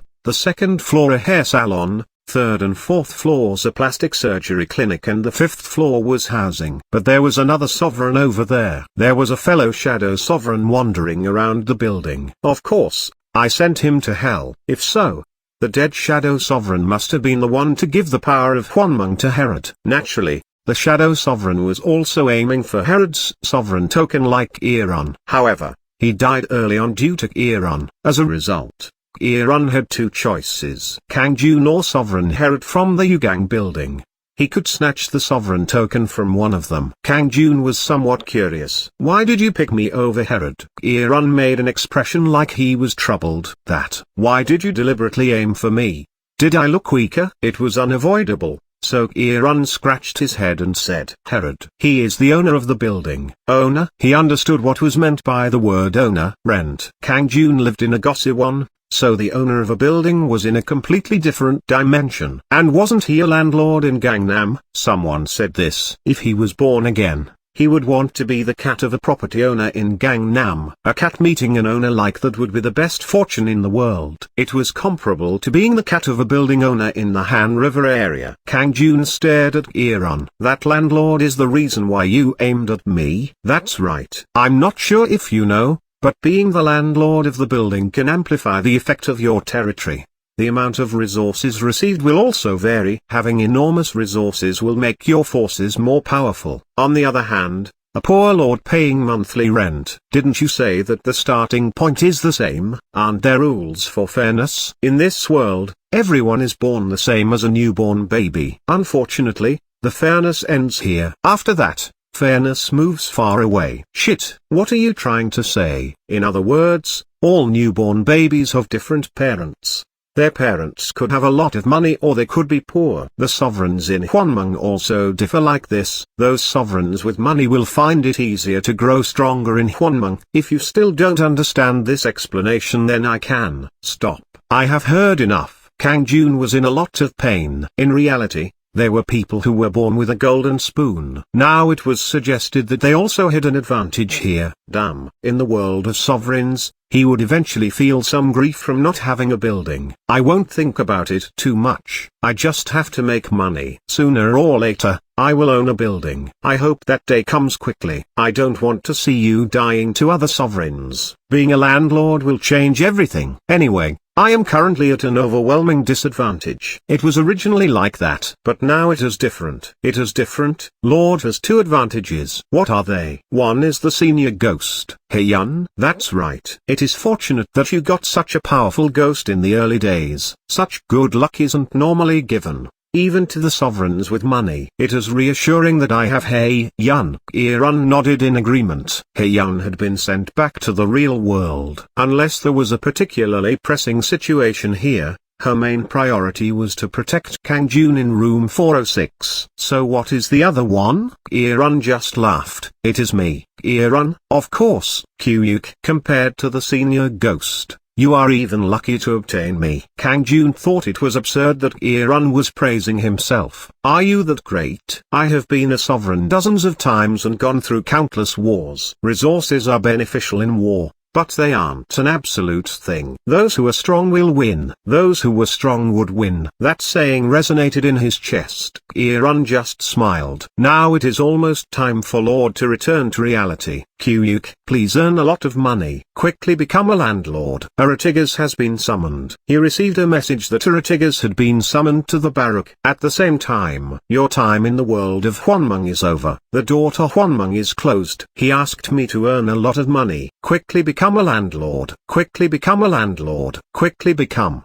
Irun's last words rang in his ears. Kang Jun screamed as he woke up. I understand. I will do it. I will. Heyun stared down at Kang Jun with wide eyes. Do what? What is it? Kang Jun laughed and said, a landlord. I need to earn enough money to become a landlord and get more benefits in the war. Heyun sighed. Yes. It is like that. This building will be very expensive. This is Gangnam. I guess so. Anyway, I will go visit the realtor's office to learn more. In fact, he didn't want to learn more. He knew he would feel more desperate after hearing the amount. Then I will lend a hand. How? At the very least, I can look around. Kang Jun's chest heated up. He was thankful that Heyun was willing to help him. Thank you for worrying. Then shall I go play in the third floor PC room? Or I can get a part-time job at the coffee shop on the second floor. No, there is a lot more money working at the karaoke bar. Hey, it's okay. I will earn the money. You don't have to worry about money. Kang Jun snapped out. No matter how much money she could earn, he didn't want Heyun to work at the karaoke bar. It was a karaoke bar that also had room salons. Don't worry,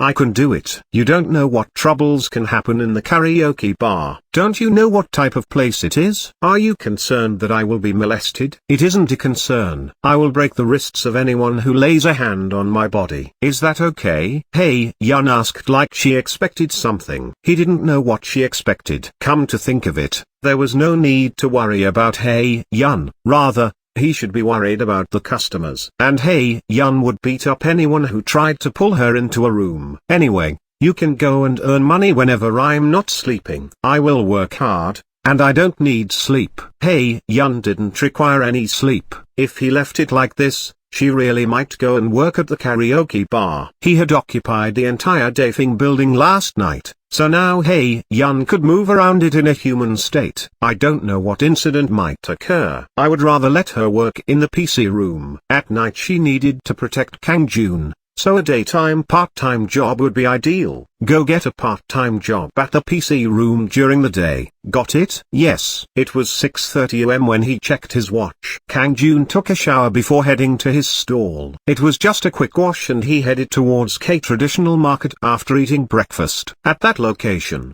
he used his power to sell socks. A profit of 132 million. The average profit had dropped by 200,000 won compared to the last 3 days. This was because he offered the socks at reduced prices. Instead, he managed to finish selling at 5:30 p.m. Usually the earliest he would close was 8 p.m. and sometimes he continued until 10 p.m. Shortly afterwards, Kang Jun arrived in front of the Dafing building. Instead of heading to the 4th floor, he entered the real estate office on the 1st floor. Welcome. The realtor Kim Sok Kyol, a man in his late 40s and wearing a black suit, greeted Kang Jun. Please sit on this couch. Ha ha ha, is it hot? Is iced coffee okay? Yes. Why was he so friendly? Kim Sok Kyol's attitude had completely changed from when he came to check the rent of a studio near here. He was treating Kang Jun like a VIP. Did it have something to do with capturing the realtor's office last night? There was no doubt. Otherwise,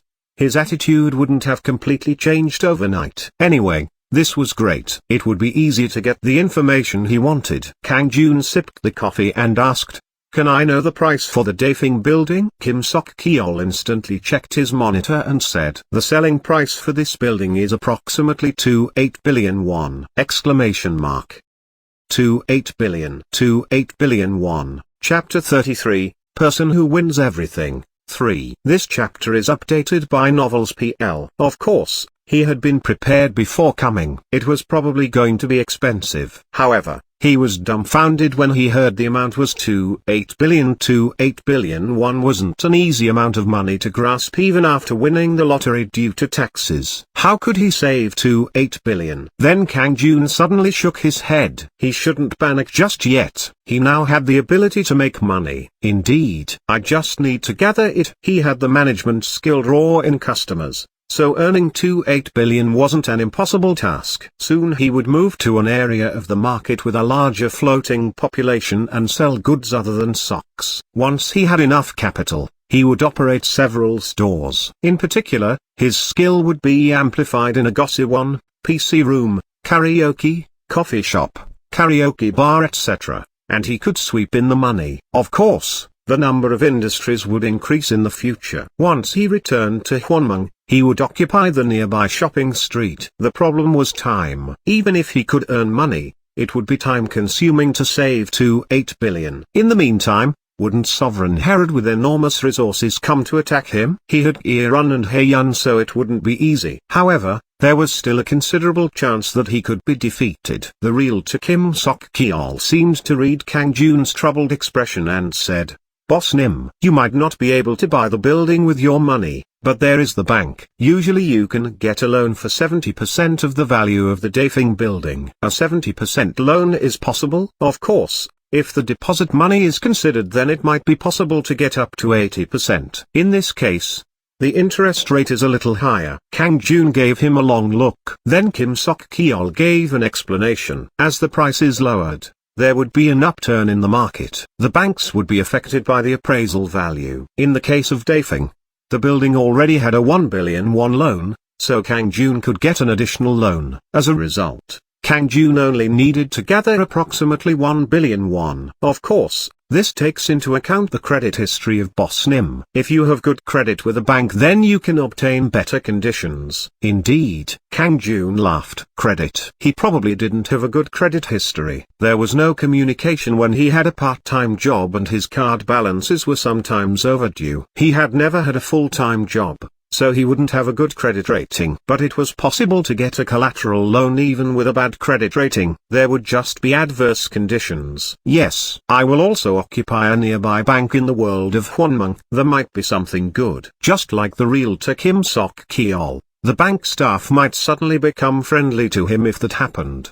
Who knows? The loan might end up having very good conditions. Anyway, his heart was much lighter now that he needed 1 billion instead of 28 billion to buy the Dafeng building. Okay, let's somehow raise 1 billion. He would be able to repay the loan once he bought the building. Anyway, he had made 8 million won so far by selling socks. He would soon gather 10 million. Then Kim Sok Kyol said, "I will talk to the building owner and get you the lowest possible price." Hee. I don't want to brag, but I am quite an expert. Today I only came to check the price. I'll stop by and ask again soon. Then feel free to contact me at any time. Would you like to learn anything else? What are the prices of the other buildings around here? Kang Jun was full of expectations about the possibility of cheaper buildings around here. However, those expectations were returned with despair. The narrow Dafeng building with outdated facilities was the cheapest. This building was sold for 3.7 billion last month. The price of that green building is a minimum of 5 billion. Even a 4-story building was more than 2 billion. Of course, The building was several times more spacious than Dafing and the location was good. But he started feeling pitiful while hearing the market prices of the buildings. Someone was the owner of those buildings. Who was the owner of a building worth 20 billion won? By the way, Kim Sok-Kyol told Kang Jun the prices of buildings he didn't even ask for. Some were even more than 80 billion. He just had to hope that the owner of that building wasn't a sovereign. That's enough. Kang Jun raised a hand, or else a skyscraper worth hundreds of billions might emerge. Why would he want a lecture about the real estate in Gangnam? He wanted to give up after listening for a while. This fucking world. He was living in a room worth 250,000 won while others were living on top of the world. How many tycoons were in the world? They played in the world of hundreds of billions of won. Kang Jun didn't care as long as none of them were sovereigns. No matter how unfair the world was, even it wouldn't make a tycoon a sovereign. However, it was a possibility when listening to Kieran's words. There was no guarantee that Kang Jun wouldn't have to fight a tycoon in the future. Kang Jun made a fist. Power. No matter how great the sovereign is, that is the only law that matters. Those who were strong would win. There was one enemy he would have to face first. Herod of the Yugang building. The first priority was getting rid of him. That's right. What is the value of the Yugang building? Yugang. That is roughly 7 billion. 7 billion? Yes, that person really was born with a gold spoon. Even the prices of their buildings were different, but Kang Jun took it more calmly than he expected. It doesn't matter if he is bigger than me.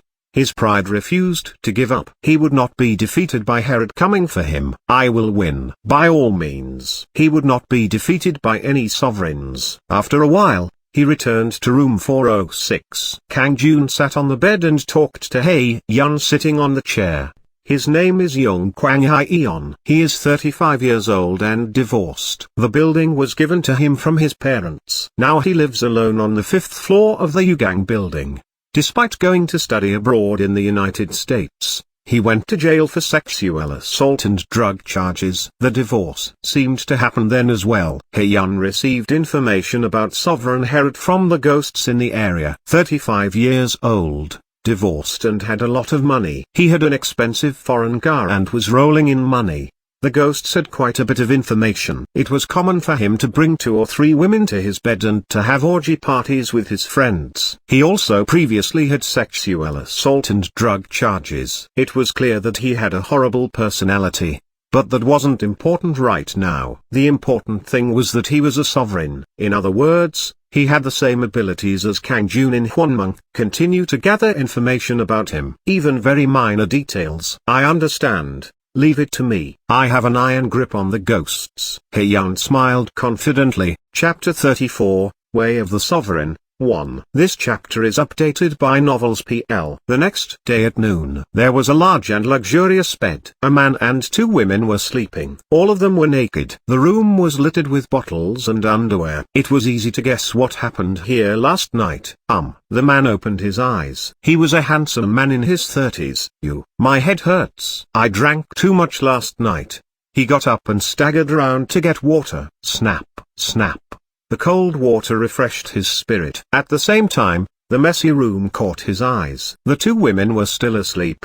The man woke the 2 women up. He woke up already? Yawn. I want to sleep. This bed is too soft. The man stuck a cigarette in his mouth and exclaimed, "Get up and leave." What? Oppa, what did you say just now? Shut up and get lost. Haven't you heard things about me? I am just a bad man. The women were furious.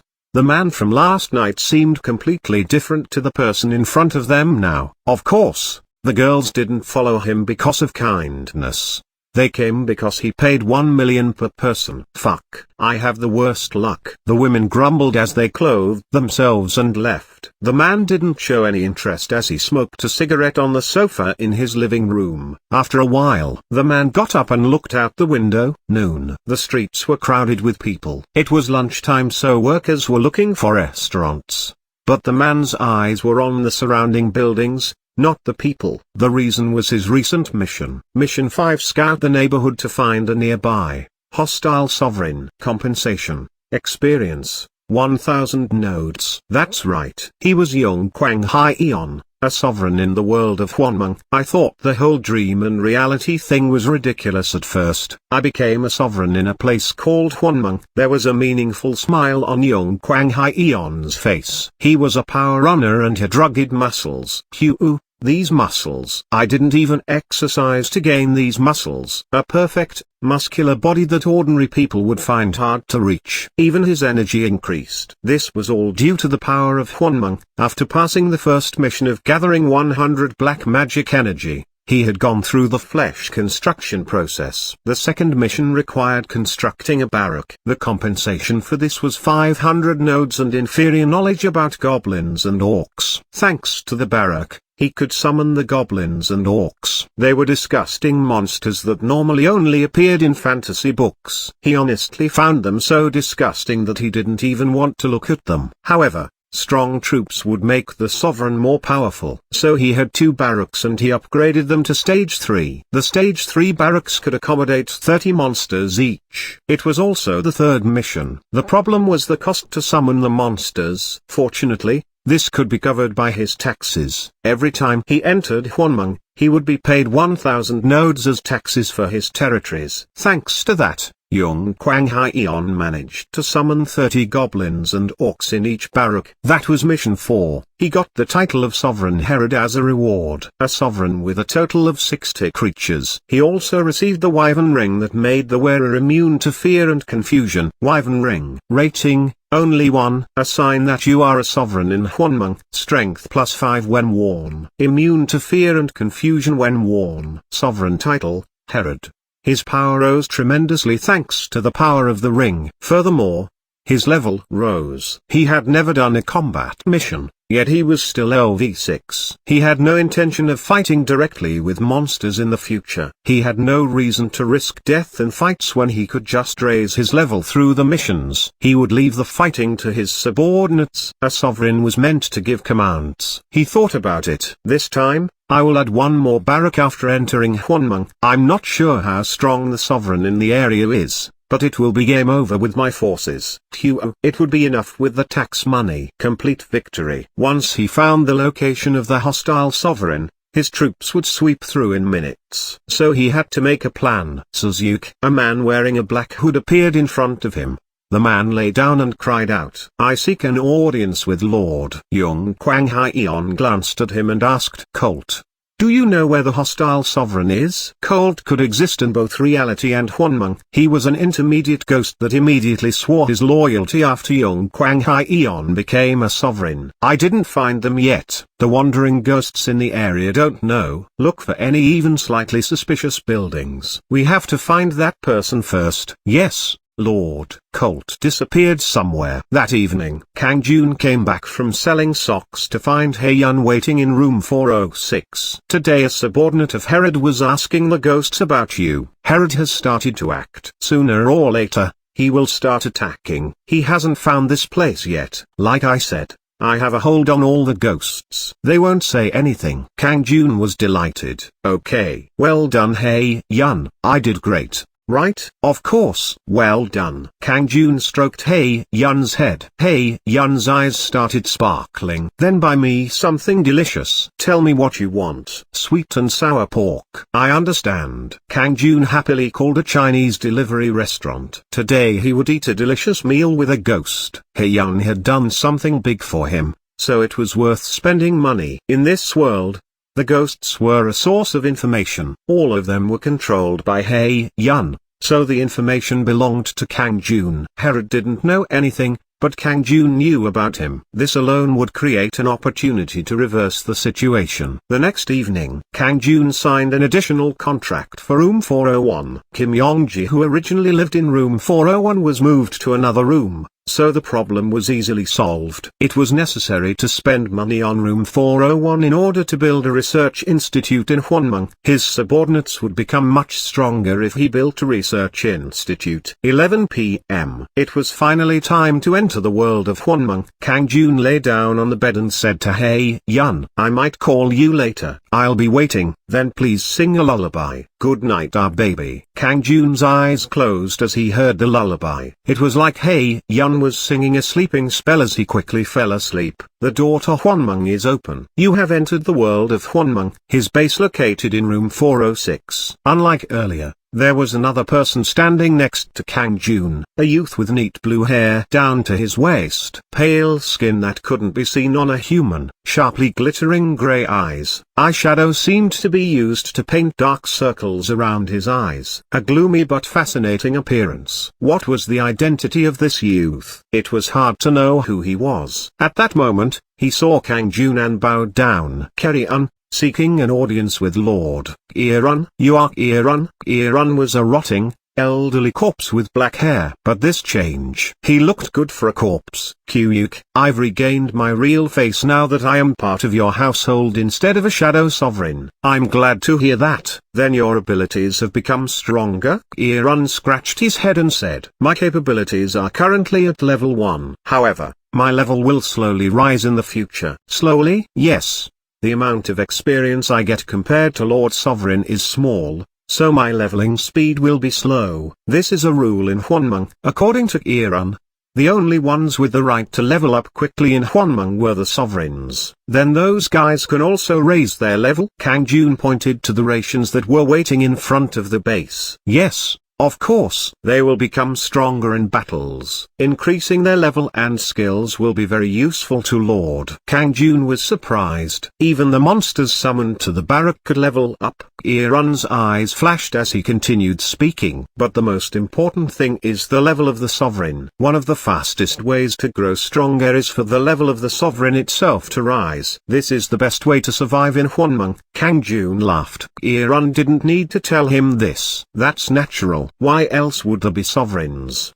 That's right, Lord. Most sovereigns, especially those with a lot of resources in the beginning, won't risk their lives fighting monsters to level up. It is dangerous, so they would rather rely on strong subordinates. For example, they only raise their level through missions. Missions? I've only received fighting missions. There are missions that don't involve fighting? Irun grinned. The missions given to each sovereign are different. In particular, it depends on what the sovereign wants. This is why Lord has only been given fighting missions. Then I would be given simple missions if I wanted it. Of course. But that is a ridiculous choice. Those type of sovereigns will never last long, let alone reaching the 100th mission. They normally have their necks cut by other sovereigns. HRMM. Sovereigns should only roll in the blood and sweat of monsters. They will feel the crisis of death but will become frighteningly strong with each survival. In the end, the sovereigns that start off with a lot of resources will be trampled on by others. Is that right? Kang Jun's eyes were burning. Chapter 35.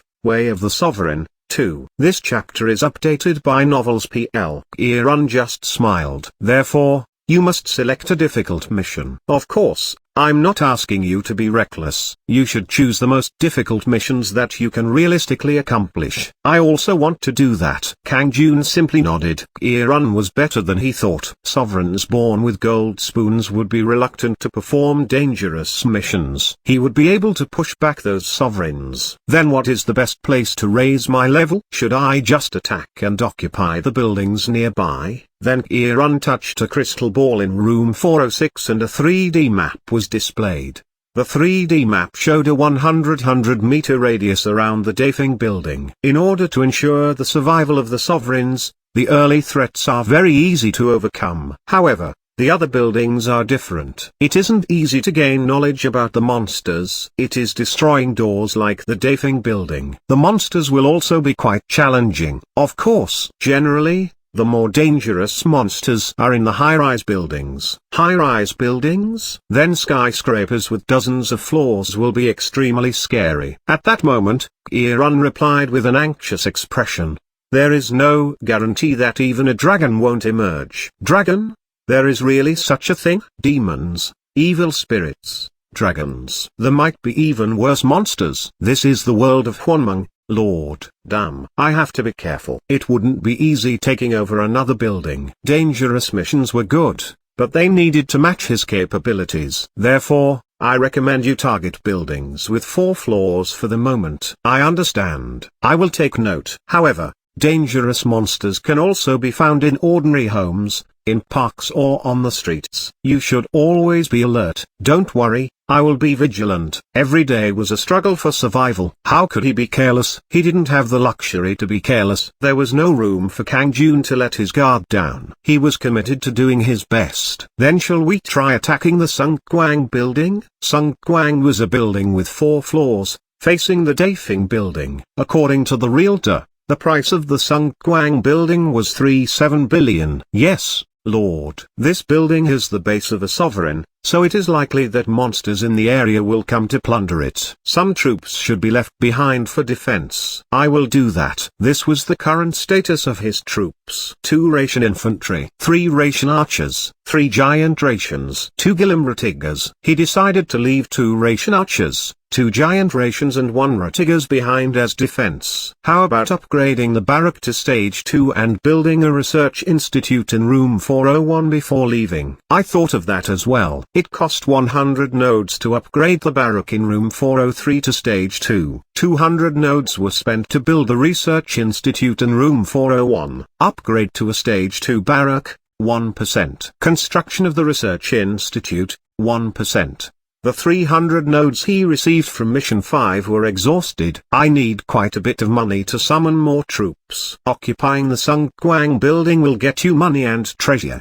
Then shall we go? Yes, Lord. Kyuk. Somehow my heart is pounding. This is how we can raise our levels. Kang Jun and Irun immediately left the Dafeng building, and they arrived in front of Sung Kwang. At that moment, a black cloud wrapped around the Sung Kwang building. Coo coo coo coo. Strange sounds were heard as the Sung Kwang building changed to an enormous size. The 4-story building changed dramatically into what looked like a castle. At the same time, some messages appeared. This is the area of the gnomes. The gnomes have sent a warning to you and your subordinates. Would you like to ignore the warning and enter? Gnomes? I don't know what they are, but they are sending a warning not to enter. Kang Jun's eyes shone as he spoke to Irun. The gnomes are inferior spirits of the earth. They can change their features in order to attack. Their combat power, the inferior gnomes aren't that strong. They are weak compared to the Rations. However, you should become nervous starting from the intermediate grade. They are the same grade as their Ratigas, HRMM. This is a gnome building, so there is likely to be a mine inside. A mine? Precious materials can be mined,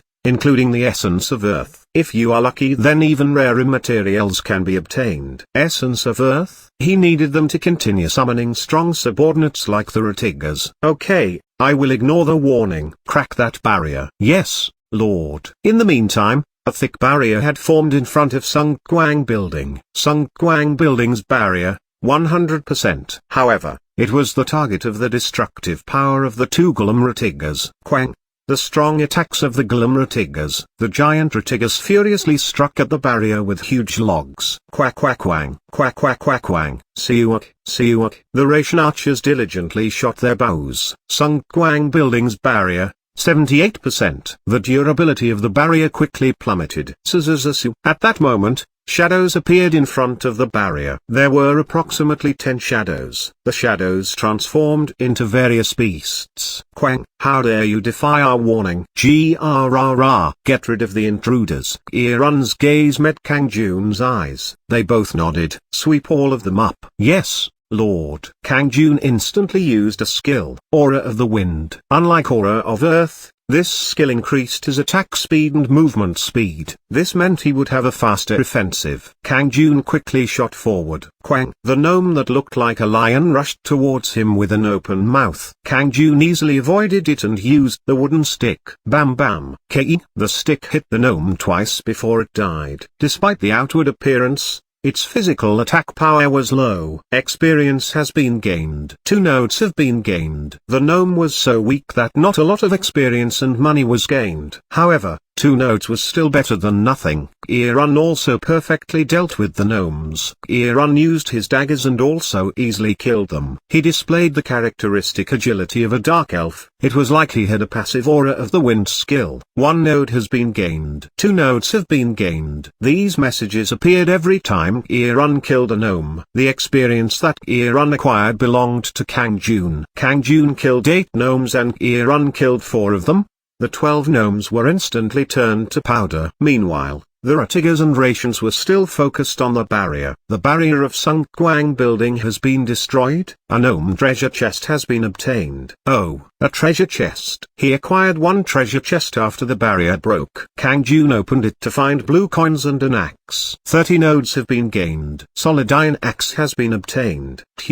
This is pretty good. This was only the beginning of the occupation of Sung Kwang building and he had already obtained this. Kang Jun changed weapons to the solid iron axe. A strong weapon is necessary. The axe had several times the destructive power of a piece of wood, so he could occupy the rooms more quickly. It was right at that moment. Mission 6. Occupy the Sung Kwang building and find the gnome boss Rodiema living on the roof. Compensation. Experience. 500 nodes and the skill soul exploitation. A mission appeared. It asked him to occupy the Sung Kwang building. It is like Irun said. Kang Jun was given the mission that he desired. Kang Jun turned to Irun and said, "It is a mission. It told me to occupy the Sung Kwang building and mentioned the gnome boss Rodiam." As expected, Rodiam is probably the boss of this building. I guess so. Kang Jun nodded. Rodiam wasn't important. He wouldn't let Rodiam obstruct him from completing his mission. They entered the first floor of the building where gnomes were waiting with deadly eyes. Among them were a few larger gnomes. Irun said with a nervous expression, "They are intermediate gnomes." "Lord,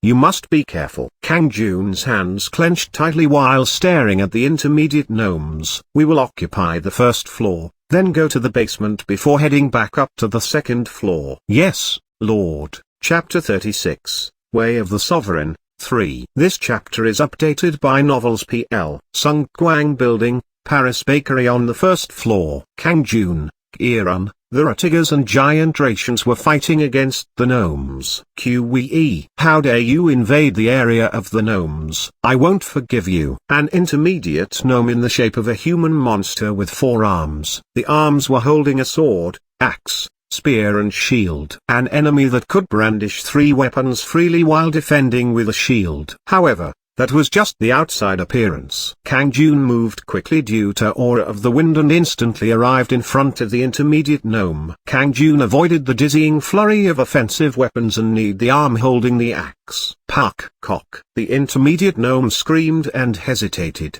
giving Kang Jun a chance to attack the axe in rapid succession. Papak, papapak. QEEE or experience has risen. Your level has risen. 30 nodes have been gained. Level up. Congratulations, Lord. The gnomes tried to resist but collapsed helplessly in front of the skillful attacks of Kang Jun and Irun. The Paris Bakery has been occupied. A gnome treasure chest has been obtained. The first floor Paris Bakery had been successfully taken over. Unfortunately, he didn't get any information about the bakery, but did gain a treasure chest. 43 nodes have been gained. 2 fragrant garlic bread have been obtained. Fragrant garlic bread. Food. Physical damage will increase for 90 minutes after ingesting it. Minus 100% freshness. Freshness and efficiency will decline over time. Surprisingly, the bread gave him a buff that increased physical damage for 90 minutes. There was no need to use it sparingly. The freshness and efficiency would drop, so it was better to eat it as soon as possible. There are 2, so I will eat 1. Kang Jun immediately ate 1 piece of bread. In addition, Irun ate the other one. Physical attack power has increased by 10%. The effect will last for 90 minutes. Okay. Now we will go to the basement. Yes, Lord. The basement had a tonkatsu store. There was a formidable counter-attack by the gnomes. However, Kang Jun had reached LV9, so they were just like a hearty snack. Sung Kwang tonkatsu has been occupied. A gnome treasure chest has been obtained. He opened the box and obtained 74 nodes. Next is the second floor. Ratigas. Smash the door, as Lord wills. Sweik. Kwang. The Ratigas attacked the door of the Tsingtao pub on the second floor. They engaged in a fierce battle with the gnomes who came out straight away. Tsingtao has been occupied. A gnome treasure chest has been obtained. The elite mathematics school on the third floor has been occupied. A gnome treasure chest has been obtained.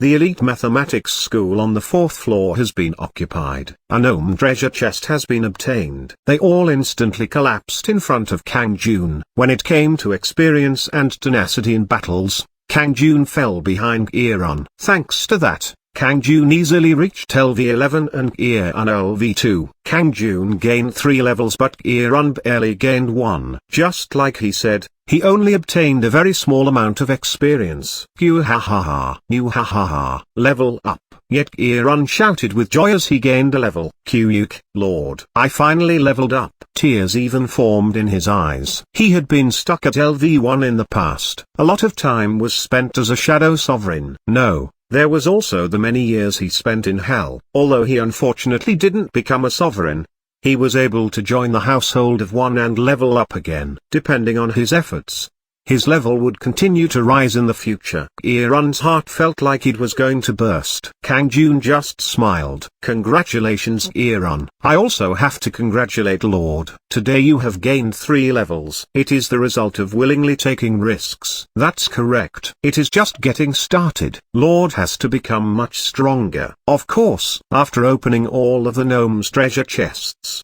the following items emerged: 284 nodes, 3 minor health potions, 3 minor black magic energy potions. Minor black energy potion. Drinking it will recover 40 black magic energy. Kang Jun could finally recover black magic energy in Juan Mung. Although it was only 40 points, it would be a very useful item when needed. Now it's time for the last boss. We should go quickly before the effect of the garlic bread runs out. Before that, check if there are any threats to the base. Kang Jun's eyes became more intense after his level rose. Currently, there are no real threats to the base. You can safely focus on targeting the boss. Gear-un's eyes also become fiercer. He didn't forget to frequently check on the Dafeng building. Then let's go. Kang Jun grabbed the solid iron axe tightly as he climbed up to the roof. The extended roof area had a school playground built on it. Dozens of gnomes were in the middle. There were also 4 intermediate gnomes. There was a cat monster with golden fur in the front. Half-folded ears. Burning golden fur that seemed to rise. 2 large, sparkling eyes. It was an odd monster with the body of a cat and the head of a boy.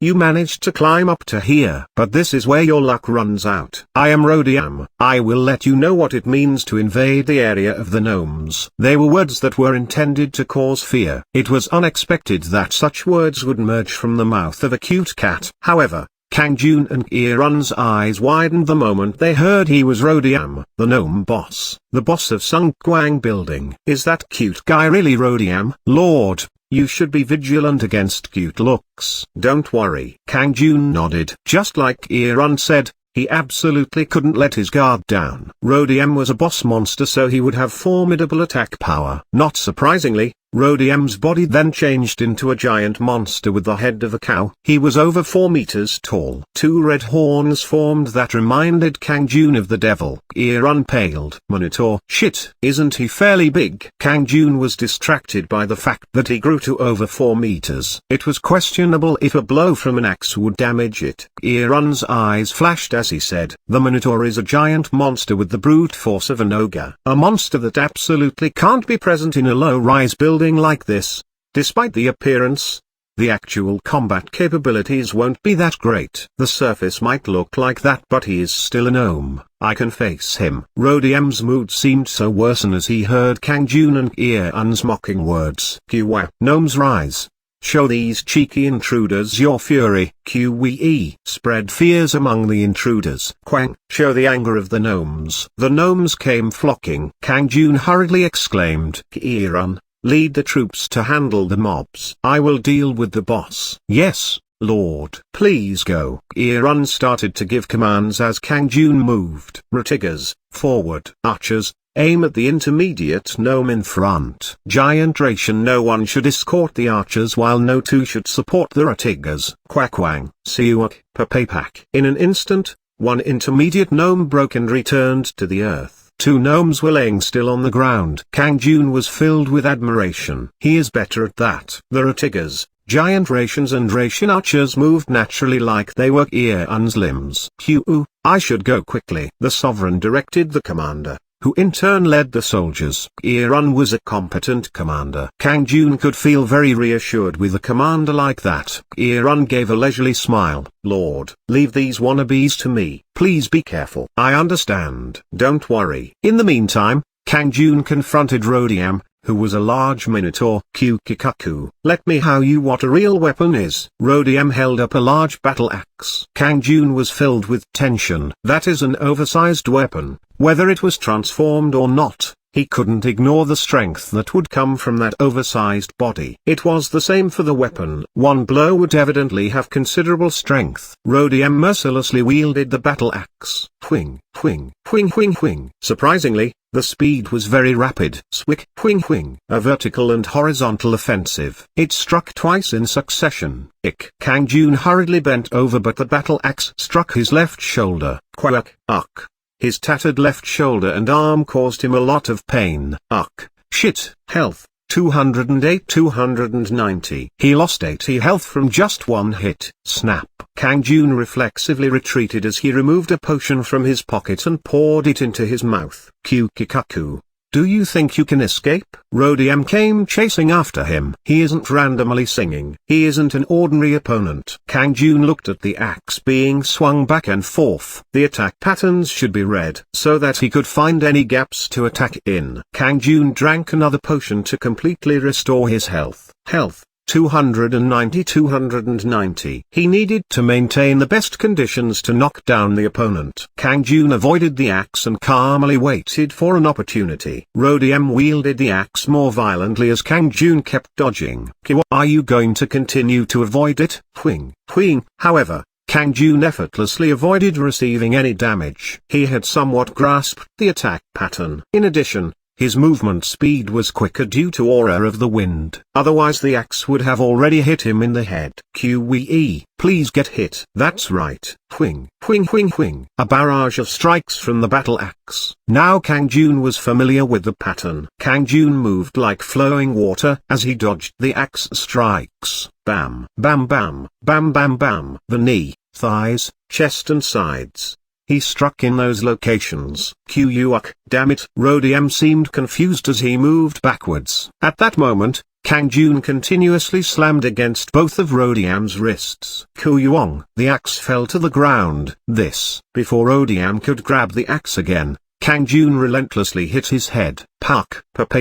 He reached LV11, so his strength had increased. There was also additional wind attribute damage. Finally, there was the increased attack from the fragrant garlic bread. Rodiam couldn't endure cumulative damage any longer.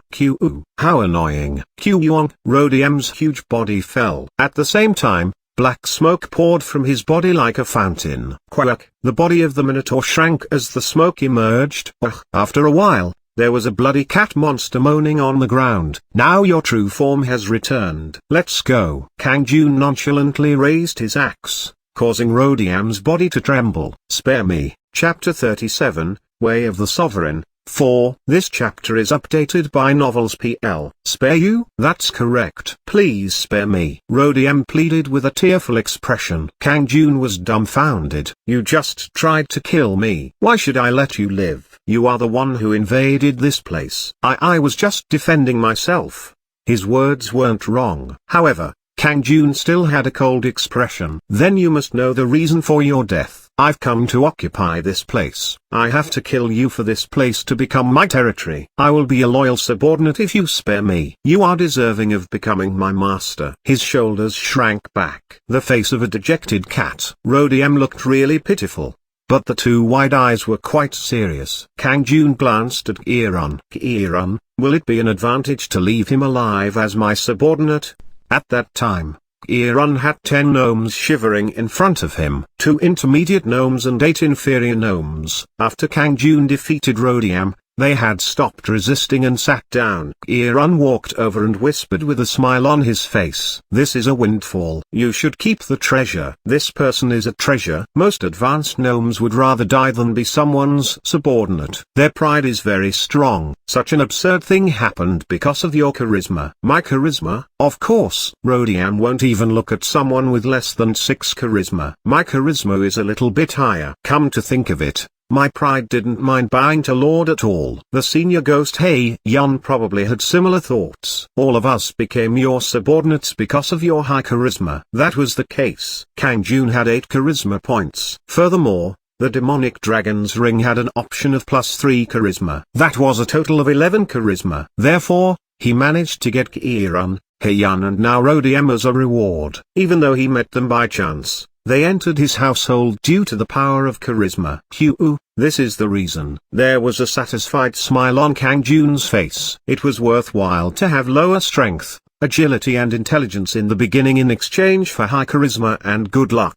Kieran whispered, "It will be easy to obtain resources with an advanced gnome. Hidden mines could be found and you can increase the number of workers. Rodiam's subordinates will naturally be yours as well." Kieran pointed to the 10 gnomes still sitting down. The Glimmer-Tigers and Giant Rations were standing in front of them. Kang Jun stayed silent as he thought about it and Rodiam begged one last time. "Take me. Would you like to take Rodiam into your household?" Yes/no. If Rodiam joins your household then the conditions for Mission 6 will be automatically achieved. He finally received the message. Kang Jun wanted to make sure that accepting Rodiam would fulfill the conditions of his mission. Now there was no reason to hesitate. Kang Jun stroked Rodiam's head and said, "Okay, I accept. From now on, call me Lord." Rodiam's face lit up. I understand.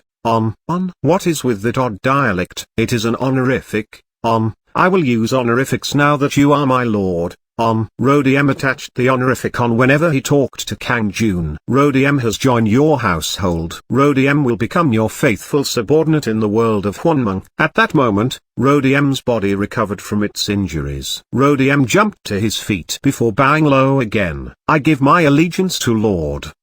Right." Kang Jun patted Rodiam's head. Rodiam rubbed his head against Kang Jun's hand. It was the typical behavior of a cat. The Sung Kwang building has been completely occupied. Mission 6 has been accomplished. He finally finished Mission 6. Messages appeared one after another. As a reward, enough experience will be given to increase your level. 500 nodes has been given as a reward. You have learnt skill exploitation as a reward. His level rose by 1 to LV12. In addition, he gained 500 nodes as a reward. The skill window was also updated. Soul exploitation, passive. Sovereign-only skill. The people defeated in the punishment field and battlefield can be summoned to Mung and put to work. It will be automatically triggered when the target is asleep. If a workplace is built, the amount of work and harvesting can increase. Soul exploitation. Kieran's eyes shone after he heard Kang Jun's puzzled question. "Oh, you received a really useful skill. That is quite good. The people you don't like in reality can be worked to your heart's content in Mung. But only after they are defeated in the punishment or battlefields. They will work in the dream. Yes, they won't remember anything that happened in the dream. Even if they remember it, they will just think that it is a nightmare. They will be dragged to Mung and worked to death. I'm glad they won't remember. If they remembered then living a normal life would be impossible. They would be dragged into Mung and exploited while sleeping. In the future, all those taken to the punishment field, battlefield and the ones you have absorbed black magic energy from can be the target of soul exploitation. I can bring all of them here? Yes. Kang Jun was amazed. Even the people he absorbed black magic energy from one sort wise. Of course, he only aimed for those trying to harm others. They will come automatically after falling asleep. Just like the Barrack.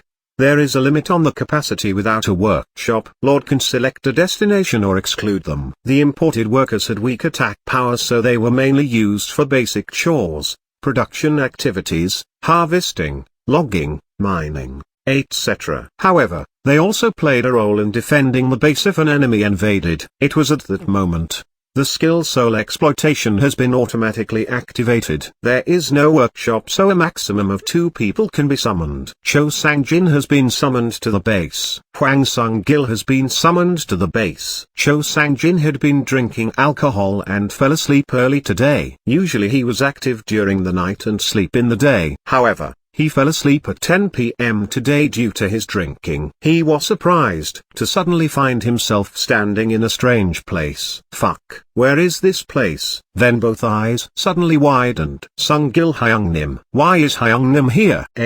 You? Hwang Sung-gil had fallen asleep in his bed only to wake up in a strange place. A familiar figure was standing in front of him. It was Cho Sang-jin. Cho Sang-jun was his junior in the services office. You bastard. Why did I come here after eating and drinking alcohol? I'm not sure, Hyungnim. I was sleeping early and suddenly found myself here as well. Fuck. Where the hell is this place? It looks like a small corridor. Hyungnim. The rooms are all clustered together.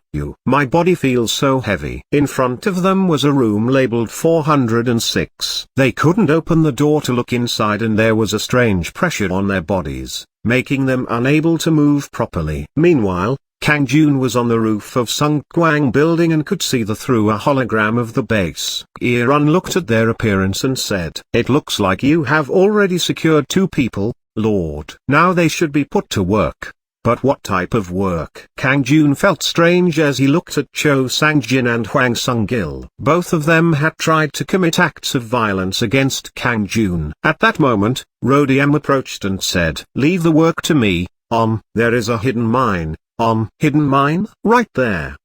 Follow me and I will show you. Okay. Guide me." Kang Jun followed after Rodiam. The wide roof had a playground on it. The entrance to a cave was shrouded in darkness, making it hard to see. "This is the mine?" "That's right." It was at that moment. "The bluestone mine has been found. Mines located in your territory can be mined. Please send mine workers." "Oh, it is real." Rodiam rubbed his cheeks against Kang Jun's hand again and said, "So please appoint me as supervisor of the tasks." I see." Irun sent Kang Jun an excited look and said, "Lord, that cat guy is a professional, so you can leave the work to him. You don't have to worry with him in charge." "Will the workers really listen to such a cute face? Have you forgotten the Minotaur?" "That's right." Kang Jun had mistaken Rodiam as a real cat because he kept rubbing against his hands. Rodiam wasn't a cat. He was an advanced gnome. Like Irun said, having him become the supervisor would be the best. "Okay. I will appoint you as the supervisor." Rodiam jumped up. Thank you. There is a shortage of workers, so you should create a workshop as soon as possible." "Understood. Then I will go supervise the workers." Rodiam ran straight for the base. Rodiam has been appointed as the job supervisor. The speed of the workers will become faster. A workshop needs to be created as soon as possible. Right now, it is imperative that I strengthen the troops through the Barrack and Research Institute. In the meantime, the Barrack had been raised to Stage 2 and the Research Institute had also been completed. Stage 2 Barrack, capacity 2020. Upgrading to Stage 3 will cost 200 nodes. Irun and Rodiam weren't included in the capacity of the Barrack. However, his other troops were waiting at the Barrack. Therefore, he couldn't summon any more troops unless the Barrack was upgraded. After Rodiam and his 10 gnomes joined, the Barrack was at its maximum capacity. It was full, but he wasn't satisfied with this much. Kang Jun immediately started upgrading the Barrack. Upgrade to a Stage 3 Barrack, 1%. Next was the Research Institute. List of possible research. Combat Studies Stage 1. Combat Studies Stage 1. There will be a slight increase in the combat capabilities of your army. It will cost 500 nodes. To his surprise, there was a study to raise the combat capabilities of all his troops. In addition to the troops in the Barrack, Irun, Hyun, Rodian and even Kang Jun's power would rise. But the price of 500 nodes was expensive. Fortunately, Kang Jun received that much as compensation for today's mission as well as occupying the Sungkwang building. Therefore, he immediately carried out the study. The combat study has started. Combat Studies Stage 1, 1%. He was able to catch his breath after that. "Isn't it almost time for me to go back?" "That's correct. Lord has been here for a while, so you will soon return to reality." "Rather, I wanted to ask Lord something." "Tell me." What did Irun want to ask? He bowed to Kang Jun and said, "Right now Lord requires someone to oversee your base." "Irun, I know. So I wanted to ask you a favor. Please appoint me as the military advisor. If you ever gain a more outstanding subordinate, then I will step aside." Chapter 38, Trampling Those with Gold Spoons. 1. This chapter is updated by Novels PL. A military advisor. A window describing the position immediately appeared. If you have a competent military advisor, then the operations of the base will become more effective. Do you want to appoint Irun as the military advisor? Yes/no. The military advisor was the representative of the sovereign. He could summon troops and secure resources without Kang Jun present. Naturally, Kang Jun wanted it. Barrack upgrades, research institutes, mines, workshops, etc. There were so many things to think about that he was started to get a headache. If Kang Jun installed a military advisor, then they could do such tasks on his behalf. Kang Jun only needed to receive the report. Okay, Ki-run, you will be the military advisor from now on. Ki-run bowed again and said with a thrilled expression, Ki-run is Lord's subordinate. I will faithfully perform my duties as Lord's military advisor. Ki-run has become the military advisor. Strength of all allies has risen by 10%. Surprisingly, the strength of his allies was raised by 10%. This also applied to Kang Jun. That wasn't all. The status of the sovereign has risen by appointing someone as the military advisor. Charisma has increased by 1. This effect will disappear if the military advisor is fired. His charisma rose by 1 just because he promoted someone to the position of military advisor. This was called killing two birds with one stone. You should have asked me this sooner. Ki-run just smiled and replied, a sovereign needs to be higher than LV10 before appointing someone as a military advisor. This also goes for the supervisor position. It was due to the level. Kang Jun was currently LV12. Kang Jun looked at his status window with a proud grin. Level 12, Expo 0%, War, Beginner, Health, 310 Black Magic Energy, 45 310 Strength, 15, Agility, 16, Intelligence, 13, Good Luck, 6, Charisma, 8, plus 4. Additional effects. Combat power increased by 10%. He was so much stronger compared to when he was LV1. However, this was only the beginning. Kang Jun committed to focusing on his level even more in the future. On the one hand, there was the blue stone mine located on the roof of Sung Kwang building. Two somber figures were using pickaxes in the mine. Pack. They were Cho Sang-jin and Hwang Sung-gil. Their faces were blackened as they struck down with the pickaxes. Ah, fuck. This is shit. Ah, fuck. What is with this scenario? They couldn't understand why they were using pickaxes. There was also a cave on the roof of a building. Whoa. If this is a dream, then please let me wake up. Fuck. It is a nightmare. However, they didn't dare mutter these words out loud. This was due to the cat monster ODM monitoring them. At first, they had laughed when the guy with the face of a cat appeared. Then he turned into a giant monster and started to beat them up. Cho Sang-jin and Hwang Sung-gil naturally froze in front of the monster and couldn't fight back. The result was that they were now working. Don't slack off. I won't forgive it, Niang. Rodiam cried out. Cho Sang-jin and Hwang Sung-gil flinched before diligently striking down with their pickaxes. Pack. It was the first time they had used a pickaxe, but it felt strangely familiar. Furthermore, the area around them was dark but spacious. Cho Sang-jin and Hwang Sung-gil didn't know it was the effect of having Rodiam as a supervisor. After a long time had passed, clink. At that moment, Cho Sang-jin uncovered a blue coin. This blue coins. Rodiam would give them a break whenever they found a blue coin. Cho Sang-jin quickly picked it up and handed it to Rodiam. Here is a coin. Rodiam took the coin with a laugh and said, good work. You can rest for 10 minutes. Niang. Thank you. Cho Sang-jin bowed and enjoyed the break. Hwang Sung-gil also dug out a blue coin and received a 10-minute break. One node has been stacked in the base's warehouse. That's right. The blue coins they dug up were nodes. However, those words didn't enter Cho Sang-jin and Hwang Sung-gil's ears. They were flopped down at the entrance to the mine. Phew, damn it, there was a miserable air around them. Hwang Sung-gil glanced at Cho Sang-jin and said, do you have a cigarette? I don't have any, Hyung-nim. Cho Sang-jin was also thinking about cigarettes. They stared ahead blankly. Eat, Niang. Rodiam handed something to them. It was a small candy. They placed it in their mouths as soon as they received it. Chewing the candy would help with the boredom. Chew chew. Jap jap. The candy was sweet. At that moment, you have taken candy from Supervisor Rodiam. The fatigue while working is decreased. You have become motivated to work again. Cho Sang-jin and Hwang Sung-gil had no idea what was going on. Their fatigue from working was reduced. That seemed to fit. Eating candy would help relieve some fatigue. But they also felt a desire to work again. That really didn't seem possible. Your 10-minute break has ended. Get back to work. Niang. Rodiam exclaimed. Cho Sang-jin and Hwang Sung-gil voluntarily jumped up and ran inside the cave. Ugh.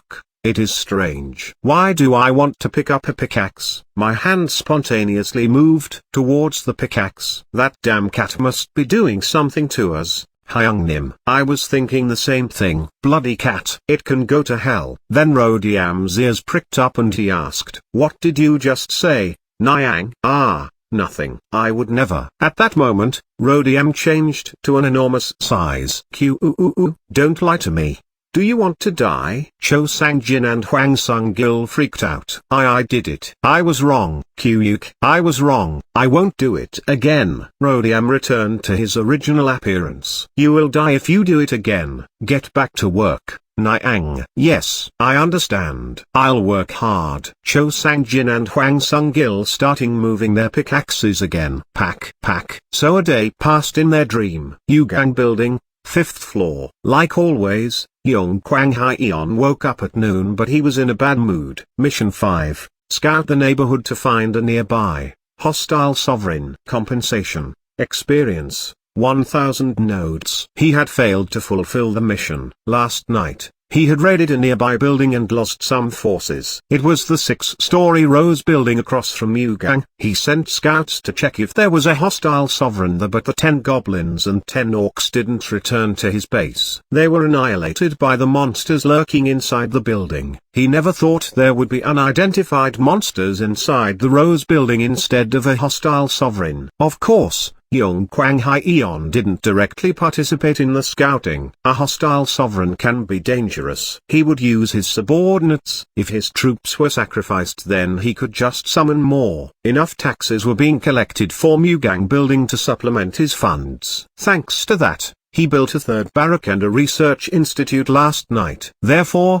losing a few troops wasn't a problem for him. His troops composed of 30 goblins and 60 orcs would soon be completed. In addition, their combat capabilities were enhanced through the research institute. It was important to build more barracks, causing his troops to increase even further. The problem was the delay of the mission. It was disturbing that he couldn't find the location of the hostile sovereign. Shit, where is that person hiding? Individually searching every nearby building in Hwanmung to figure out the position of the sovereign wasn't easy. Something else was required. Colt. The intermediate ghost wearing a black hood, Colt, appeared before him. Lord, did you call? Did you find out anything? No. I asked the ghosts again but none of them know who the sovereign is. Young Kwang Hyeon frowned. There is something strange. If there is another sovereign nearby then the ghosts should know about it. But they don't know. Does that make sense? Colt's expression stiffened. Lord, then perhaps, there is no doubt, the other sovereign has done something. Go and grab a ghost. Pick one that looks as timid as possible. Yes,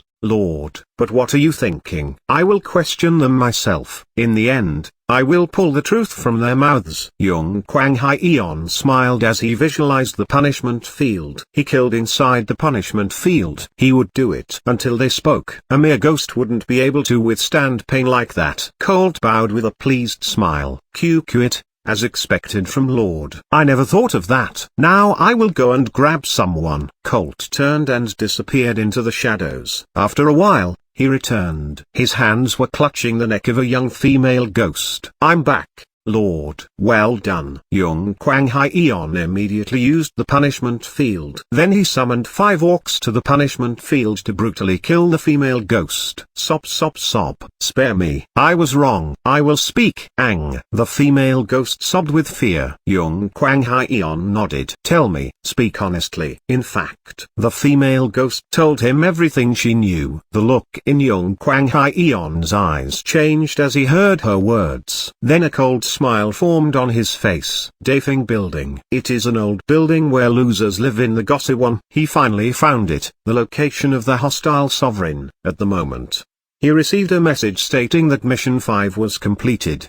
He rose from LV6 to LV7. 1000 nodes also piled up in his base back in Hwanmung. Young Kwang Hyeon immediately said to Colt, don't release that ghost. We can't have the enemy finding out that I've discovered him. Yes, Lord. Colt disappeared somewhere with the ghost. Young Kwang Hyeon pulled out his smartphone and called someone. This is Sky Realtor office. It is me, Young Kwang Hyeon. Ah. Boss Nim. What is going on? I wanted to know about the Dafing building in front of me. What is the price for it these days? The Dafing building? The price is 3 billion won. 3 billion? That is cheaper than I thought. Haha. Rumors have spread about a ghost, so people are reluctant to buy it. But that is just nonsense. Where is the ghost? A ghost? How funny. Why? Do you want to live there? If you want to buy it, then I'll get you a good quote from the landlord. Please look for me. I will pay you a 100 million fee if you manage to reduce the 3 billion by 500 million. Young Kwang Hyeon hung up and laughed out loud. I can avoid a needless war with money. That bastard doesn't even know that he is dead. At that moment, in the third floor PC room,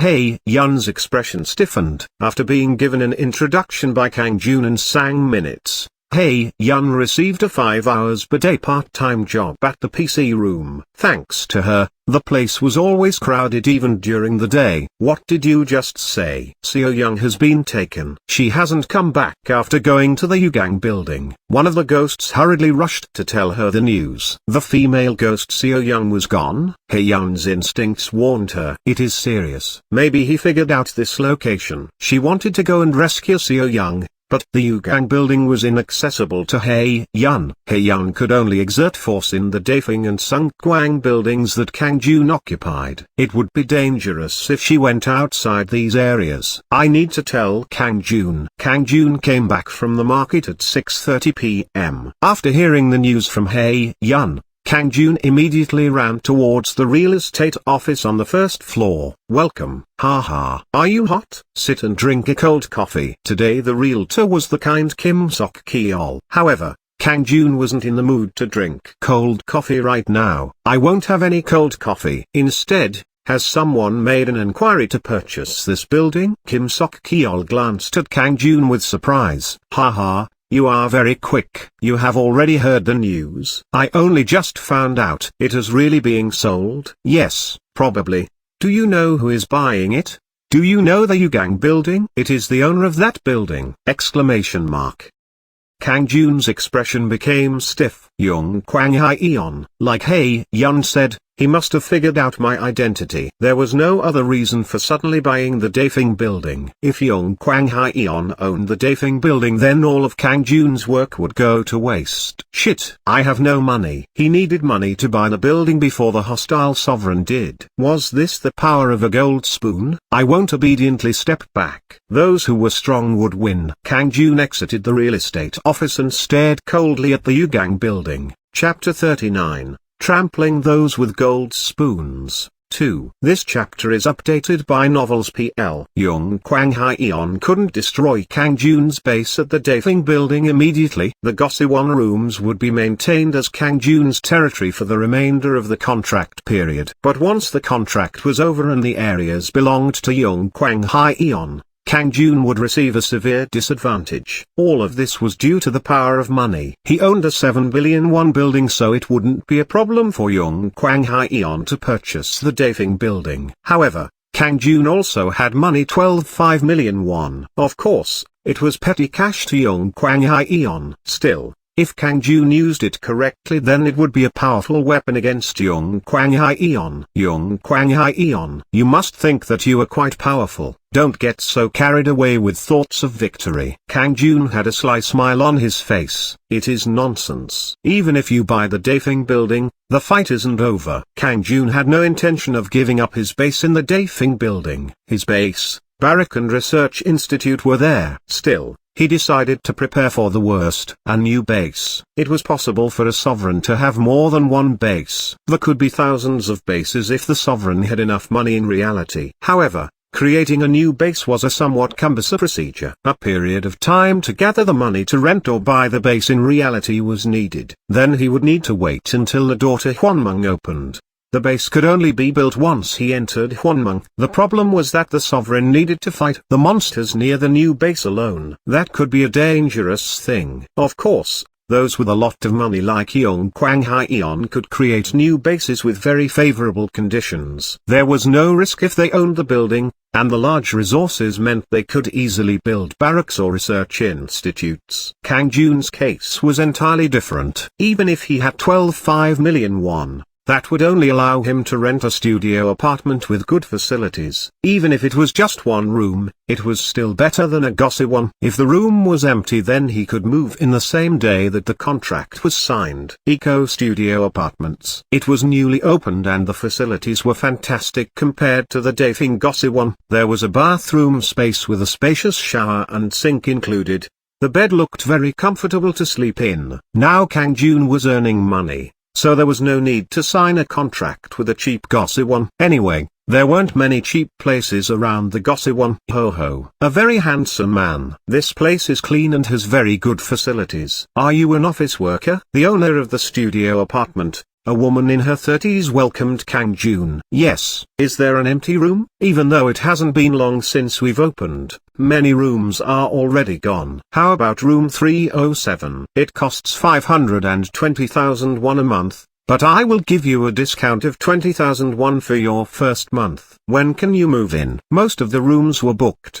There didn't seem to be a lot of vacancies. In fact, this was one reason why he selected this place. I'll move in the day after tomorrow. I will pay the rest at that time. Kang Jun put down a deposit of 50,000 won and signed a contract for room 307 of the Eco Studio Apartments. It wasn't intended, but the Eco Studio Apartments was located in the middle of the Yugang and the Dafeng buildings. There was a distance of 50 meters between each building. Once Kang Jun successfully created a new base, it would be a very advantageous location to strategically surround the Yugang building. I can't let him know about this. He didn't know what would happen if Young Kwang Hyeon found out. It was necessary to use a different method to block the mouths of the ghosts. Kang Jun immediately returned to room 406. Hae-yun was waiting for him. Now what should we do? If it stays this way, then Young Kwang Hyeon will win. Don't worry, I will make a new base. A new base? It is just in case. Hae-yun, you will have to go there with me. Watch over me while I'm sleeping. Understood. The problem are the ghosts. It will be annoying if he discovers the other location. Then Hae-yun spoke with coldly shining eyes. Don't worry, I will take care of him. You will? Who? The person who took Seo-young. He is also a ghost. A ghost? Yes. If that guy comes out of the Yugang building, then I will catch him properly. Is he an opponent you can beat? If he is a senior ghost, then you have to be careful. Hae-yun gave Kang Jun a confident look. I have grasped his abilities to a certain extent through the other ghosts. I will win no matter the conditions. He is only an intermediate ghost in the world of Mung. An intermediate ghost? If so, he wouldn't be a match for Hae-yun. Is that so? Kang Jun smiled widely. The intermediate ghost would know the size and scale of Young Kwang Hyeon's troops in Mung. Catch him if possible. I want to see that person. Then will you buy me something delicious? Kang Jun laughed. Ghosts seemed to be full of gluttony. It didn't matter how much they ate. I will buy you anything you want. Awesome. Ho ho ho. Hae-yun disappeared with a childlike smile. It was 9 in the evening. Young Kwang Hyeon entered the Yugang building. He rode on the elevator with a cheerful expression. Phew,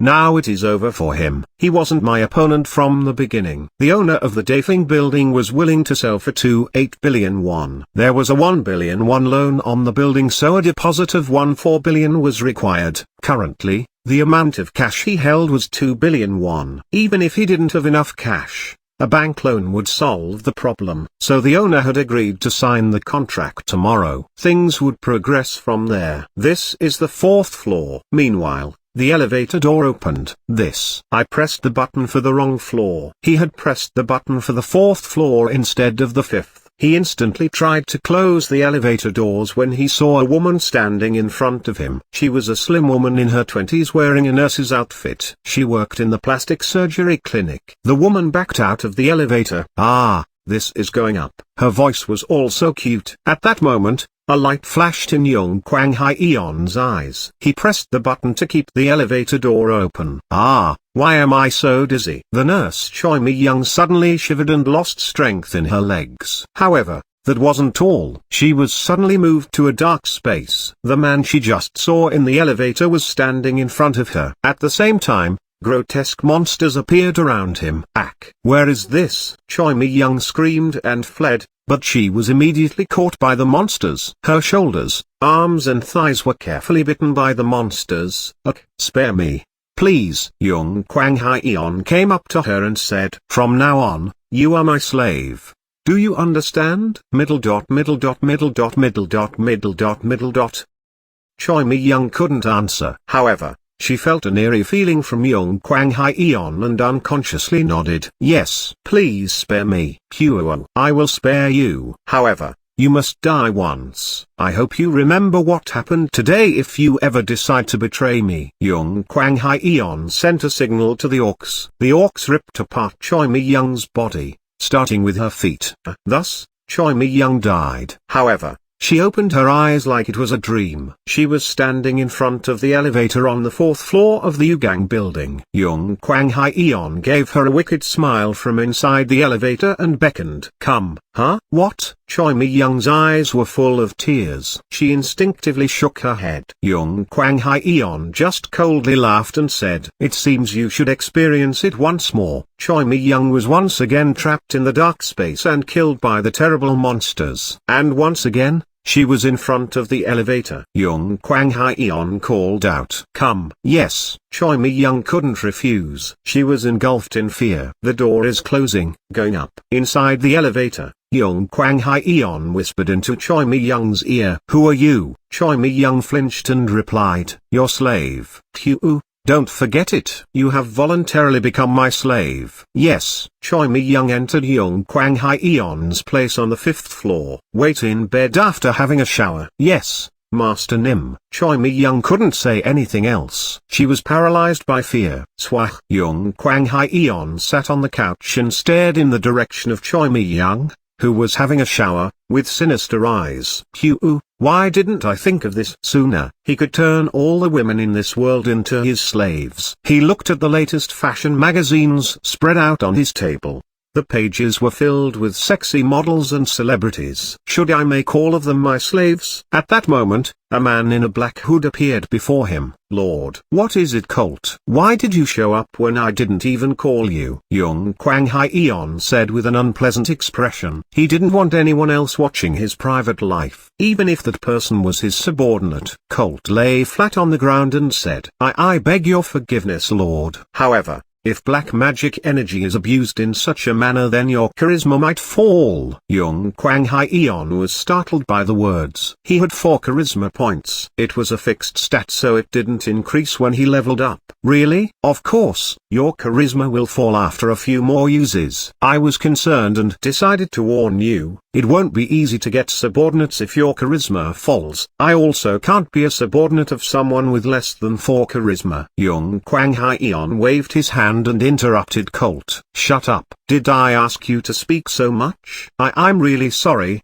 Lord. It doesn't matter if I enjoy it occasionally as a hobby. Yes, of course, though you should be careful. In the meantime, Choi Mi-young had exited the shower. Young Kwang Hyeon turned towards her as he said to Colt, stop.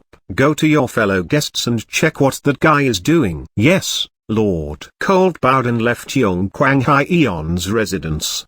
The expression inside the deep hood turned indifferent. He looked around the Yugang building for ghosts. He had to carry out the orders of his lord. But strangely, he couldn't see any inferior ghosts this time. Where is everybody today? He finally found one inferior ghost in the alley between buildings. Over there. He immediately tried to grab the neck of the ghost, only to be startled. There was another ghost present. A female ghost wearing a white dress was sitting cross-legged. Hock. Colt's body trembled the moment he met her eyes. Chapter 40. Trampling Those with Gold Spoons. 3. This chapter is updated by Novels PL. This of all people. Colt guessed the identity of the female ghost. He already heard from the inferior ghost that Sovereign Lucan had an advanced ghost called Hei Yun. He didn't need to ask why she was here. Damn it, this is bad. She isn't someone I can beat with my strength. Normally Colt wouldn't have jumped into this alley so carelessly. However, he had been so disappointed by Sovereign Herod that his judgment had blurred for a moment. Anyway, she should be avoided. Colt immediately turned and ran towards Yugang building. It was the territory of Sovereign Herod, so he could survive if he reached it. The advanced ghost couldn't chase him inside. He only managed to get a few steps before being blocked by Hei Yun. Get lost. Colt grabbed a dagger and stabbed it towards Hei Yun's neck. Hei Yun just snorted. She avoided the dagger and moved her arms around Colt like a snake. Crunch. Colt's arm broke and the dagger dropped to the ground. Hei Yun then went behind Colt and grabbed his head. Crunch.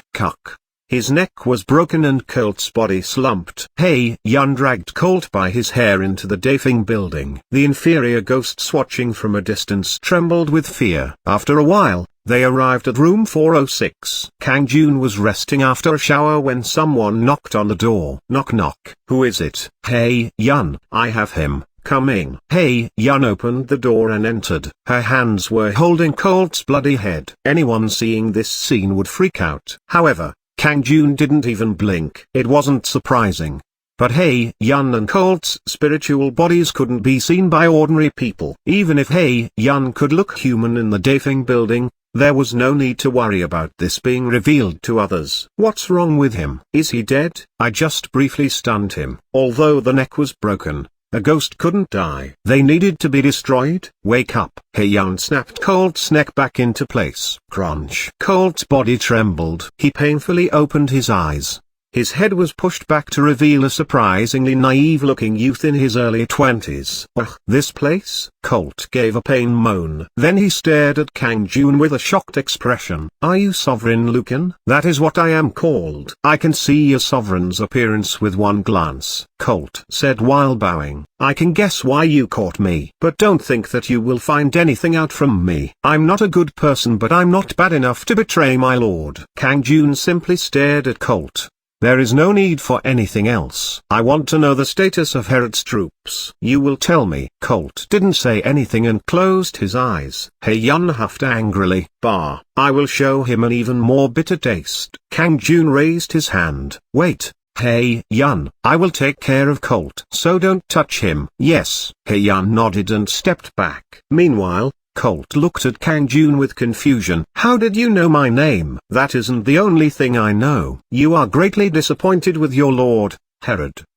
What on earth is going on? Colt's eyes were startled. Kang Jun had a strange smile on his face. Just a moment ago, your charisma has displayed an ability. Surprisingly, this message had popped up the moment he saw Colt. It was followed by, Colt is currently filled with anger and disappointment towards Sovereign Herod. In addition, Colt is impressed by your high charisma. If you show generosity to the impressed Colt, then he will follow you. Therefore, Kang Jun stopped Hei Yun from torturing Colt. It was amazing no matter how he thought about it. Why did this message appear? He had never seen it before. It might be my rise in level. It was possible considering Iran's words. He said that charisma would give Kang Jun specific strengths. Whatever the reason, Kang Jun welcomed it. A new subordinate was a good thing. Kang Jun immediately gave Colt a gentle gaze. Colt, Herod has failed you. He doesn't deserve to be a sovereign. Why are you following such an unscrupulous person? In fact,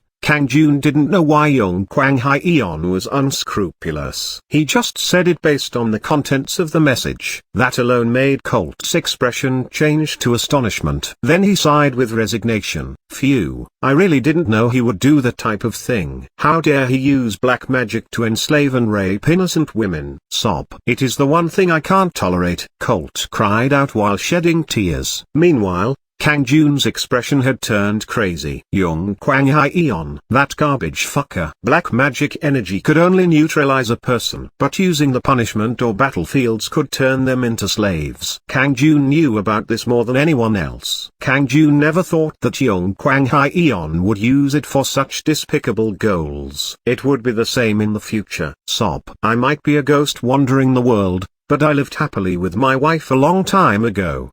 At that time, I was a knight. However, the lord that I served seduced my wife. I raised my sword towards the lord in resistance and ended up becoming a ghost. Kang Jun listened to Colt's story in silence. Sometimes those in Mung were from different worlds. Colt had served sovereigns that were all different types of species.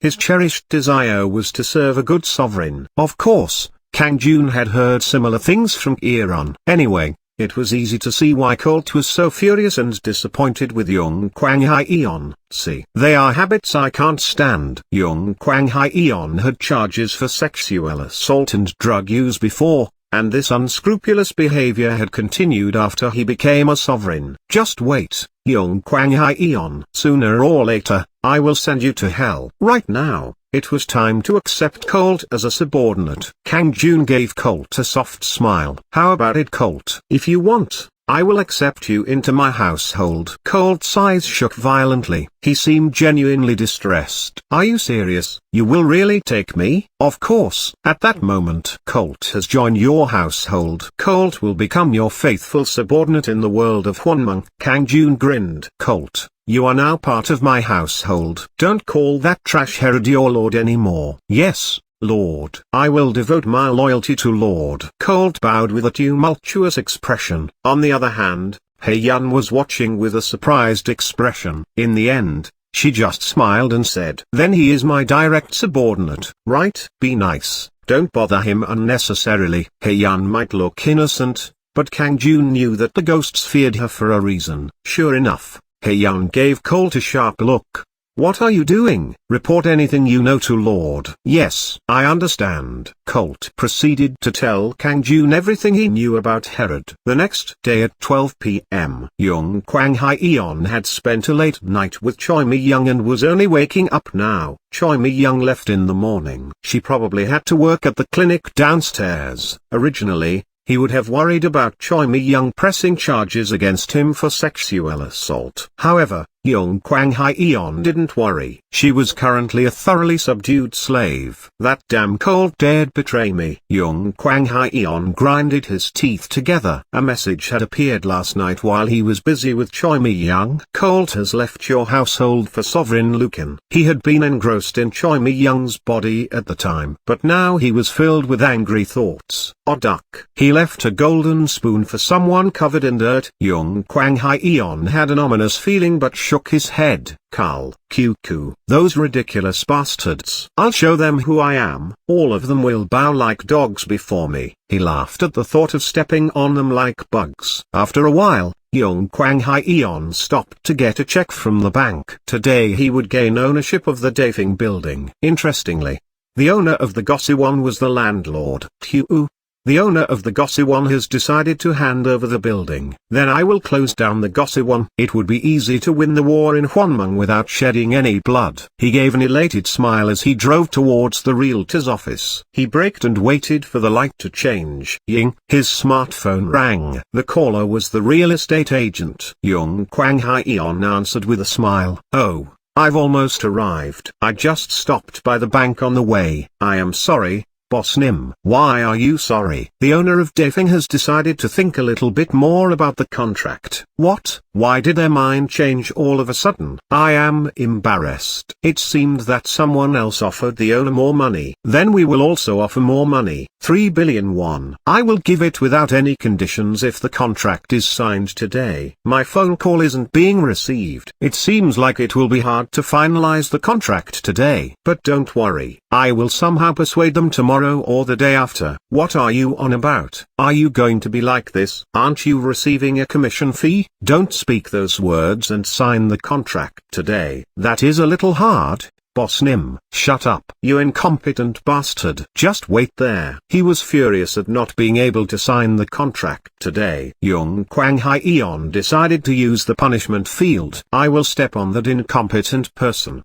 Buang. He unconsciously stepped on the accelerator. Quang. The signal hadn't changed yet. He hit the stopped car in front of him. Yung Kwang Hyeon wasn't having a very good day. In that time, Kang Jun sold socks at the market. Today was his last day in that spot. From tomorrow, he would be selling women's underwear in the center market that had a floating population that was 10 times more. It cost 6 million a month. It was expensive, but he was fortunate to obtain such a good place. It was rare for such a position to be available. At first, he had been against the idea of selling women's bras and underwear. However, his thoughts changed after selling socks for the last 10 days. There was no need to be embarrassed when it came to money. In his experience, Women in their 20s and 40s were normally hired to sell underwear. If Kang Jun used his skills, then he would be able to obtain money from the customers. Ying. At that moment, he received a phone call. Hello. Yes, Boss Nim. This is the real to Kim Sok-jul. How is it? It is like Boss Nim said. The owner said they would wait a few days and won't sign a contract with Young Kwang Hyeon today. Thanks for the good work. Kang Jun smiled widely. Chapter 41. Trampling Those with Gold Spoons. 4. This chapter is updated by Novels PL. Kang Jun finished his final day selling socks at 7 p.m. A profit of 152 million. Even if he had the management skill, the profit was constrained by the floating population. He was proud about earning more than 14 million won in just 10 days. He was even more proud about delaying Young Kwang Hyeon's contract. Kang Jun had told the realtor Kim Sok-kyol that he was willing to buy the building for more than 3 billion won. However, he needed a few days to get the money. Kim Sok-kyol had immediately contacted the owner of the building. It was more than Young Kwang Hyeon offered, so the owner was forced to delay the contract. Of course, Kang Jun didn't have the money. It would be the same even after a few days. It would be tough to sign the contract without the money. The most important thing was to postpone the contract as much as possible. It was a little bit sneaky, but this was necessary in a life-or-death battle, and it might actually be beneficial to the owner. Young Kwang Hyeon could offer a purchase price much higher than 28 billion. In other words, only Young Kwang Hyeon would receive damage. By the time Young Kwang Hyeon managed to buy the Daefing building, Kang Jun would be ready to defeat him in Hwonmung. Young Kwang Hyeon. Just wait. I'll step on you. The next day, there was heavy rain all day long. Thus the population of the market was less than usual. Thanks to the management skill, people still gathered around Kang Jun. The part-time female workers Kang Jun decided to hire helped him sell products at the market. Come here, ni ho ho, pretty lady. Come look at this underwear. After deducting the value of the goods and the labor costs, the profit was approximately 2 million won. It was raining on the first day, but the atmosphere was still pretty good. Ho ho, there is a lot of business despite the rainy day. Boss Nim is lucky with money. Kang Jun laughed. He couldn't say that it was due to the management skill. Haha, I haven't heard that before. It will become more busy in the future. Both of you. Good job today. See you tomorrow. Yes, Boss Nim. Kang Jun closed up at 8 p.m. and returned to the Gosewon. He spoke to Kim Sok-kyol, who had called the owner. The contract would be signed if Young Kwang Hyeon raised the amount. Fortunately, the building owner had flown to Jeju Island this afternoon and wouldn't be back until the day after tomorrow. 10 o'clock at night. Kang Jun lay in the bed of the newly contracted room 307 of the Eco Studio apartment. Hyeon was sitting on a chair in front of the bed. She would protect Kang Jun when he was sleeping. Would you like a lullaby?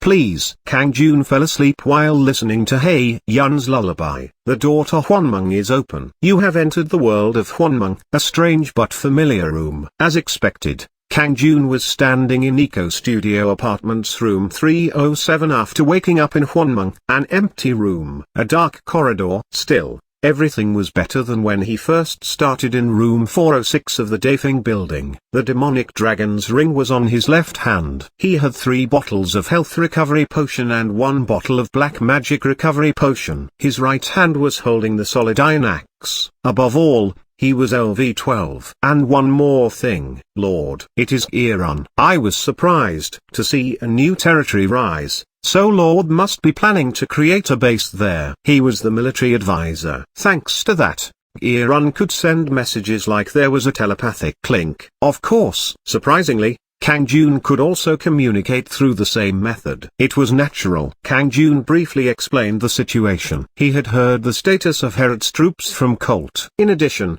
Kang Jun was creating a new base because Herod was trying to interfere by buying the Daefing building.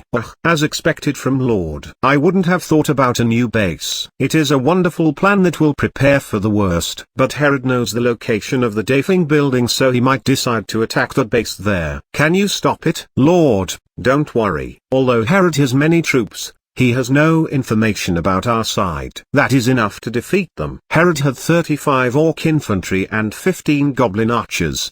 The goblins' attack power was similar to the Racian archers and gnomes, but the damage wouldn't be small if the 15 archers fired at once. Furthermore, the attack power of the orcs was close to the giant Racians. He had 35 orcs. Herod would start producing more troops tonight. He had 3 stage 3 barracks, so he would have a total of 90 troops in the near future. In contrast, Kang Jun's side only had 20 troops. Even if he upgraded the barrack to stage 3 today, it would only increase to 30. However, he had golem retigers and intermediate gnomes that could deal with the orcs. Was that all? The senior ghost Hey Yun, intermediate ghost Colt, advanced gnome Rhodium and the military advisor Irun were all in his camp, and Kang Jun was LV-12 sovereign. His side wouldn't be easily pushed. However, there would be enormous sacrifices on his side in a confrontation. A victory couldn't be guaranteed. Therefore, Kang Jun planned to build another base for a siege operation on 2 sides. Irun, thank you for the trouble. Lord should also be careful. I do have one question. How did you manage to get Colt as your subordinate? Herod did something very unscrupulous. It is worthy of betrayal. That isn't possible. Like I said last time, treachery is impossible unless the Lord releases the subordinate. Even if charisma falls, there is no way. Then what is going on? Let's see. Something very strange has happened. I wonder if you have awoken the hidden power of a sovereign. The hidden power of a sovereign? It isn't a certain guess. I've never developed any powers. I don't know. A message just appeared. Anyway, it is a good thing. Focus on making your base right now. We will look into it in the future. I understand. Take care. Yes, Lord. The conversation between Kang Jun and Irun ended. Maybe today would be a very difficult situation. But Kang Jun trusted Irun as the military advisor. Right now, it was more important to defend himself. New messages had appeared in the meantime. You can build a base in this territory. Would you like to build a base at room 307? Yes/no. Yes, I will make it. There was no need to hesitate. It was the reason he came here. Stage 1 base is being constructed. 1%. The enemy has started to notice you after the construction of the base started. Come, he was already prepared. Kang Jun quickly ran down the corridor of the Eco Studio apartment. Grrrr. Quang. Dark smoke filled the corridor and monsters with black fur emerged. Flashing fangs. They were large wolves. There were 10 of them. Quang. Grrrr. Kang Jun ran forward and used the momentum to swing the axe. Experience has been gained. 3 nodes have been gained. 1 monster gave 3 nodes. It wasn't a bad income. Inferior Dark Wolf knowledge has been acquired. It is possible to summon a Dark Wolf in the barrack. Dark Wolf. Resources, 10 nodes. Furthermore, knowledge was obtained. The Black Wolves were called Dark Wolves. 10 of them rushed simultaneously. It was easy now, but it would have been tough if he met them at LV1. It is difficult to make multiple bases without raising my level. Of course, there were no such threats if he owned the building. However, Kang Jun welcomed this situation. It might be small, but he got experience from the monsters. In addition, knowledge was gained. He would become much stronger. Stage 1 is complete. His base was finished. Kang Jun instantly started attacked the studio rooms on the 3rd floor. Sometimes giant dark wolves would pop out, but they weren't too hard. Inferior giant dark wolf knowledge has been acquired. It is possible to summon a giant dark wolf in the barrack. Giant dark wolf. Resources, 20 nodes. Can only be summoned when charisma is over 1 point. More knowledge was obtained. For the moment, he couldn't summon any dark wolves to the barrack, but there were no negatives about gaining knowledge. Room 309. Occupied territory. Territory effect. Barrack construction is possible. Room 318. Occupied territory. Territory effect. Construction of a research institute is possible. And he succeeded in finding 2 rooms. He didn't know about the research institute, but a contract was needed to build a barrack in room 309. The Eco Building's 3rd floor has been occupied. 102 nodes have been gained. The Eco Building's 4th floor has been occupied. A solid iron sword has been obtained. Kang Jun took over the Eco Studio apartments located on the 3rd and 4th floors of the building. His earnings were surprisingly high. He obtained money and a new weapon. However, Kang Jun had never learned kendo, so he was more comfortable with the axe that could deal a large blow. I will store the sword. He didn't continue to climb up to the rooftop. Finally,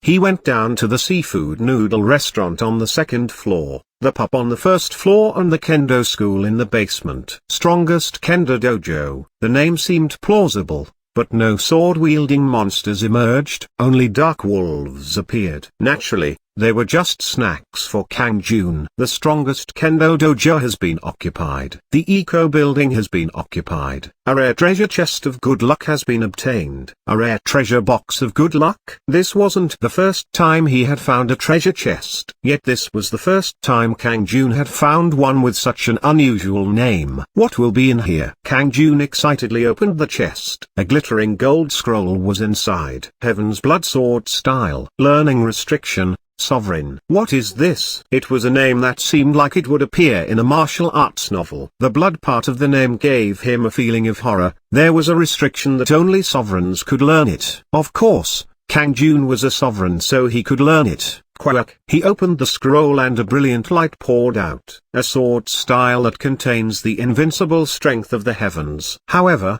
there will be a lot of pain before it reaches that stage. A shadow of a man holding a sword appeared and penetrated Kang Jun's body. The Heaven's Blood Sword Style has been learned. The highest quality knowledge of swordsmanship has been gained. Your body has become optimized for the sword. Heaven's Blood Sword Style is limited to your level. As your level rises, your swordsmanship will also increase. Heaven's Blood Sword Style. It is a strange coincidence. There was no doubt. He had literally just obtained a sword. Kang Jun didn't know how strong Heaven's Blood Sword Style was. However, the highest quality knowledge of swordsmanship would be obtained, so he didn't think he would be disappointed. It was at that moment there was an unexpected message. The neighboring Dane building is the territory of the ogre Jermuse. Jermuse does not like your occupation of the eco building. What was this? Ogre. The eco building was a 4-story building. Irun stated that taller buildings had scary monsters,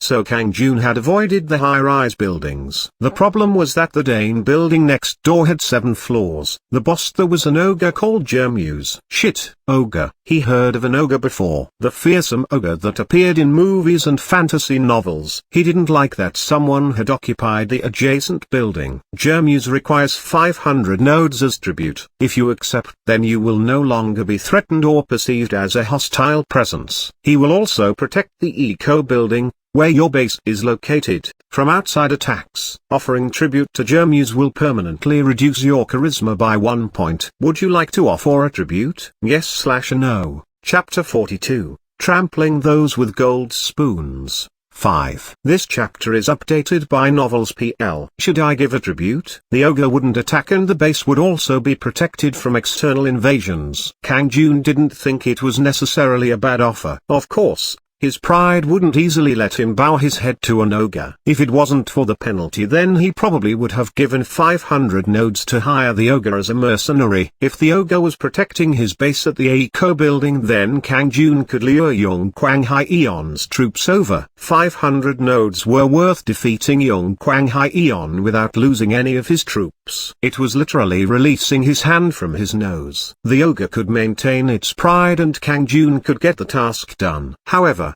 charisma was a fixed stat and the most important one. Therefore, the decrease of 1 charisma point was a hard penalty to accept. No, I will regret it. One day, he might shed tears of blood because of that 1 point. The problem was that Kang Jun had no countermeasures prepared for saying no. The furious ogre might rush over straight away and he wasn't confident about winning. If the fight is inevitable, then I must win. It might be a reckless fight. There were only a few days left to knock down the golden spoon Young Kwang Hyeon. The ogre was also a golden spoon, the boss of the 7th floor. He was like the owner of a 7-story building in reality. I will step on the ogre. Kang Jun's eyes filled with flames. At that moment, the message appeared again. The ogre Jermuse once again requires a tribute. Would you like to offer a tribute to him? Yes/no. No, I reject. Kang Jun made his decision. The ogre Jermuse is very angry with you for rejecting the tribute. A roar was suddenly heard. Kiwa. The sound was so loud that the building shook. It was like a dinosaur roaring. Of course, it wasn't a dinosaur but the ogre Jermuse. How great. I almost fell down just from that roar. Anyway, now wasn't the time to admire him. Kang Jun quickly went to his base in room 307. He picked up the iron sword that he had previously stored. Suck. He felt a strange thrill as he held the sword.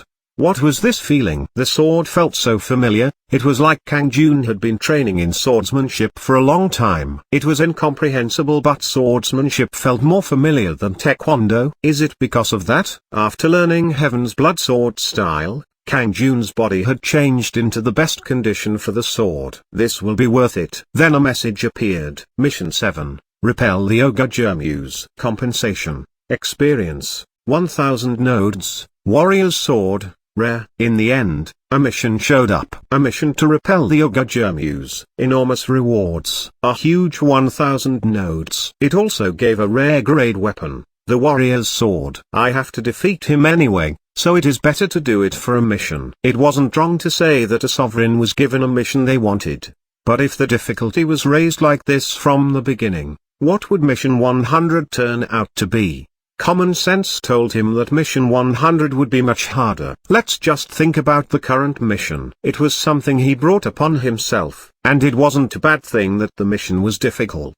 It was hard, but the rewards were huge. In other words, even if 100 missions were passed, the rewards would differ depending on the difficulty level of the missions. Yuan. It was at that moment. Did a bomb hit the building? The building shook as there was huge roar. The ogres shout. The roof. Kang Jun's expression stiffened. It was clear that the Ogre Jermuse had jumped from the roof of the Dane building to the roof of the Eco building. He is a really ignorant bastard. Anyway, he had decided to fight, so there was no time to hesitate. Kang Jun headed directly to the roof. The center of the roof was expanded like a school playground. Something was standing there. He was 4 meters tall. He was similar to the Minotaur that Rhodiem had transformed into not long ago. However, he was even tougher. There were bones and skulls hanging from his waistband. They were human and monster skulls. Kukaku. Puppy Sovereign, you came after hearing my roar. It still isn't too late. Swear that you will give me a tribute. Then I will save you. The dark eyes covered in grey hair were shining eerily. A wild-looking appearance. His entire body was muscular and as hard as steel. One tight fist seemed to be larger than an adult's head. An ogre looked like this. One hit from those fists seemed capable of killing him. Just one hit. It would be enough to send someone to hell. Indeed, that strength really seemed capable of killing him. However, Kang Jun just smiled and shouted, "You dare to ask me for a tribute? Why don't you become one of my subordinates? Then I will spare you." What? Jermuse was stunned and stared at Kang Jun with an incredulous expression. Kang Jun's words about sparing Jermuse's life were completely ridiculous. Jermuse lifted one of the skulls hanging from his waist and said, "Puppy Sovereign, do you know what this is? It is the skull of a sovereign who dared to resist me like you are doing." Sovereign's skull. Was that true? There had been a sovereign here. Kang Jun was surprised. Kukaku, you don't seem to believe it. Look, the cloak I'm wearing now is the sovereign token I took from him. Jermuse swiftly turned and showed off his cloak. The cloak was worn like a scarf and made him look ridiculous. Kang Jun laughed. What about it? Do you think you have become a sovereign just because you have the sovereign token? Jermuse scowled. No, I am not a sovereign. The ones who will become a sovereign are already fixed. But it is my destiny to eat those who reject my offer. I will subdue the sovereigns and rule over them. Cat. That is just a dog's dream. What? What did you say just now? I will show you that dream is false. Now stop talking nonsense and attack. Jermuse stared at Kang Jun like he was prey to be eaten. Then he started crazily laughing. Cuck. Cat. It seems like I will gain one more skull today. Jermuse pounded his chest with his fists and ran towards Kang Jun. Kang Jun's eyes became cold. If I don't kill him, then I will die. He forgot everything else for the moment. The fact that he was a sovereign and that he needed to make money. He was only absorbed in the duel. Kung. Jermuse was 10 meters in front of him. Aura of the wind. His movement speed and attack speed were accelerated by the wind, so it was the most beneficial skill. Cat. Die, you little sovereign. The ogre's fist flew in front of Kang Jun. If hit by that punch, it would be like having a truck moving at 120 kilometers per hour slamming into him, swaying. If he didn't avoid this, then he would die. Kang Jun moved quickly. Sing, swing, swing. Jermuse's fists kept on moving. He seemed infuriated that Kang Jun had avoided it. Swiss swing, papat. However, Kang Jun was able to avoid Jermuse's attacks in a stable manner. Suzuki, Suzuki. His feet moved in a strange trajectory and suddenly rotated. Kang Jun's body reacted and avoided being damaged by Jermuse. Surprisingly, the footwork of Heaven's Blood Sword style unfolded by itself. Kang Jun's level was still too low to show its true power. Fortunately, it combined with Aura of the Wind and allowed him to avoid Jermuse's attack. But that was it. Kang Jun hurriedly dodged the attack. Shit, I don't have time to strike at all. He barely even had a chance to breathe. However, he shouldn't be too impatient. If he lost even a little bit of concentration, then it would be all over. In the meantime, Jermuse screamed as his attacks were constantly dodged. Cure this rat. At that moment, Kang Jun leapt forward. His sword instantly sliced across Jermuse's neck like a ray of light. Supak. It was a hit. He had aimed for the hole in Jermuse's stance. It truly was the unconscious use of Heaven's Blood Sword style. But Jermuse pulled away at the same time. Kang Jun's sword only swiped Jermuse's neck a little bit. The thick, solid skin was only slightly scratched. Shit. Kang Jun inwardly swore. A normal person would have suffered a deadly injury. Yet Jermuse only suffered a scratch. Even with the added wind attribute damage, Jermuse's skin was hard, but the power of the iron sword was also bad. Nice move. On the other hand, Jermuse was surprised by Kang Jun's move. From then on, Jermuse started moving more carefully. Quick, swing swing, swing papat. He unleashed an onslaught of moves towards Kang Jun like Jermuse had met a lifelong opponent. Ugh, I don't see any gaps. Due to Aura of the Wind, his black magic energy was constantly being consumed. He had black magic recovery potions, but there was no chance to drink while avoiding the ogre's fists. The same went for his health. Even if Kang Jun was injured, he couldn't help but fight. At this rate, I will be defeated. Kang Jun took a deep breath. Jermuse was running amok. Kang Jun was putting in a lot of effort, while Jermuse had a leisurely smile on his face. After some time, Kang Jun's cold eyes shone. It can't be helped. It is dangerous but will be worth it. Kang Jun's body jumped as Jermuse's fist headed towards his head. No, he seemed to jump forward. Sing. Jermuse thought that Kang Jun had jumped, so he swung his fists. However, Kang Jun had leapt towards the other side of Jermuse. Siuak. Jermuse was shocked but quickly blocked the sword with his hand. Kang Jun's expression became awful. It failed. Jermuse really had amazing reflexes. Kuang. Then something unexpected happened. Kang Jun's sword that hit Jermuse's hand was broken. At the same time, the broken fragments of the sword flew towards Jermuse's eyes. Puck. Kuak. Kang Jun didn't miss the moment when Jermuse was staggering around with his eyes covered. The remaining part of his sword sliced across Jermuse's neck. Quack. Although the blade was shorter, it succeeded in dealing a deep wound. Kuak. I will kill you. Jermuse roared and rushed towards Kang Jun. Kang Jun blocked Jermuse's fist with his sword. Bam. Kuak. Kang Jun was pushed back 20 meters. Ugh. Shit. He immediately jumped up after falling. Health. 162 310. Only one hit. It was blocked by the sword, yet almost half of his health was still gone. Blood fell from his mouth, but Kang Jun just glared at Jermuse. In the meantime, Jermuse had disappeared. He turned and saw that Jermuse was climbing the wall of the building next to the Dane building. Oh duck. You will see soon. I'll let you go today, but next time will be different. After that, Jermuse could no longer be seen. He ran away. Kang Jun could barely regain his spirit as he looked around. Mission 7 has been accomplished. A message appeared at that moment. As a reward, enough experience will be given to increase your level. 1000 nodes will be given as compensation. Their warrior's sword has been given as compensation. Phew. I barely succeeded. Kang Jun placed a hand over his heart. He was fortunate enough to repel the ogre Jermuse. Thanks to fulfilling Mission 7, Kang Jun reached OV13. In addition, a black sword had appeared in front of Kang Jun. Chapter 43, Trampling Those with Gold Spoons. 6. This chapter is updated by Novels PL. Warrior's Sword. Rating, Rare. Properties: Earth, a long sword with strong durability that won't break easily. If Aura of Earth is used, the physical defense given by the skill will substantially increase. Where are restrictions? 15 Strength. A sword with the property of Earth. Aura of Earth was a physical defense-oriented skill. However, using the skill increased the physical defense of the skill even further.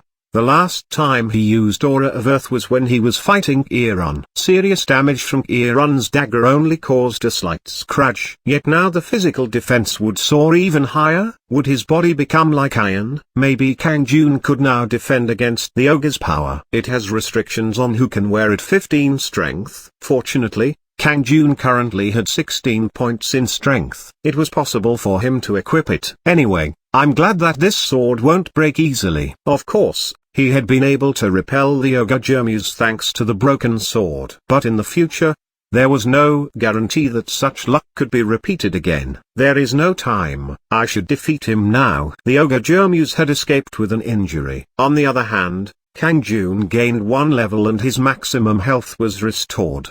He also got a much more powerful weapon known as the Warrior's Sword. Although it was specialized in defense, the attack power was still higher than the Iron Sword. Ogre. It would be pretty useful if I could make him my subordinate. He didn't know if it was possible because the ogre had an ego that pierced the sky. Kiran, is the base okay? Kang Jun asked his military advisor while running towards the Dane building. Yes, Lord. The base is still safe. Is Lord okay? Kiran's voice through the telepathic link was quite relaxed. Of course. I built the base here safely. The eco building has been occupied. Then keep working. Yes, Lord. Don't worry about this side. Yung Kwang Hai Eon should have struck the Dafeng building. Could Kiran have blocked him this quickly? Kang Jun was curious but he would listen to the details later. It is safe. Kang Jun's worries about the base disappeared as soon as he heard Kiran's laid-back voice. It was good that he had such a competent military advisor. Kang Jun was able to concentrate on getting stronger because he knew his base was protected. The neighboring Dane building is the territory of the ogre Jermuse. Do you want to enter? Yes/no. Yes. Enter. Then a new mission appeared in front of Kang Jun. Mission 8. Occupy the Dane building, defeat the ogre Jermuse and gain the sovereign token Cloak of the Wind. Experience, 1500 nodes, 5 Essence of the Wind. As expected, it was a mission. Cloak of the Wind. I wonder what type of power it has. Kang Jun drank the lowest grade black magic recovery potion in his pocket. 40 points of black magic energy were restored. Black magic energy. 85,320. He wouldn't get a chance to drink a potion while facing Jermuse. Potions weren't rare so now wasn't the time to save it. Tudaduddu.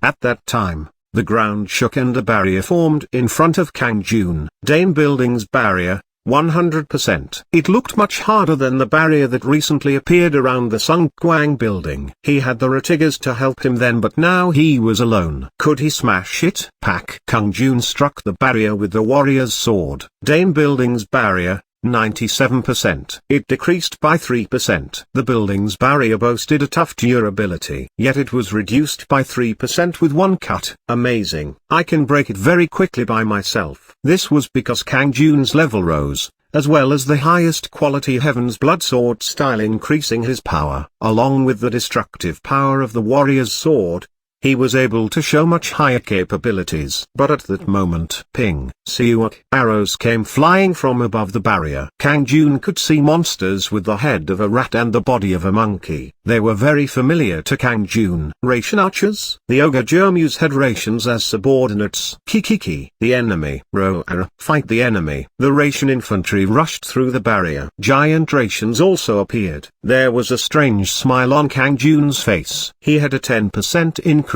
in attack power against the rations. There was also a 5% chance of acquiring items. Thanks to the knowledge he acquired, the rations were very easy to deal with. Kang Jun avoided the arrows and aimed for the giant rations first. Sukauk, Sukauk. In the blink of an eye, 2 giant rations had their throats cut. The ration corpses grew in number every time his sword flashed. 2 nodes have been gained. 1 node has been gained. 1 inferior health recovery potion has been obtained. 12 nodes have been gained. Apart from the experience, money and japdom, miscellaneous items, continued to fall. Then he discovered a scroll. A shiny scroll had fallen from the dead body of a giant Ration. Kang Jun quickly opened it. A giant Ration is filled with courage while using an axe as a weapon. They are capable of wiping out the vanguards of the enemy. Glittering letters whirled around Kang Jun's head and were absorbed. Intermediate knowledge about the giant Ration has been obtained. Oh. Intermediate knowledge? If he kept on fighting the monsters, then it was likely that he would get advanced knowledge. Attack power against a giant Ration has increased to 20%. There is a 10% probability of acquiring items. Thanks to that,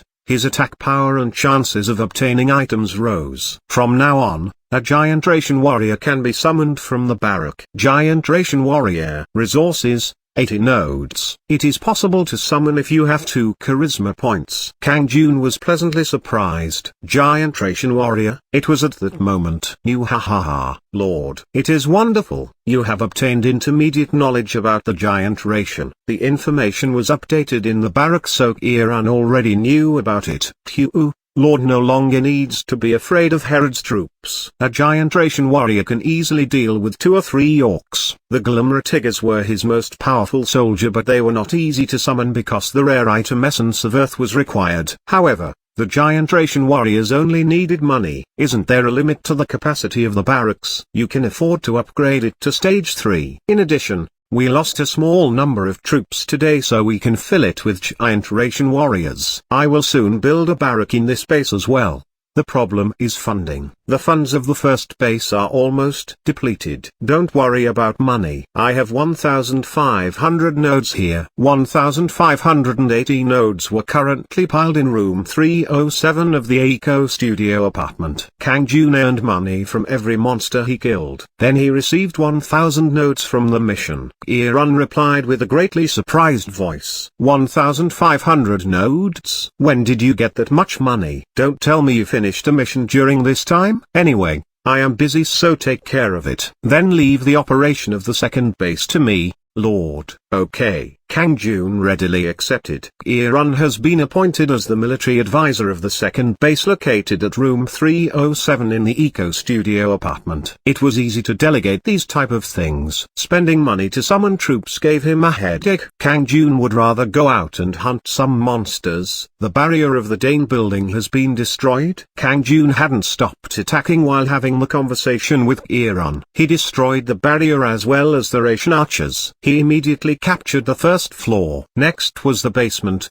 then the second floor and up to the rooftop. There was a considerably strong resistance from the enemies. Rations and giant Rations aimed at Kang Jun from every direction. In some cases, he ended up facing the Glimmer-Tiggers. 3 nodes have been gained. 12 nodes have been gained. An inferior black magic energy recovery potion has been obtained. 23 nodes have been gained. A solid iron sword has been obtained. 2 nodes have been gained. Kang Jun calmly advanced towards the roof. He found many Japtum due to the increased probability of acquiring items. Thanks to that, he got 2 inferior black magic energy potions that restored it by 80 points. Your level has risen. Kang Jun also gained 1 level while sweeping away the monsters on the 7th floor. The experience from defeating the monsters in the Dane building had accumulated. Level 14, Expo 12%. War, Beginner. Health, 350. Black magic energy,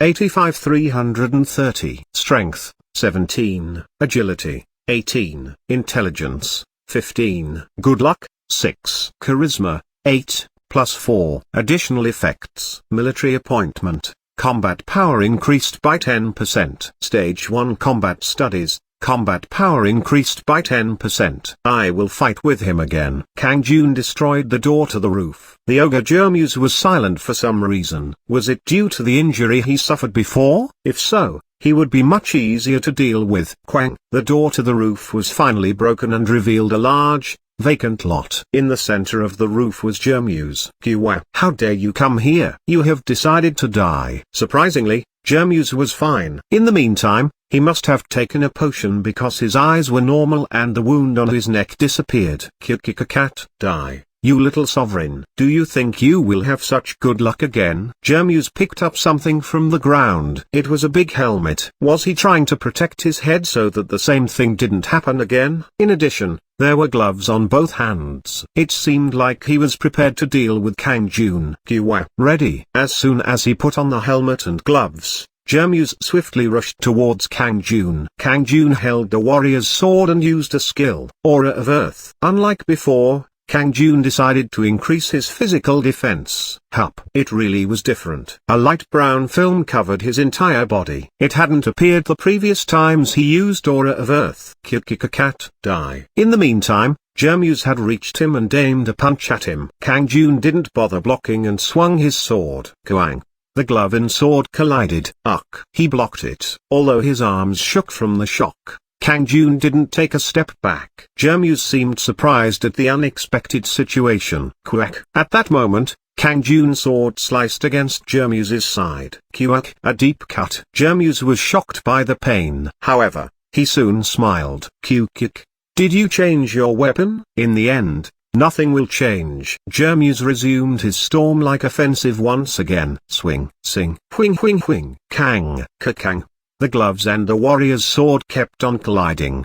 Despite not using Aura of the Wind, Kang Jun didn't seem any slower. Thanks to using minimal actions and paying attention to Jermuse's weaknesses, he was able to counterattack. Of course, most of the counterattacks didn't affect Jermuse. It was because he predicted the place where Kang Jun's sword was aimed and avoided it. Still, he managed a few hits once in a while. Every time Jermuse's body was sliced, a deep cut would form. Over time, Jermuse's huge body became bloody. Kill. I will kill you. It was quite a lot of blood. Jermuse's momentum didn't slow down. However, the circumstances were already leaning towards Kang Jun. Jermuse still had his strength, but their movements were slowing down. Quack, quack. Kang Jun's sword moved twice. The strikes formed a cross shape on Jermuse's chest and blood spurted out.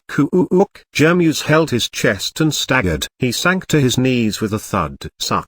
Kang Jun pointed his sword at Jermuse's neck and spoke coldly. Will you try anything else? In the meantime, Kang Jun's body had also become bloody. Thanks to the warrior's sword and the strong physical defense from Aura of Earth, it was possible for Kang Jun to fight equally with Jermuse. Despite that, it was inevitable that he would receive damage. A few health points flew away with every hit. Once it accumulated, the damage was impossible to ignore. He had quite a few bruises and blood was dripping from a cut on his forehead. His face was tinged red from the blood, yet his eyes were brilliantly shining. I require strong subordinates. You are qualified. I won't kill you if you become my subordinate!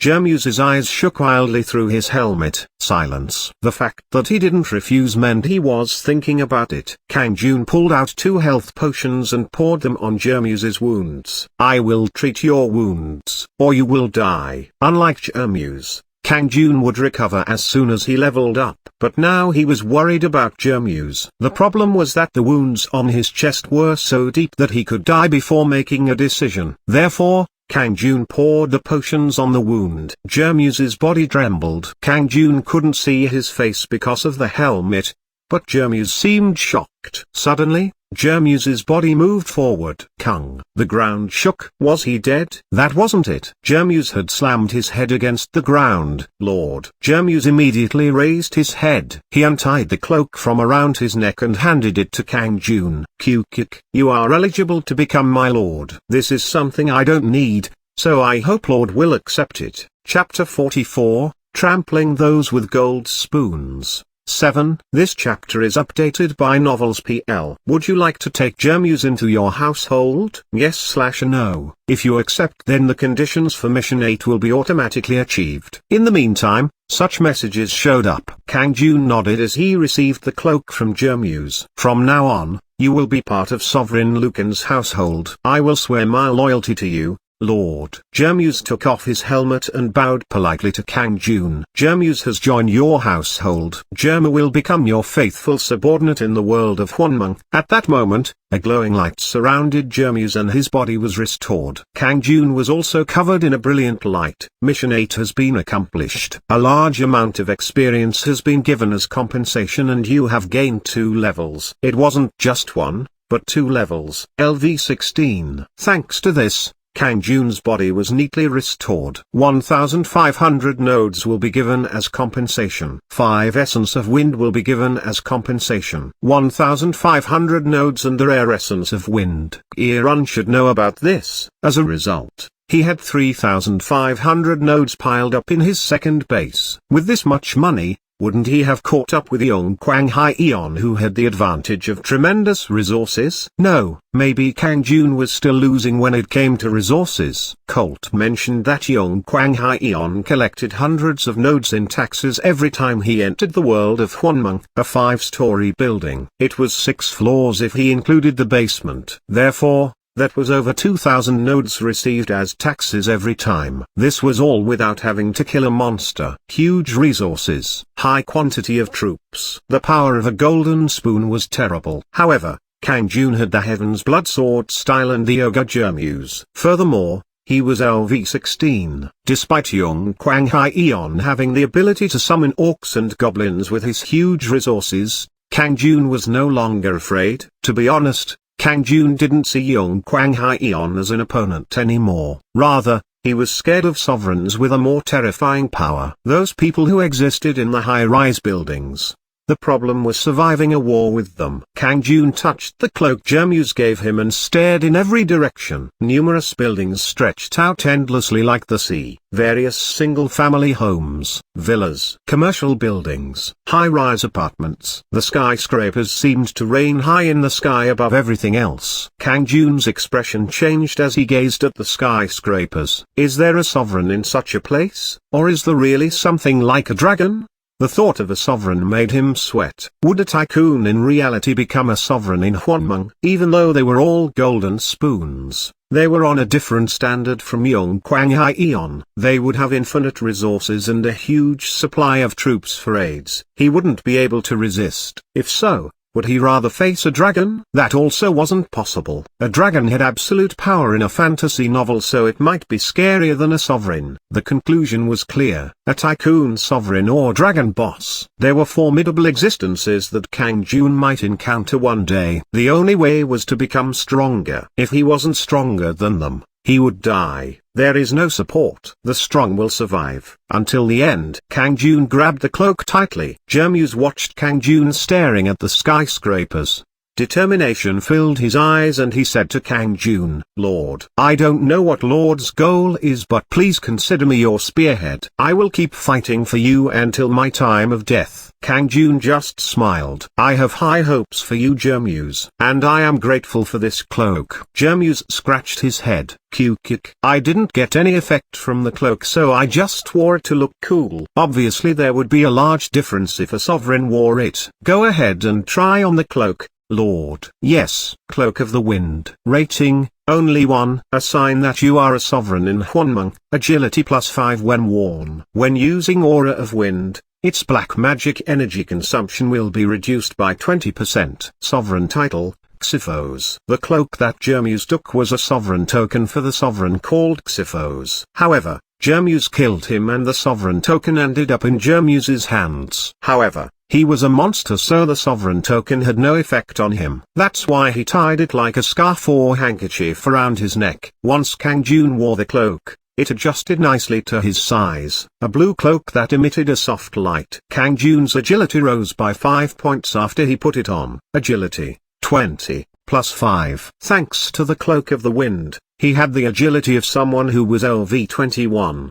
His body was in the best condition and the increase in agility made Kang Jun feel as light as a feather. Anything else? Suddenly, one of the actions of Heaven's Blood sword style started to be vividly imprinted in his mind. Suzuki Kng Jun moved his body according to the actions. He just thought about it, but his body moved naturally. Then his sword cut the space in front of him. Puat. Then a new message appeared. The power of the heavenly sword that can break down everything. Who can stop this sword? The skill Heavenly Cut has been learned. Heavenly Cut, a powerful slash attack against a single target. The higher your strength and agility, the more powerful the attack will be. Can be used with a sword. Consumes 40 black magic energy. Restrictions: muscular strength 18, agility 25. This Kang Jun was pleasantly surprised. A skill. It was unmistakable. Heavenly Cut was an attack skill. I finally have an attacking skill. It could only be used if he had 25 agility points, but that was possible due to Cloak of the Wind. His muscular strength was 19, so that was also sufficient. However, it consumed a huge 40 points of black magic energy. It must be very strong to consume that much black magic energy. It was a skill that he couldn't carelessly use. Still, it felt reassuring to have a special skill like that. Your time in the world of Juan Mung is over. The door to Juan Mung is closed. Before he knew it, it was time to return to reality. Kang Jun closed his eyes as the space around him distorted. The 5th floor of the Yugang building. Yung Kwang Hyeon woke up and got out of bed. He shouted nervously, "Shit!" They didn't win. While Kang Jun was fighting the Ogre Jermuse, there was a fierce battle between Yung Kwang Hyeon's side and the troops at Kang Jun's first base. Once Yung Kwang Hyeon entered Hwonmung, 35 orcs and 15 goblins were waiting. He had 3 stage 3 barracks, 1 research institute. More importantly, he had 4,300 nodes. This was due to the new taxes and compensation from the mission. It is sufficient even if I don't have Colt. Today I will smash everything. Despite failing to buy the Dafeng building, he had determined the location so it would be over today. Yung Kwang Hyeon was convinced that he would win with an overwhelming force. Yung Kwang Hyeon had played many strategy simulation games when he was younger. Goblin Archer. Resources: 10 nodes. Orc. Resources: 25 nodes. It is possible to summon if you have 1 charisma points. The low-grade units are the goblins while the upper-grade units are the orcs. He immediately started summoning orcs at all 3 barracks. At the same time, he was confident that Kang Jun would only have low-grade troops.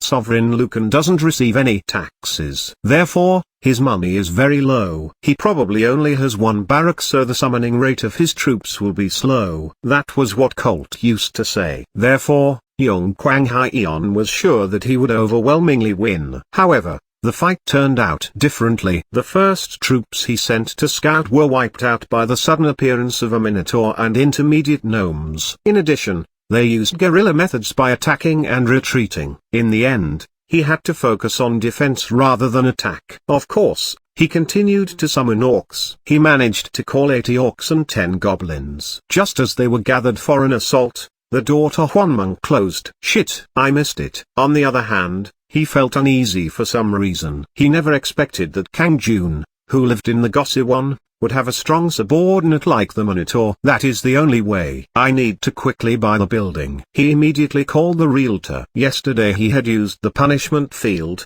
so the realtor should have some results by now. This is realtor Han Minutes Su. How did it go? Yung Kwang Hyeon asked curtly. Han Minutes Su trembled and replied, "The owner of the building flew to Jeju Island. I flew down to Jeju Island late last night. I will be meeting with the owner in a little bit. I will unconditionally conclude the deal." As expected, it was necessary to step on his spirit just once. A satisfied smile appeared on Yung Kwang Hyeon's face. "Give them 2 billion. I will sign the contract tomorrow when the owner comes back. If that fails, then you will die." "Yes, Boss Nim." Indeed, the building owner appeared the next day like Han Minutes said. Yung Kwang Hyeon swiftly signed the contract. Yung Kwang Hyeon was now the owner of the Dafeng building.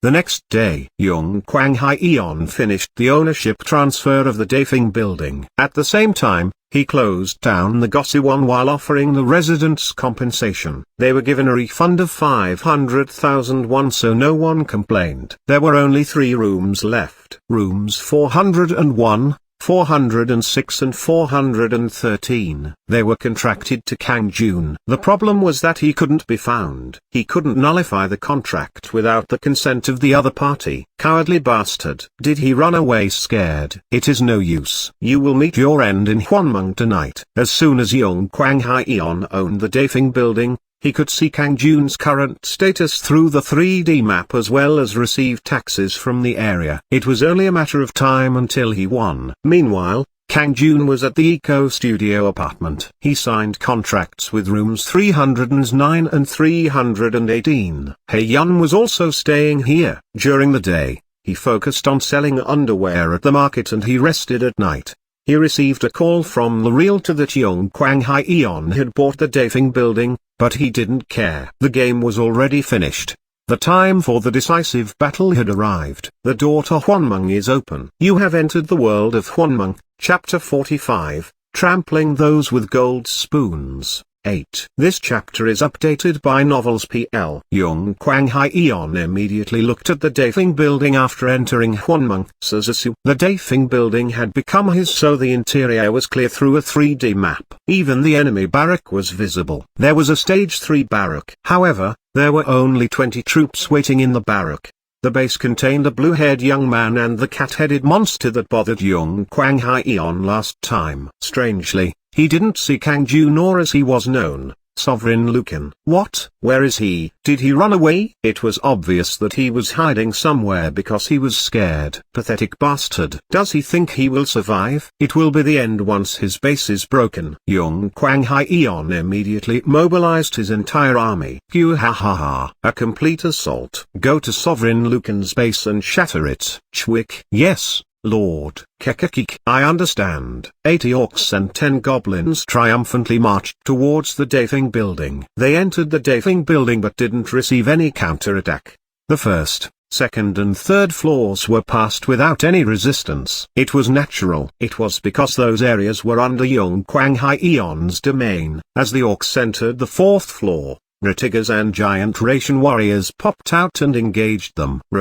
How dare you come here? Ratigas roared, but the orcs bravely moved forward. Chwick, chwick, attack, chwick, kakyak. Kill them all. Young Kwang Hyeon, who was watching the scene, suddenly cocked his head. Who are they? Don't they seem like people? There were people among Lucan's subordinates. 2 men. They were grumbling while holding an axe in their hands. Last time we had to work in the mine and today we are fighting monsters. Sob. Today we are truly screwed. Hyungnim. They were Hwang Sung-gil and Cho Sang-jin. Due to Kang Jun's soul exploitation skill, they were automatically summoned to Hwonmung. Once the base was in danger, they were placed in the defense troops. Young Kwang Hyeon thought it was absurd. What are those brats doing over there? He laughed. It didn't matter. He didn't care if they died or not. They weren't threats, so there was no need to worry. Kakang, piwok, kiwak, kiik. The battle became fierce. As the battle raged on, the cramped corridors of the Gosewon expanded. The internal structure itself didn't change, but the enemy's small and powerful troops resisted. Despite many orcs waiting in the rear, the orcs in the front died. But that only lasted for a moment. Except for 3 rooms in the Gosewon, everything else was owned by Young Kwang Hyeon. He activated the defense capabilities of the place to attack Lucan's men. Kwang, siuak. A door popped open and arrows were fired. That wasn't all. Buffs were applied and the orcs' health gradually recovered. No matter how much pain they were in, they kept fighting. In the end, the Ratigas and giant Ration warriors were pushed back. Lucan, are you watching? This is the ability of a golden spoon that you must envy. Poor bastard. From the very beginning, you were not my opponent. Kick. Young Kwang Hyeon was convinced of his victory as he watched the battlefield. If Lucan is dead, then I can obtain his sovereign token. His level would also rise after achieving the mission.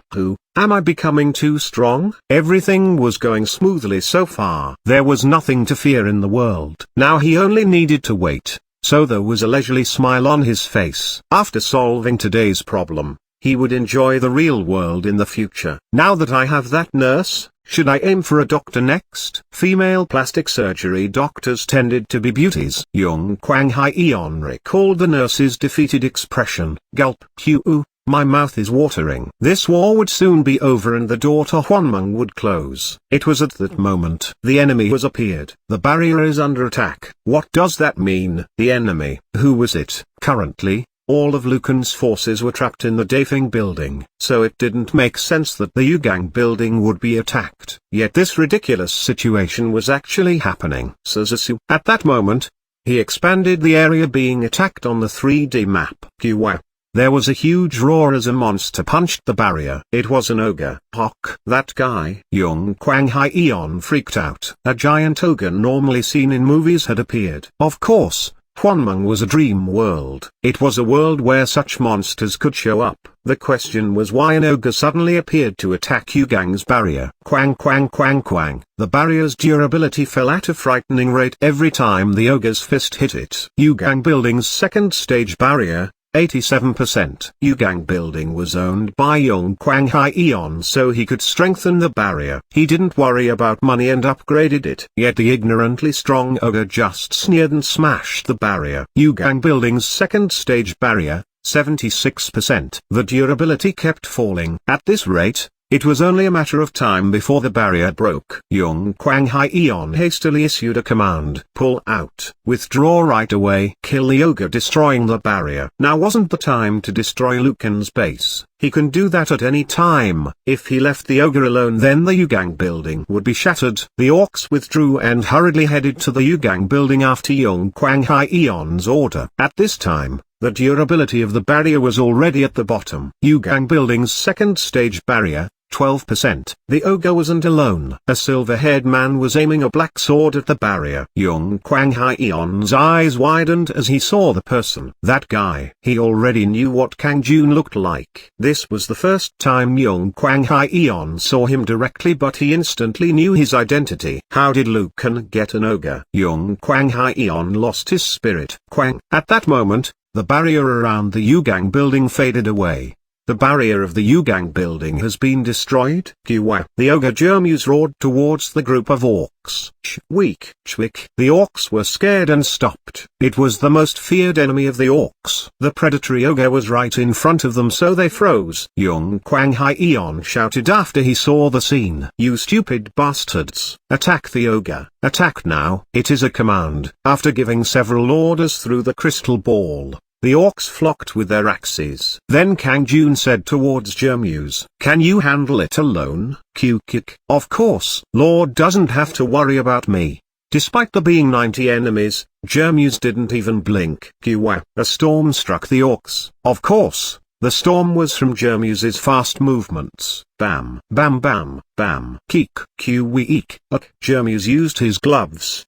His strength making the heads and limbs of the orcs blow off. 11 nodes have been gained. 13 nodes have been gained. The lowest grade health potion has been obtained. A shiny scroll has been obtained. 10 nodes have been gained. The orcs dropped some items as they collapsed. Jermuse ate the experience but the money and Japdom belonged to Kang Jun. In the meantime, Kang Jun had occupied the first floor and gone down to the basement. Wait. What is the shiny scroll? Usually some type of knowledge or skills could be found in a scroll. Kang Jun didn't kill the orcs directly so it couldn't be knowledge. If so, it was probably a skill. I'll have to check it later. He had competent subordinates so he could obtain the Japdom. Kang Jun had a warm smile on his face as he struck the basement door. Chwick. Enemy Q-eek. Chwick. Wekek. Orcs were quickly summoned at the barracks but they quickly fell in front of Kang Jun. The orcs didn't slow down Kang Jun's speed. He instantly took over the basement and ran to the second floor. Q-oo-oo-oo. Then the door on the second floor turned into a golem and aimed a huge fist at Kang Jun. The self-defense capabilities given to the owner of a building. Quang. Papak. Quack quack quang. However,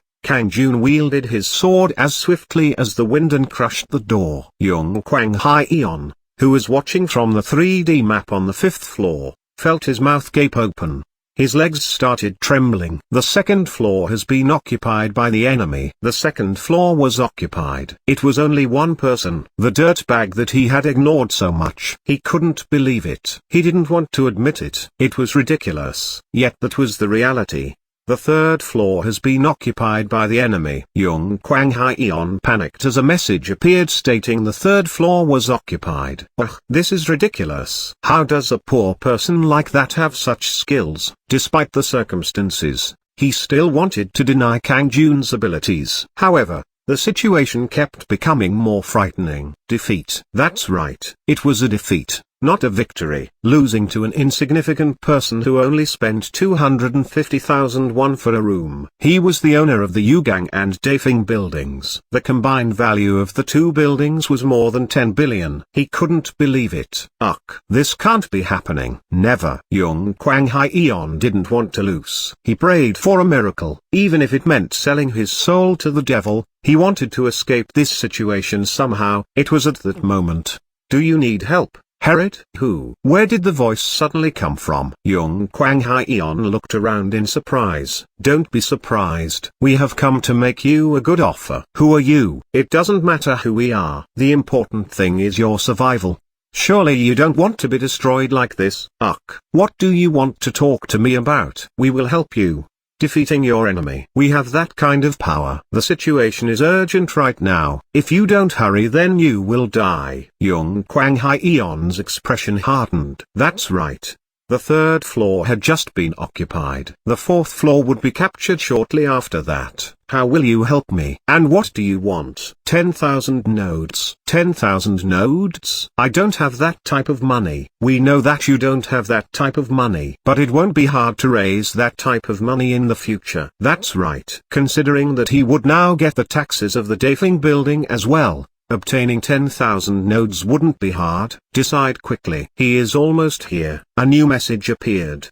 Do you accept the offer of the Cagel brothers? Yes/no. Charisma will permanently reduce by 2 if you accept. Something like this. The voices were living beings. Furthermore, accepting would permanently reduce charisma by 2. Yung Kwang Hyeon frowned. He didn't care about the 10,000 nodes. He had 4 points in charisma. If it dropped by 2 then he would only have 2 left. However, that would be irrelevant if he died. Okay. Yung Kwang Hyeon shed some bitter tears as he nodded. Honestly, he had no other ways. He had to grab onto anything. Charisma has permanently reduced by 2. After the message appeared, his surroundings started to change. It was the rooftop of the Yugang building. 2 ugly monsters that Yung Kwang Hyeon had never seen before stood in front of him. 2 spherical monsters were floating. Dozens of tentacles sprang from their bodies like snakes.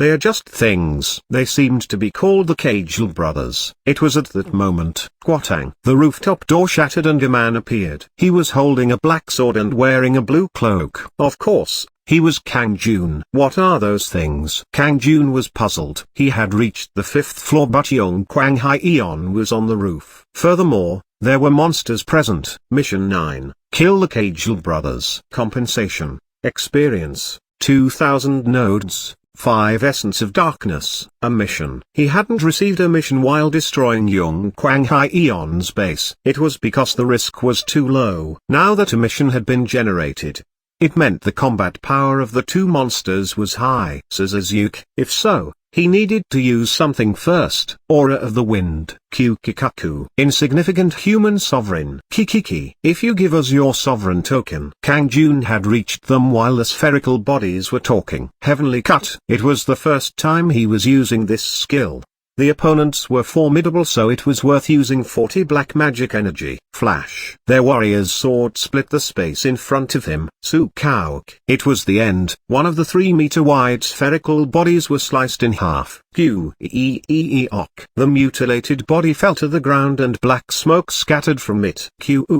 How dare you! At that moment, tentacles from the other spherical body wound around him. Quack, quack. Kang Jun just calmly swung his sword and cut off the tentacles. He tried counter-attacking but it wasn't easy to hit the fast-moving spherical body. In addition, fire poured from his mouth. Quang. Kang Jun avoided it. However, the flames burning nearby started to slowly decrease his health. Shit, a magical flying enemy. Unlike Irun's illusion, This was real magic. That guy isn't giving me any room. He witnessed Kang Jun's strength and intelligently attacked Kang Jun from a distance. He fled every time Kang Jun chased. This wasn't an easy opponent. It was at that moment. Q kick. How dare a monster do this? Drop dead. There was a wild voice as something grabbed the body of the cage. It was Jermuse. Quang quang. Jermuse slammed the cage against the ground several times and tore off the tentacles. At that moment, the cage opened his mouth. Huoru. Quang kuuk. Jermuse rolled across the ground as he was covered in flames. Kang Jun approached the cage at that time. Flash. Su kauk. He once again used heavenly cut. Q. How vexing. The cage was split in half and scattered into smoke. Mission 9 has been completed. As a reward, enough experience will be given to increase your level. 2000 nodes have been given as compensation. 5 Essence of Darkness will be given as compensation. What were they? Well, he reached LV17 thanks to them. Meanwhile, Jermuse had put out the flames on his body. I was caught off guard, Lord. That goddamn bastard. It was hot. Are you okay? That's okay, Lord. Watch your back. Jermuse hurriedly exclaimed and pointed behind Kang Jun. Young Quang Hai Eon was running towards Kang Jun's back with an axe. Die. Sweek. However, Kang Jun acted faster. Pack. His black sword crossed Young Quang Hai Eon's neck in a flash. Young Quang Hai Eon's body trembled. His hands rose to his neck before he fell with wide, open eyes. Kung. It was the end of Sovereign Herod, Chapter 46, Becoming a Building Owner in Gangnam, 1. This chapter is updated by Novels PL. A dark cloud swirled in the sky after Young Quang Hai Eon collapsed. In addition, there were loud rumbling thunder sounds. Kang Jun had never heard such loud cracks of thunder. Quack quack quang, quack quack quack quang. What was going on? Was the sky falling down? It was like the end of the world. Then the thunder disappeared. The surrounding scenery completely changed. The sky was full of beautiful clouds and the ground was a wilderness. On top of that, the collapsed figure of Young Quang Hai Eon was in front of Kang Jun. Where was this place? At that time, black shadows reminiscent of Hell Reapers appeared before Kang Jun and Young Quang Hai Eon. They bowed politely towards Kang Jun. Then they shouted in unison. The winner will have everything. The loser will give everything to the winner. All the possessions that belong to Sovereign Herod will be given to Sovereign Lucan. Voices like thunder. Then a message appeared. You have obtained the Sovereign Token, the Wyvern Ring. Wyvern Ring. Rating, only 1. A sign that you are a sovereign in Juan Mung. Strength +5 when worn. Immune to fear and confusion when worn. Sovereign title, Herod. It increased strength by 5 points and gave the wearer immunity to fear and confusion. Kang Jun naturally wore it on his right hand. His left hand had the demonic dragon's ring. His right hand had the Wyvern Ring. Kang Jun was stunned for a moment before asking the shadows. Who are you? One of the shadows bowed again and answered politely. Sovereign Lucan. You will naturally discover who we are if you are defeated. We despise the losers and are in awe of the winners. He continued. Today we appeared in celebration of your first victory. If you win after this, we won't show up. All the possessions of the loser will naturally belong to you. The shadow kept talking. But if you lose, you will see us again. I hope that such an unfortunate thing won't happen. In the meantime, 2 shadows had grabbed Young Quang Hai Eon's arms. All the shadows bowed to Kang Jun once again and spoke softly. Then we will go. We wish you luck. They started to drag Young Quang Hai Eon away. Where are you taking him? One of the shadows stopped after hearing Kang Jun's question. He turned his head and replied, there is only one place for a defeated sovereign to go. Where is that? The winner doesn't need to know. The shadow turned back and walked away. Perhaps it is hell? Kang Jun suddenly recalled Yeon's words. It is a little different from the commonly known hell. Rather than for sin, it is a place to go after losing the war. After being defeated, you will have to spend unimaginably long years in agony. The loser went to prison. There was no doubt that Young Quang Hai Eon was being dragged there. Oh, who are you? Where are you taking me? It was Young Kwang Hyeon's voice. He woke up. He soon heard creepy voices. Cuckoo. A place filled with other losers like you. Kakakakat. You just have to go there. The shadows trampled on Young Kwang Hyeon. Bam bam. Bam bam bam. Help me. Horrifying screams. Young Kwang Hyeon shrieked as he was surrounded by shadows. The scenery in front of Kang Jun faded away. Hock. Kang Jun opened his eyes with a surprised expression. This place? It was his bed in room 307 of the Eco Studio apartments. What? I am already awake. He checked his watch and saw that it was 6:30 am. It was a similar wake-up time. While meeting the strange shadows, time had passed in Hwonmung. The scene of Young Kwang Hyeon being dragged by the shadows lingered. His screams as he was dragged to hell was clear. Shit, even though he was a bad guy in reality, he seemed somewhat pitiful. But now wasn't the time to sympathize with him. Kang Jun didn't know when he would be in such a disastrous situation. He had won. However, he couldn't settle for this victory and needed to prepare for a larger war. And he needed to unconditionally win. He had seen with his own eyes the result of defeat. At that time, Yun looked down at Kang Jun and grinned. You woke up. She was sitting on a chair in front of the bed with a towel in her hand. What is that towel? What? I was wiping the sweat from your face. Did it wake you up? No. Anyway, you worked hard all night. Go and rest. Ah. That's right. Can you please make me some ramen? It wasn't hard for Yun. She made ramen surprisingly well, so he felt like eating. Yun wasn't bothered by doing such things for him, especially if they were going to eat together. Then I should eat some ramen as well. Should I boil a few? Do you want eggs as well? I will have one, but boil more if you want. Chop some chilies today and don't put any eggs in. There is a big chili in the fridge. Yes, come to the kitchen in 10 minutes. Yun hummed as she went to the fridge and pulled our chili, kimchi, etc. In the Eco Studio apartments, the eggs and ramen were kept in the shared kitchen. It was well stocked with a coffee machine, toaster, cooker, water purifier and other amenities. Was that all? Each room had a small but private refrigerator.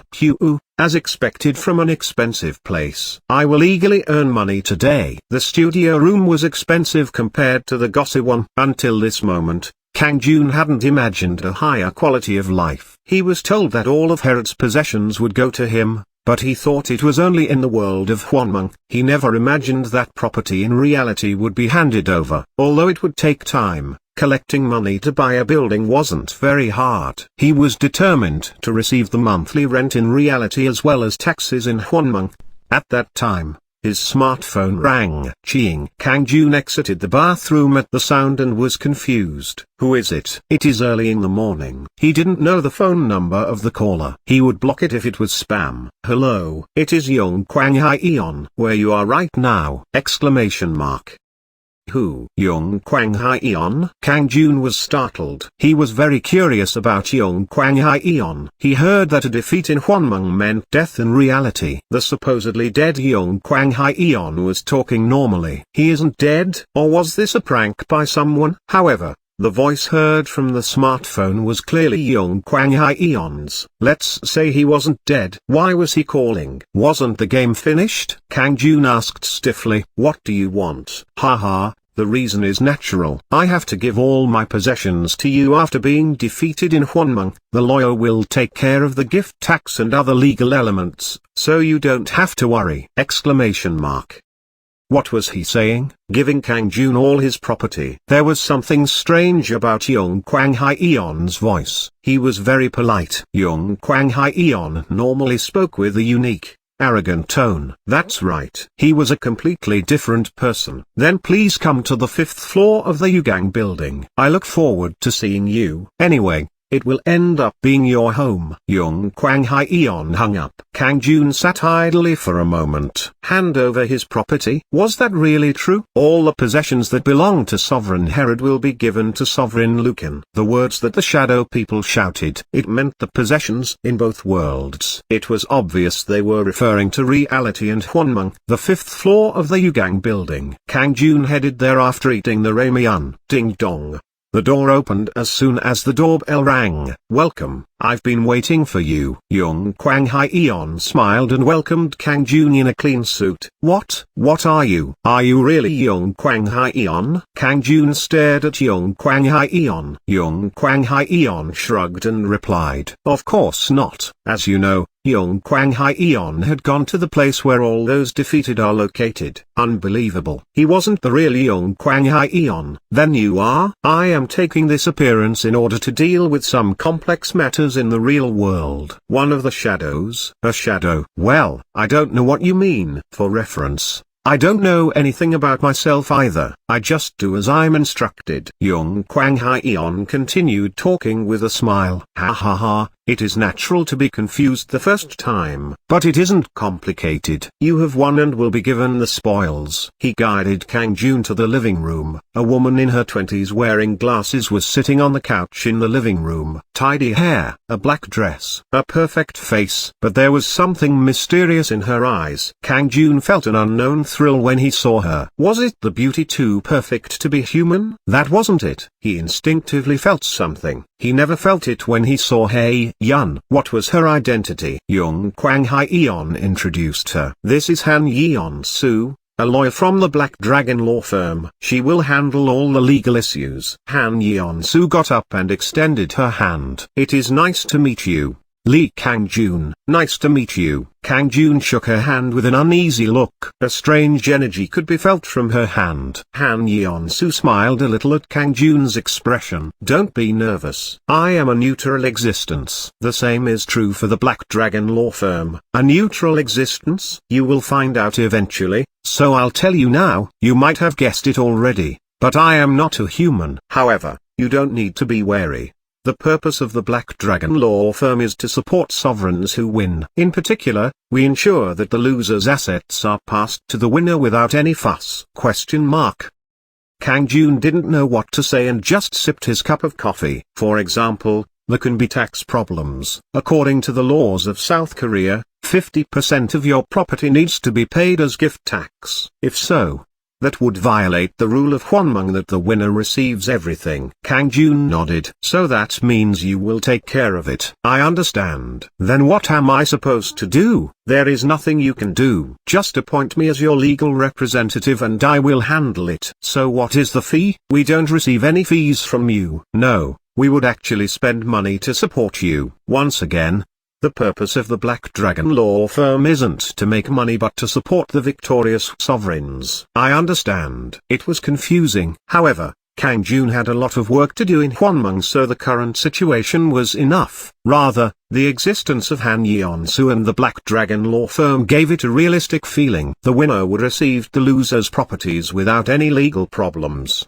So Kang Jun could just sit back and eat good food. Han Yeon-soo briefly gave an overview of Young Kwang Hyeon's assets. Yugang Building. Dafeng Building. There was a 200 million won foreign car. 230 million in his bank account. His other stocks and bonds were worth 300 million. Excluding the tenant deposits, the Yugang Building had a 2 billion won bank loan while the Dafeng Building had 1 billion in bank loans. Inheriting everything also meant receiving the loans. But even with the tenant deposits and debts subtracted, he had a tremendous wealth of over 7 billion. He wouldn't have cared if it had been cut in half due to the gift tax, but he was still glad it didn't happen. "All procedures will be finished by tomorrow. If you have any questions then please contact me." Han Yeon-soo handed him a business card. Only Kang Jun and Young Kwang Hyeon remained. Young Kwang Hyeon told Kang Jun the password to the safe that contained various valuables. "Sovereign Lucan. Starting today,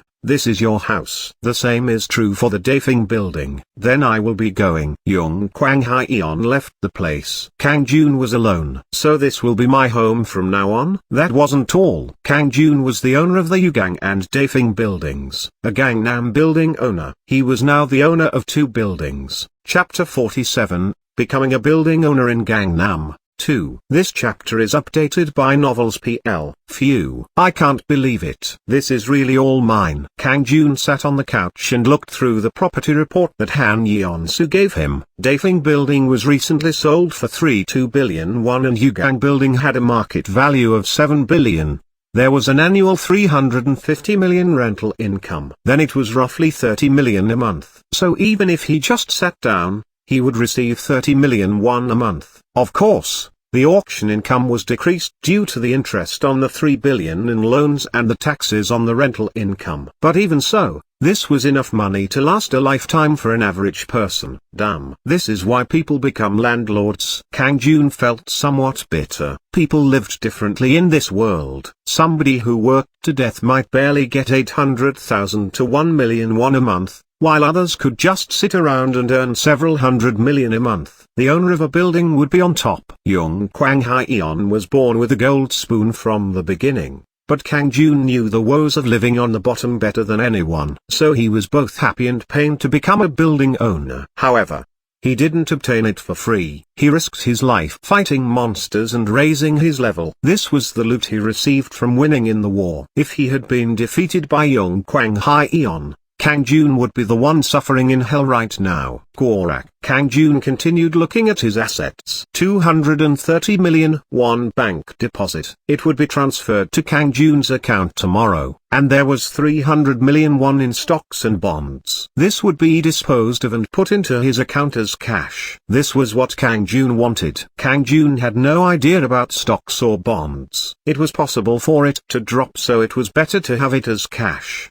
Then 530 million won would be generated. It was better to use the money to pay off the bank loan. Now that he had money, there was no need to do business at the market in the future. Yes, my management skills effectiveness will increase if used in my territory. The Gossi-won on the 4th floor of the Daefing building was empty. Young Kwang Hyeon had gotten rid of all the residents of the Gossi-won except for Kang Jun. Rather than renting the rooms out again, he was going to open a business. Opening a cafe would allow him to improve his management skills. Of course, he didn't intend to throw away his current contract. He would continue to sell underwear until the contract period ended. After that, he would consider setting up a business in this area. He wouldn't need to worry about people renewing their contracts, and it would be a stable business. Barrack. Kang Jun looked at the picture of the foreign car in the property list. It was a Vento S-Class black sedan. Anyone who looked at it could see that it was an expensive car. 6000 cc,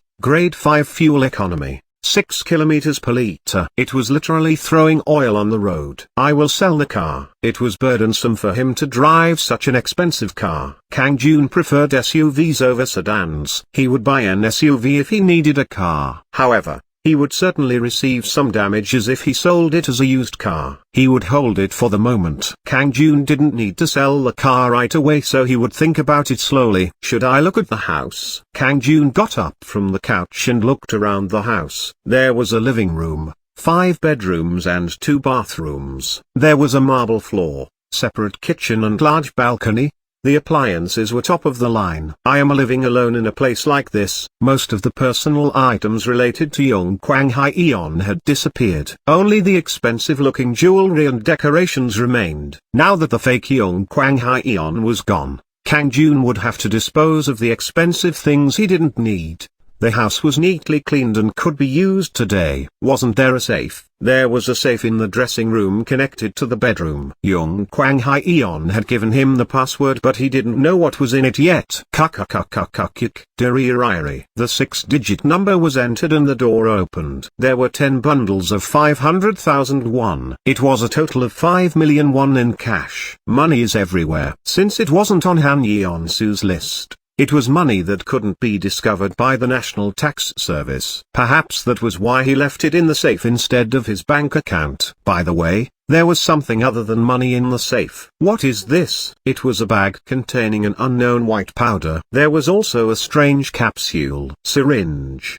Don't tell me. Kang Jun's expression stiffened. Was it drugs? It seemed like it. It was clear that Young Kwang Hyeon was a drug trafficker. Crazy. Why is he doing something like this? Kang Jun couldn't understand Young Kwang Hyeon. However, there was no point in understanding him. He was already dead. The important thing was how to handle this. Should he just throw it in a rubbish bin on the street? Or perhaps he should bury it in the mountains? Yes, I guess I have to call her. Come to think about it, there was no need for him to worry. The Black Dragon law firm said that they would take care of everything involved in the property transfer. Yes, This is lawyer Han Yeon-soo. This is Lee Kang-jun. This is a small problem with the contents of the safe. Is it drugs? Did you already know? Of course.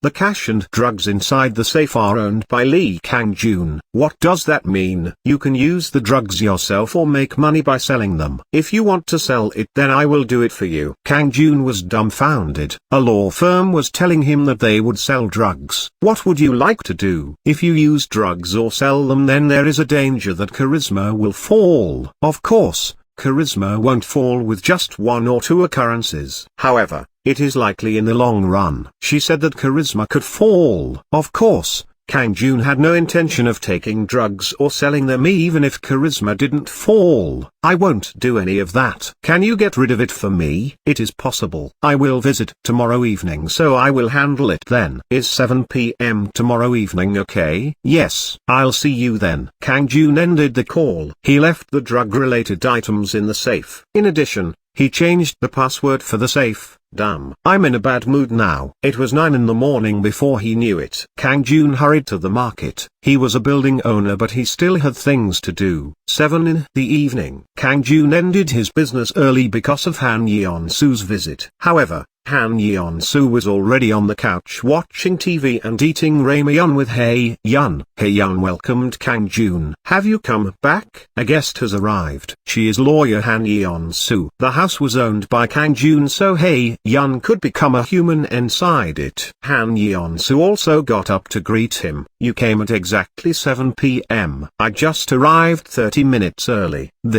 I would have hurried if I knew you were coming early. Why didn't you contact me? No, I was able to eat delicious food thanks to that. Is that ramyeon? Hae-yeon made it.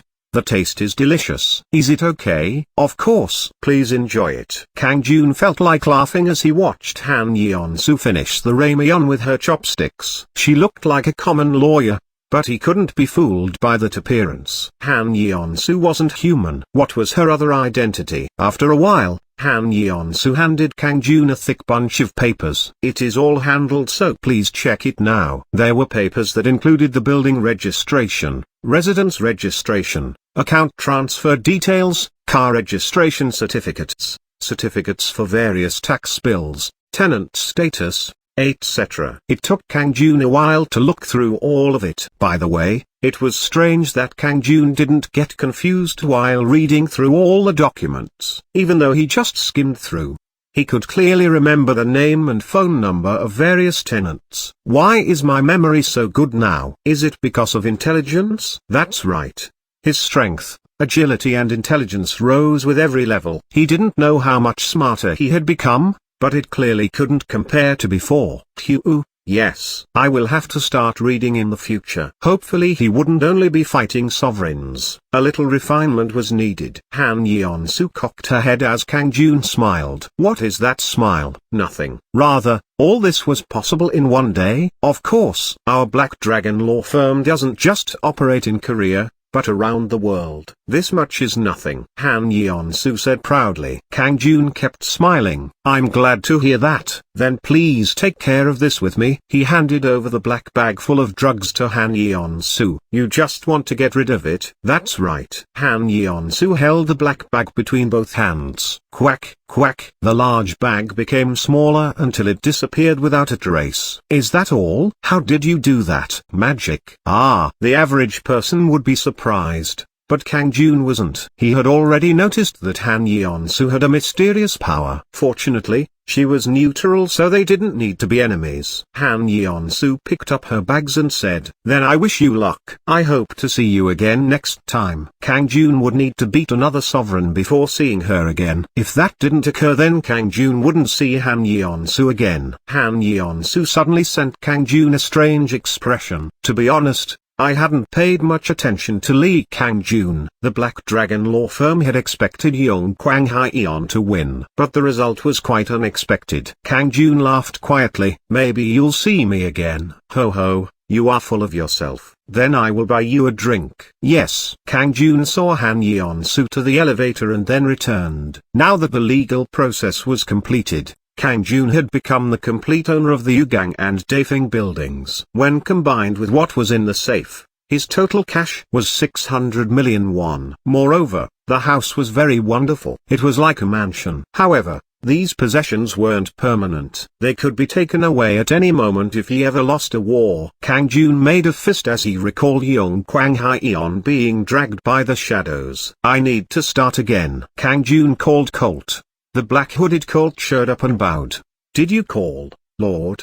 Did you do it? Yes. I used the inferior ghosts to look around the surrounding buildings. The intermediate ghost Colt's primary mission was to collect information. Although his combat power was lower than Hei Yun, his ability to gather information was excellent due to his experiences in Mung. Have you found other potential places where a sovereign might be located? I found a few locations that I am suspicious of. Colt handed Kang Jun a map with some marked buildings. Chapter 48. Becoming a building owner in Gangnam, 3. This chapter is updated by Novels PL. Kang Jun looked at the map and asked. The buildings are quite far away. Why are they suspicious?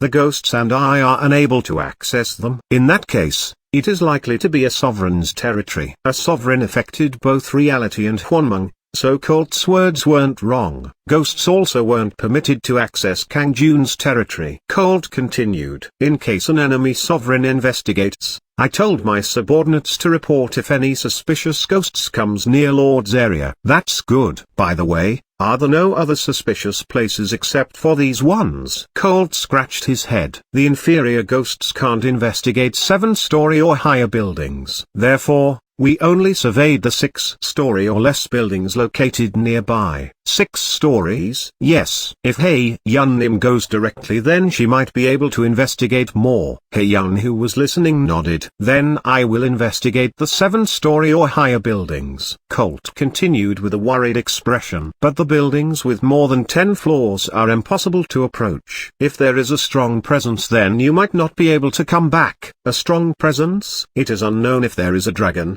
demon or equivalent strength creature there. You should be careful. Kang Jun nodded. Hei Yun, only investigate up to the 10-story buildings. I will investigate the others later. Yes. Hei Yun smiled. Kang Jun headed to meet Kim Sok Keol, the realtor on the first floor of the Daefing building. Oh, welcome, Boss Nim. Sit over here. It is amazing that you became the landlord. Kim Sok Keol greeted Kang Jun with a smile. He was normally kind to Kang Jun, but today he was even friendlier. Kim Sok Keol was one of the tenants of Daefing building. Han Yeon-soo had informed him that Kang Jun had become the landlord. Since the lease contract automatically came to him, the rent for the next month was deposited into Kang Jun's account. Was that why he became more friendly? I don't know if I dropped by too late. No, please stop by at any time. I came to see some advertised buildings. Kang Jun pointed to some buildings on the screen. Kim Sok Keol looked at it for a moment before replying. Seong Building, Kyongdo Building, Eden Building. All of these are owned by one person. The total value is 30 billion won. Who is it? That person. Kang Jun's expression stiffened. The owners of the suspicious buildings were all the same person. If they were a sovereign, they would be a formidable opponent. The value of the 3 buildings was 30 billion. Yu Seung-hwan is a great person. It is rumored that he has over 100 billion in stocks and bonds. 100 billion. That is enormous. But recently, it seems like he has become interested in real estate. The Seong building was originally owned by him, but he bought the Kyongdo and Eden buildings only a few days ago. He bought the buildings a few days ago? Both of them. Of course, it wasn't strange for a person who had hundreds of billions of won to be interested in real estate. In other words, it was too early to conclude that he was a sovereign just because he bought 2 buildings. However, what if the ghosts didn't have access to the buildings? He was highly likely to be a sovereign. Kim Sok Keol continued making a fuss. He also seems interested in the 10-story Wonil building! Exclamation mark.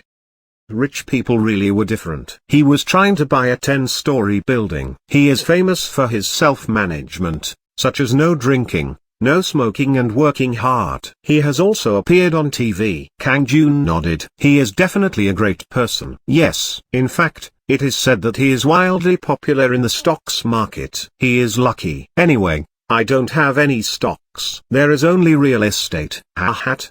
Does Boss Nim have any stocks? No, I haven't invested in any stocks yet. Ha ha. It is like that. The best money comes from real estate. Anyway, Today was a good conversation. Then I will come again. Yes, go take a look. Whenever you are ready to buy a building, please leave it to me. Of course. Kang Jun left the realtor's office. Using Juan, a man in his 50s with more than 100 billion won. Moreover, it was rumored that he was thoroughly focused on self-management. If such a person was a sovereign, then he would be incomparable to young Kwang Hyeon. Of course, rumors were rumors. It was unknown if he was actually good at self-management. However, it was certain that he had enormous funds. That was obvious now that he was spending a lot to buy buildings. Owning buildings was more beneficial in Mung. Damn. He is clearly a sovereign. In any case, he was a tycoon-class sovereign. If possible, Kang Jun shouldn't show up on his radar right now. If he grasped his identity, then Kang Jun might be overwhelmed. Having money didn't mean unconditional victory. Kang Jun, who lived in a Gosewon for 250,000 a month, beating young Kwang Hyeon who had 10 billion won proved it. Therefore, Kang Jun wasn't afraid of using Juan no matter how much money he had. It was important to buy buildings in reality, however raising his level in Mung was more significant. He needed to become overwhelmingly strong. Kang Jun decided to occupy all the nearby low-rise buildings after entering Mung. His level would rise in the meantime. I'll have to keep watching him. The next evening at 10 p.m. it was finally time to enter the world of Mung. Kang Jun fell asleep while listening to Hae Yun's lullaby. You have entered the world of Mung. As always, the space was both familiar and unfamiliar after entering Mung. This time was even more so. The house on the 5th floor of the Yugang building had been greatly expanded. It was a gorgeous interior when compared to waking up in the shoddy Gosewon. This is your territory. Sovereign Herod's base has been destroyed, so you need to create a new base. Would you like to create a base? Yes/no. Yes, create. Kang Jun instantly accepted. Stage 1 base is being constructed. Stage 1 base is complete. Why is it so fast? The base was completed in an instant. Not only that, 282 nodes have been received as tax for the basement area. 681 nodes have been received as tax for the first floor. 420 nodes have been received as tax for the second floor. It went up to the 4th floor and there were approximately 2,000 nodes stacked. This was the privilege of being a sovereign with his own building. 3 barracks that have reached stage 3 have been discovered in your territory. They will switch to a friendly base. A research institute has been discovered in your territory. It will switch to a friendly base. The barracks and research institute left behind were automatically owned by young Kwang Hyeon. As a result, the troops available at his barracks increased to 90. You can build a stage 1 barrier at the entrance to Yugang building. The resources consumed will be 200 nodes. You can build a stage 1 workshop in the basement of the Yugang building. The resources consumed will be 200 nodes and 1 essence of earth. You can build to stage 1 rest area on the 3rd floor of the Yugang building. The resources consumed will be 100 nodes and 1 essence of wind. What? Numerous messages appeared. New construction projects were possible in the territory that he owned. Lord. It was a really wonderful victory. Congratulations, Lord. The blue-haired Irun came running. He had been waiting at the Daefing building and came running over after Kang Jun arrived. Kang Jun grinned. Welcome, Irun. I've heard of the barrier and workshop, but what is a rest area? A rest area is a place where everyone can relax. Lord can also relax there. If you have the resources, then you should definitely make it. Okay, then I will delegate this base to you. Yes, Lord. I prepared the essence of earth for situations like this. The workshop and rest areas will be constructed immediately. Then if we have enough resources, the barrier will be upgraded to stage 3. Irun continued. In addition, the Daefing building has received 1,400 nodes. I also plan to raise its barrier to stage 3. Okay. You are doing very well. Then I will leave it to you. Kang Jun smiled and nodded. As he was about to leave, Irun asked him with surprise. Where are you going, Lord? Where do you think? I am going to fight. Take care of the matters here.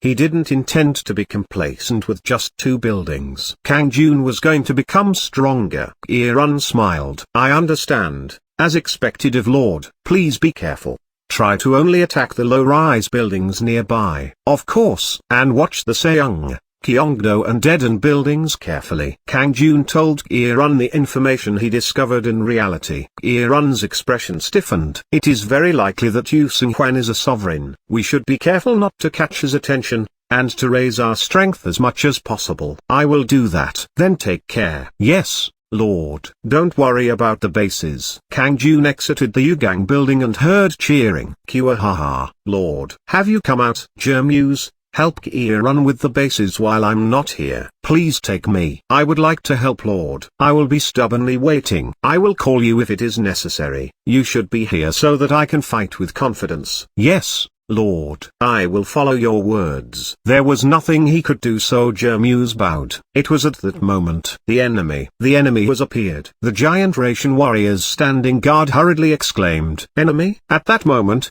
he saw strange things approaching the Yugang building. There were two spherical bodies floating in the air. They were monsters with the same shape as the cage he faced last time. What? These guys? They aren't dead? The spherical bodies didn't approach Kang Jun and shouted from afar, "Sovereign Lucan, we came to reclaim the debt." The debt? It is the debt left behind by Herod. He promised to give us 10,000 nodes in exchange for our help. That was it? Kang Jun had been wondering why they suddenly appeared. Why are you telling me this? Kyukaku, it is only natural that you have to pay back the debt that Herod left behind. We want peace. We will go away if you give us the 10,000 nodes. Chapter 49, Evil Heir, 1. This chapter is updated by Novels PL. Lights flashed from the spheres as they continued talking. Kikiki, decide carefully, Sovereign Lucan. As soon as you refuse, 200 creatures will turn into your enemies. But if you give us 10,000 nodes, we can be friends. Kyukaku, we can be either friends or enemies. The moment you become our enemy, we will give information about you to another sovereign. Then a message appeared. Do you want to accept the Cagel's offer? Yes/no. If you accept, your friendship with the Cagels will rise but charisma will permanently drop by 1. Kang Jun had no intention of giving 10,000 nodes in response to their threats. Furthermore, charisma would permanently decrease by 1 and that wasn't worth it. Still, it would be a problem if they told other sovereigns about Kang Jun. At that moment, Kye-run appeared and spoke to him. Lord, don't accept. It is just a plot. They are always trying something like this. Once you donate to them, they will keep using pretexts to rake in more money. In the beginning, some sovereigns escaped from a crisis with the help. In the end, the sovereigns would be robbed of everything. Kang Jun just laughed coldly. I wasn't thinking of accepting their offer. I will just get rid of them before they tell another sovereign. At that time, the spherical bodies once again threatened Kang Jun. Sovereign Lucan, are you going to make this easy or difficult? If you receive our help, then you will be in a better position than other sovereigns. Kikiki, only 10,000 nodes. Just promise to give it to us. If you don't have the money right now, you can pay some of it later. Instead of replying, Kang Jun sent a look towards Jermuse. You take the one on the left. I'll go to the right. Jermuse noticed quickly. He immediately ran with all his power towards the sphere on the left. Kung kung kung kung. Like a long jump athlete, Jermuse jumped into the air. Like a lightning bolt, he grabbed one of the spheres and ripped off the tentacles. Wujuk, Odujuk, Kyuk. How dare you? The sphere tried to breathe out fire from its mouth. However, Jermuse had already seen that attack and slammed the sphere against the ground. Kwatang, Kyuk. I won't be hit by another fire. Bam bam bam dash. The sphere turned into a lump of meat and went limp from the merciless barrage of attacks. Thus, one sphere died. In the meantime,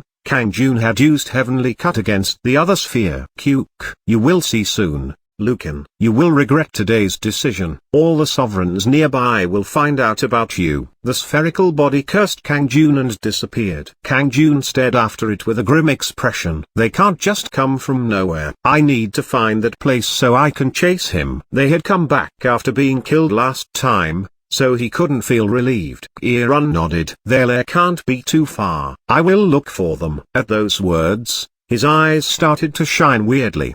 The military advisor Kye-run has activated the skill navigation. The search has succeeded. The lair of the Cageless will be displayed on the map. The 3D map showing the nearby terrain appeared in front of Kang Jun. There were numerous buildings. One of the buildings had dark red smoke coming from it. Irun smiled with satisfaction and said, "Right over there, Kwang Ho building. That is surprisingly close. But how did you find this?" Kang Jun was amazed by Irun's power. Irun laughed. If I can't do something like this, then how am I qualified to be the military advisor? I will show you more things in the future. Okay, I will look forward to it. The Kwang Ho building had 8 floors and was located in front of the Ago and Dane buildings occupied by Kang Jun. The tallest building that Kang Jun occupied was the 7-story Dane building where Jermuse was the boss. Now it was time to capture a taller building. Kang Jun examined his subordinates. Irun, I will go there. All of you should listen well to Jermuse's words. Then Irun said, Lord, if you go alone then you might suffer from their magic. I think you should go with Jermuse. Jermuse will sufficiently cover your back.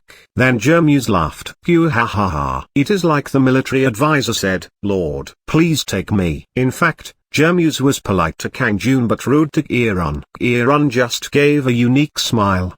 The moment Jermuse saw the smile, he felt like Irun was somehow ignoring him. Of course, Irun never ignored Jermuse. Rather, he was cheerful about the additional power. Jermuse still didn't like Irun for some reason. It was a type of complex animosity. Jermuse felt opposed to anyone else in a position of power. But now he felt slightly better towards Irun. Irun laughed as he looked at Jermuse. Hey! He is a big and simple guy. Irun was proficient in dealing with people like Jermuse. It wasn't because of his talent as a military advisor, but his experience in Mung. Even though his attitude might be hostile at first, he is okay once you get close to him. Rather, the one that was difficult to be friendly with was Rodiam. Rodiam looked like a cute cat on the surface but he didn't easily give his heart to anyone. However, he was never rude to Irun who was the military advisor. He would just maintain the distance in his heart. Of course, this was the case with Irun. Only Kang Jun could win the hearts of monsters such as Jermuse and Rodiam. It was the strongest ability that Kang Jun had. His charisma was high enough to even capture the heart of Irun,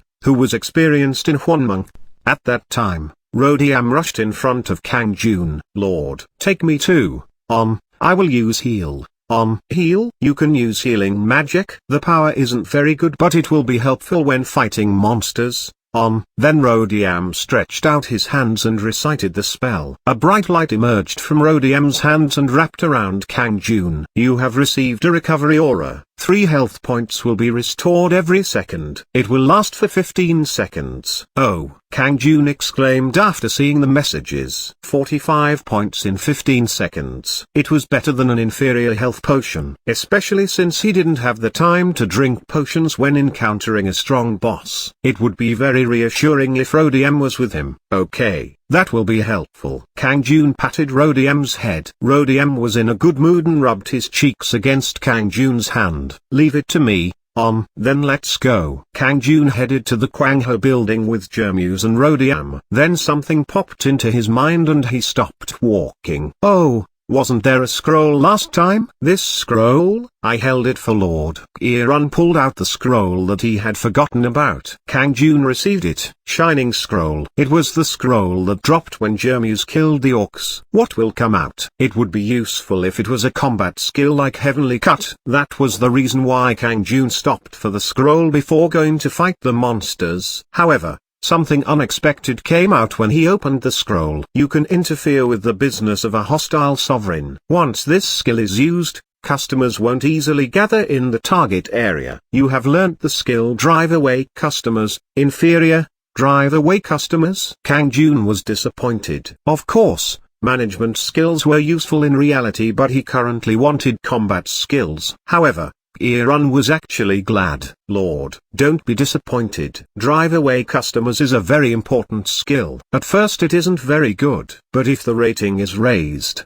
you can deal a huge blow to the enemy sovereign. Kang Jun smiled. Then I'm glad. How do I raise the rating? Do I need to use the management skill a lot? Yes. It is much faster when using it in related fields. And if you're not in the field or hunting monsters, Reading will give extraordinary benefits. Reading? Kang Jun asked incredulously. Run spoke with a firm expression. In the meantime, Lord couldn't afford it because there was no money. Now that there is a foundation, we can delegate the chores and businesses to trustworthy people. Delegate? Yes. It is important to recruit talented people. Don't forget to read. Okay. On that note, I will be going now. Yes, Lord. Be careful. The military advisor Un's advice. Meanwhile, Kang Jun was thinking it over in his head. Finding talented people to take care of business. Kang Jun had never thought about it. It would be a good idea to hire talented people in reality. Anyway, that was something he would worry about when he exited this world. Kang Jun arrived at the Kwangho building. Kwangho building is the territory of the Gagel's. Do you want to enter? Yes/no. Yes. Enter. As always, there was a barrier. At the same time, some slime-like monsters emerged from the ground. Slime. Kang Jun swung his sword at them. I will take care of them while you smash the barrier. Yes. Please leave it to me. Jermuse started using the barrier as a punching bag. Quang quang, quang quang quang quang. The barrier around the 8-story building was quickly smashed by Jermuse's enormous power. Meanwhile, all the slimes had been killed by Kang Jun. Mission 10, occupy the Kwangho building and defeat the Gagels. Compensation, experience, 3000 nodes, 10 essence of darkness. A mission appeared. At the same time, ugly slimes appeared on the first floor. Kill. Jermuse roared and rushed forward. Rhodium had transformed into the Minotaur. The monsters on the first floor were easy, so there was no need for Rhodium's healing. A Minotaur and Ogre were on either side of me. Of course, he wasn't a real Minotaur, but he still caused fear. 12 nodes have been gained. 18 nodes have been gained. 1 essence of darkness has been acquired. 13 nodes have been gained. He got money and japped them. This is great. But I can't stay still. At this rate, he would lose all his experience to them. Kang Jun was about to rush towards the monsters as well. An ogre and a transformed Minotaur. It is quite decent. A voice was suddenly heard from behind him. Who was it? Kang Jun was startled and looked back. A mysterious woman with blue hair was there. However, the red wings on her back indicated that she wasn't human. Of course, not being human didn't necessarily mean she was evil. Who are you? The woman laughed. Lachuna, don't be afraid, little sovereign. I just went for a walk because I was bored. She approached the wary Kang Jun. Oyuat. How about it? Should I help you out? Kang Jun was instantly dazzled by her smile. Ho ho ho ho. He felt a strange urge to embrace Lachuna. A pulse was suddenly released in his body. Ugh. What is this? It was obvious. She had used something on him. Heavenly cut. Kang Jun reflexively used his skill. Flash. Quack. The feeling of cutting something. Lachuna stepped back in surprise. Only a light scratch. Kang Jun was startled. The skill that split apart the Cagels only gave her a light scratch. Flash. Flash. Kang Jun didn't spare his black magic energy and used it continuously. Pack. So Kauk. He missed once. The second hit. This time it seemed like she was cut properly. One of Lachuna's wings was severed by heavenly cut. Ugh. This is ridiculous. Lachuna stepped back with an expression of astonishment. Kang Jun didn't miss this chance. Just die. Their warrior's sword flashed. Lachuna panicked and faded away. Chapter 50, Evil Air. 2. This chapter is updated by Novels PL. Supak. Kang Jun stared at the empty space where the woman had been. She got away. Signs of Lachuna couldn't be seen anywhere. Even the severed wing was gone. 4 consecutive heavenly cuts. It consumed 160 points of black magic energy. Yet Lachuna wasn't killed. Kang Jun felt somewhat despondent. What is with that woman? Then Kang Jun found something shiny on the ground. Lachuna had dropped an item while fleeing. Advanced Black Magic Energy Potion. Restores 300 points of black magic energy. Advanced Black Magic Energy Potion? In the meantime, he had only found the lowest grade potions. All monsters dropped items. The lowest grade potions recovered 40 points. A low grade potion recovered 80 points. And he heard there were intermediate potions, but he hadn't seen them yet. Yet today he had somehow obtained an advanced potion. It was able to restore 300 points of black magic energy at once. It is too much black magic energy. 300 points was double 160 points. Currently he possessed 2 low grade black magic energy potions. I will leave the advanced potion for an emergency. He had spent a lot of black magic energy fighting Lachuna and now only had 60 points left. If he wanted to fight a boss, he needed to recover some black magic energy. Snap, snap. Kang Jun pulled out a low-grade black magic potion and drank it. It restored 80 points, so he had 140 points of black magic energy left. This should be in my pocket. Kang Jun placed the advanced black magic potion in the left pocket of his coat. It was unusual, but he couldn't feel the weight or size whenever he placed something in his pocket. It could only contain one item at a time. He had 3 outer pockets and 2 inner pockets on his coat, and there were 4 on his pants. It was a total of 9 inventory spots. Kang Jun filled this inventory with black magic energy and health potions. Fortunately, nodes or items dropped by monsters would automatically move to the nearest warehouse if Kang Jun didn't pick them up. Therefore, Kang Jun only kept a minimum of items in his inventory pockets. The first floor of the Kwang Ho building has been occupied. 210 nodes have been gained. The lowest grade health potion has been obtained. In the meantime, Jermuse and Rodium had occupied the first floor and were heading down to the basement. Kang Jun stayed at the entrance of the building for a while, just in case Lachuna returned. However, a long time passed and Lachuna didn't return. The basement of the Kwang Ho building has been occupied. The Gale Gauntlets, rare, have been obtained. Jermuse and Rodium finished occupying the basement. Lord Jermuse immediately ran up to him with something. It was a black, shiny piece of equipment. Gale Gauntlets. Rating, rare. They have a strong durability and won't break easily. Attack speed will increase by 10%. Lord, I found these. Jermuse handed Kang Jun the Gale Gauntlets with a devoted expression. A rare item. They had an option to increase attack speed by 10% when worn. The option is good, but I don't need them. Kang Jun previously used gauntlets while fighting, but it was inefficient to wear them after learning Heaven's Blood sword style. Then Kang Jun saw that Jermuse's gaze was fixed on the gauntlets. Would he like to have this? These were a perfect item for Jermuse. Attack speed plus 10%. That alone would double his combat capabilities. Kang Jun handed the Gale Gauntlets to Jermuse. I don't need them, so you wear these. Jermuse was startled and waved his hands. Ah, no, something precious like these. His eyes were still staring at them with desire. It can't be helped if you don't accept them. Rodium, do you want them? Hee. I will receive them.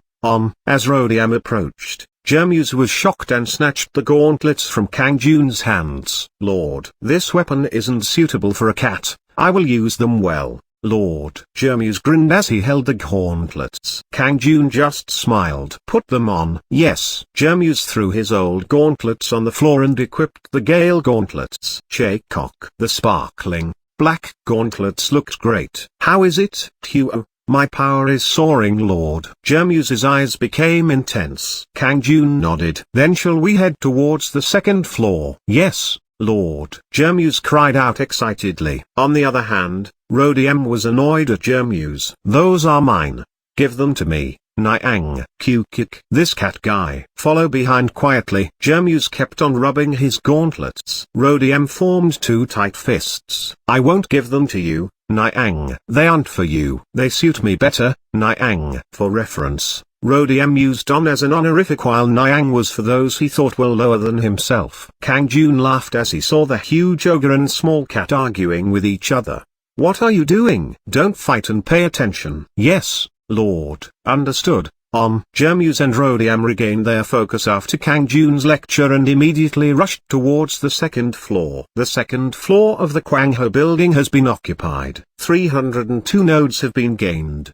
The third floor of the Kwang Ho building has been occupied. Hardened leather coat has been obtained. Jermuse was equipped with the Gale Gauntlets. Kang Jun cleared the second and third floors in an instant. Lord, an armored jacket has come out. Oh, really? Kang Jun was delighted. Hardened leather coat. Rating, General. An armored coat made of hard leather. The impact from the enemy's physical attacks will be reduced. Contains 8 pockets. This was an equipment that Kang Jun required. Although it was a general grade item, it gave him more defense than the previous coat, and there were 3 more pockets. It is okay. Kang Jun immediately wore the leather coat. Suzuki. In this case, He didn't need to change clothes like he did in reality. When he touched the new equipment, it would automatically change and the inventory items would be moved. The result was that he now had 12 inventory spaces. The 4th floor of the Kwangho building has been occupied. 350 nodes have been gained. The 5th floor of the Kwangho building has been occupied. 428 nodes have been gained. Up to the 5th floor, the number of slimes increased, but they weren't that threatening. However, the situation changed on the 6th floor. Suddenly, the slimes started producing flames and poison. Fortunately, Rodiam continued to use his heal, so it wasn't that difficult. Unlike when he was fighting, Rodiam used it in a timely manner whenever Jermuse and Kang Jun was suffering from poison or the flames. As he was occupying the 8th floor, Kang Jun rose to LV18. Now there is only the roof. Smash the door. Yes, Lord, leave it to me. Quang, quack, quang, quang. Jermuse destroyed the rooftop door with a few smashes. A large space was revealed. There was a huge slime that was 10 meters tall. Kang Jun laughed coldly. You were hiding in a place like this, Kukikaku, fool. Sovereign Lucan. You could have survived if you accepted my offer. You came here to die. Gagel burst out as he sprang up. His mouth was filled with sharp teeth. 2 spherical bodies popped out from between. Quirk, quirk. The odd spherical bodies. They were Kagel's clones. Kukikaku. Stupid Lucan. Ready. Kikikik. Kill. The spheres shot out flames from their mouths. Jermuse. You will deal with them. I will handle Kagel directly. Kukik. Leave it to me, Lord. It wasn't easy for Jermuse to deal with the spherical bodies that were emitting flames. Still, Jermuse had tireless physical strength and prevented them from interfering with Kang Jun. Kang Jun was fighting with the 10-meter-tall slime called Gagel. Kakakaka, little lord. Now you will realize how dumb it is to go against me. Dozens of tentacles shot out from Gagel's body towards Kang Jun. Quack, quack, quack, quack, quack. Kang Jun moved rapidly with aura of the wind and cut off the tentacles. Then the severed tentacles turned into small slimes and rushed at Kang Jun. Kikiki, kikik. The slimes shot out flames and poison. Shit. The tentacles acted like living organisms. In addition, they would turn into slimes if they were cut. It won't end like this. I have to attack the main body. Kang Jun avoided the tentacles and approached Gagel's body. The number of tentacles suddenly increased and wrapped around Kang Jun. Gagel had a happy expression on his face. Kikikakat. You can't run away now. I will swallow everything without leaving behind a single bone. Gagel ran forward with his huge mouth gaping open. Kang Jun had no room to avoid it. He was surrounded by tentacles on all sides. However, Kang Jun had been waiting for this time. The moment that Gagel was about to reach him, heavenly cut, flash, a line formed in front of him. It seemed like a piercing ray of light. Kuyuong. It was the end. Half of the giant slime was gone. Tujuk, Tudadajuk. The tentacles that persistently headed towards Kang Jun and the spherical bodies fell down. Cuck. So strong. I can't believe it. Gagel recoiled. Kang Jun was amazed by the true power of heavenly cut. He had been expecting a fatal wound to a certain extent, but he hadn't expected that it would slice Gagel's huge body in half. Was this the power of heaven's blood sword style? If that is the case, Kang Jun felt cold with fright. Lachuna, who he met at the entrance, suddenly crossed his mind. Kang Jun had used heavenly cut against Lachuna 4 times and only 2 of them had hit. Nevertheless, Lachuna had only received a slight injury.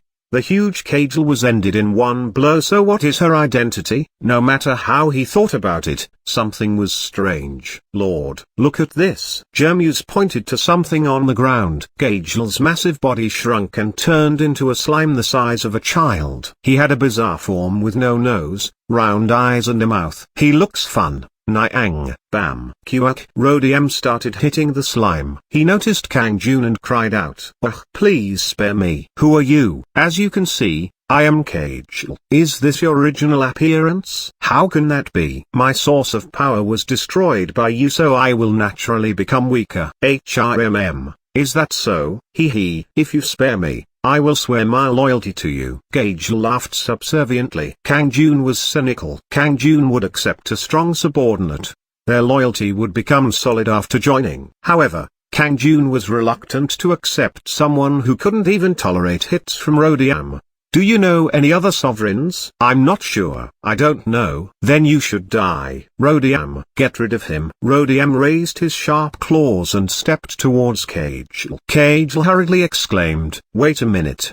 Did you remember something? That's not it. I really don't know anything about other sovereigns. I was just trying to intimidate you, but it was a lie. Then I guess you have no reason to live. Kagel desperately begged. Sovereign Lucan, I might not know the sovereigns, but I know about evil spirits. And if I eat an essence of darkness, then I can regain my strength. Please give me a chance to prove my loyalty. Kang Jun currently had 8 essence of darkness. He got 5 through the last mission and another 3 were dropped by monsters. In addition, he would receive 10 essence of darkness as a reward for mission 10. It was a total of 18. It was worth sacrificing 1 if Kagel could regain his power. There was something he was still unsure about. Kang Jun asked Kagel, you said you know about evil spirits, then do you know someone called Lichuna? Lichuna, I don't know. Don't you know about evil spirits? It was a lie. No, there is no one with that name in the area. That is impossible.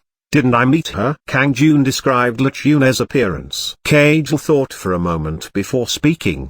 The appearance is similar to a succubus. I am a little bit forgetful, but I would know if there was a succubus with that name nearby. Then what is Lichuna? I'm not sure. To be honest, I only know the ones up to the 14th floor. Kang Jun was startled. Then Lichuna might be from a territory that has more than 15 floors? Yes, if so, she is probably a demon rather than an evil spirit. Demon? Kang Jun shook his head. No, that is impossible. If Lichuna was a demon, then she wouldn't have run away. A sword style that contains the invincible strength of the heavens. He recalled the message that appeared when he learned Heaven's Blood sword style. Is it due to that? Then Kang Jun shook his head with a smile. No matter how strong it was, a demon wouldn't be defeated by a skill used by a LV-17 person. Maybe he just didn't remember Lichuna's name. Kagel, I will accept you as my subordinate. However, I will be watching you in the future. I'll give you my loyalty, Lord. Kagel has joined your household. Kagel will become your faithful subordinate in the world of Juan Mung. Mission 10 has been completed. As a reward, enough experience will be given to increase your level. 3000 nodes have been given as compensation. 10 essence of darkness has been given as compensation. Level up. He was now LV-19. Kang Jun returned to his base at Yugang building with a glowing smile.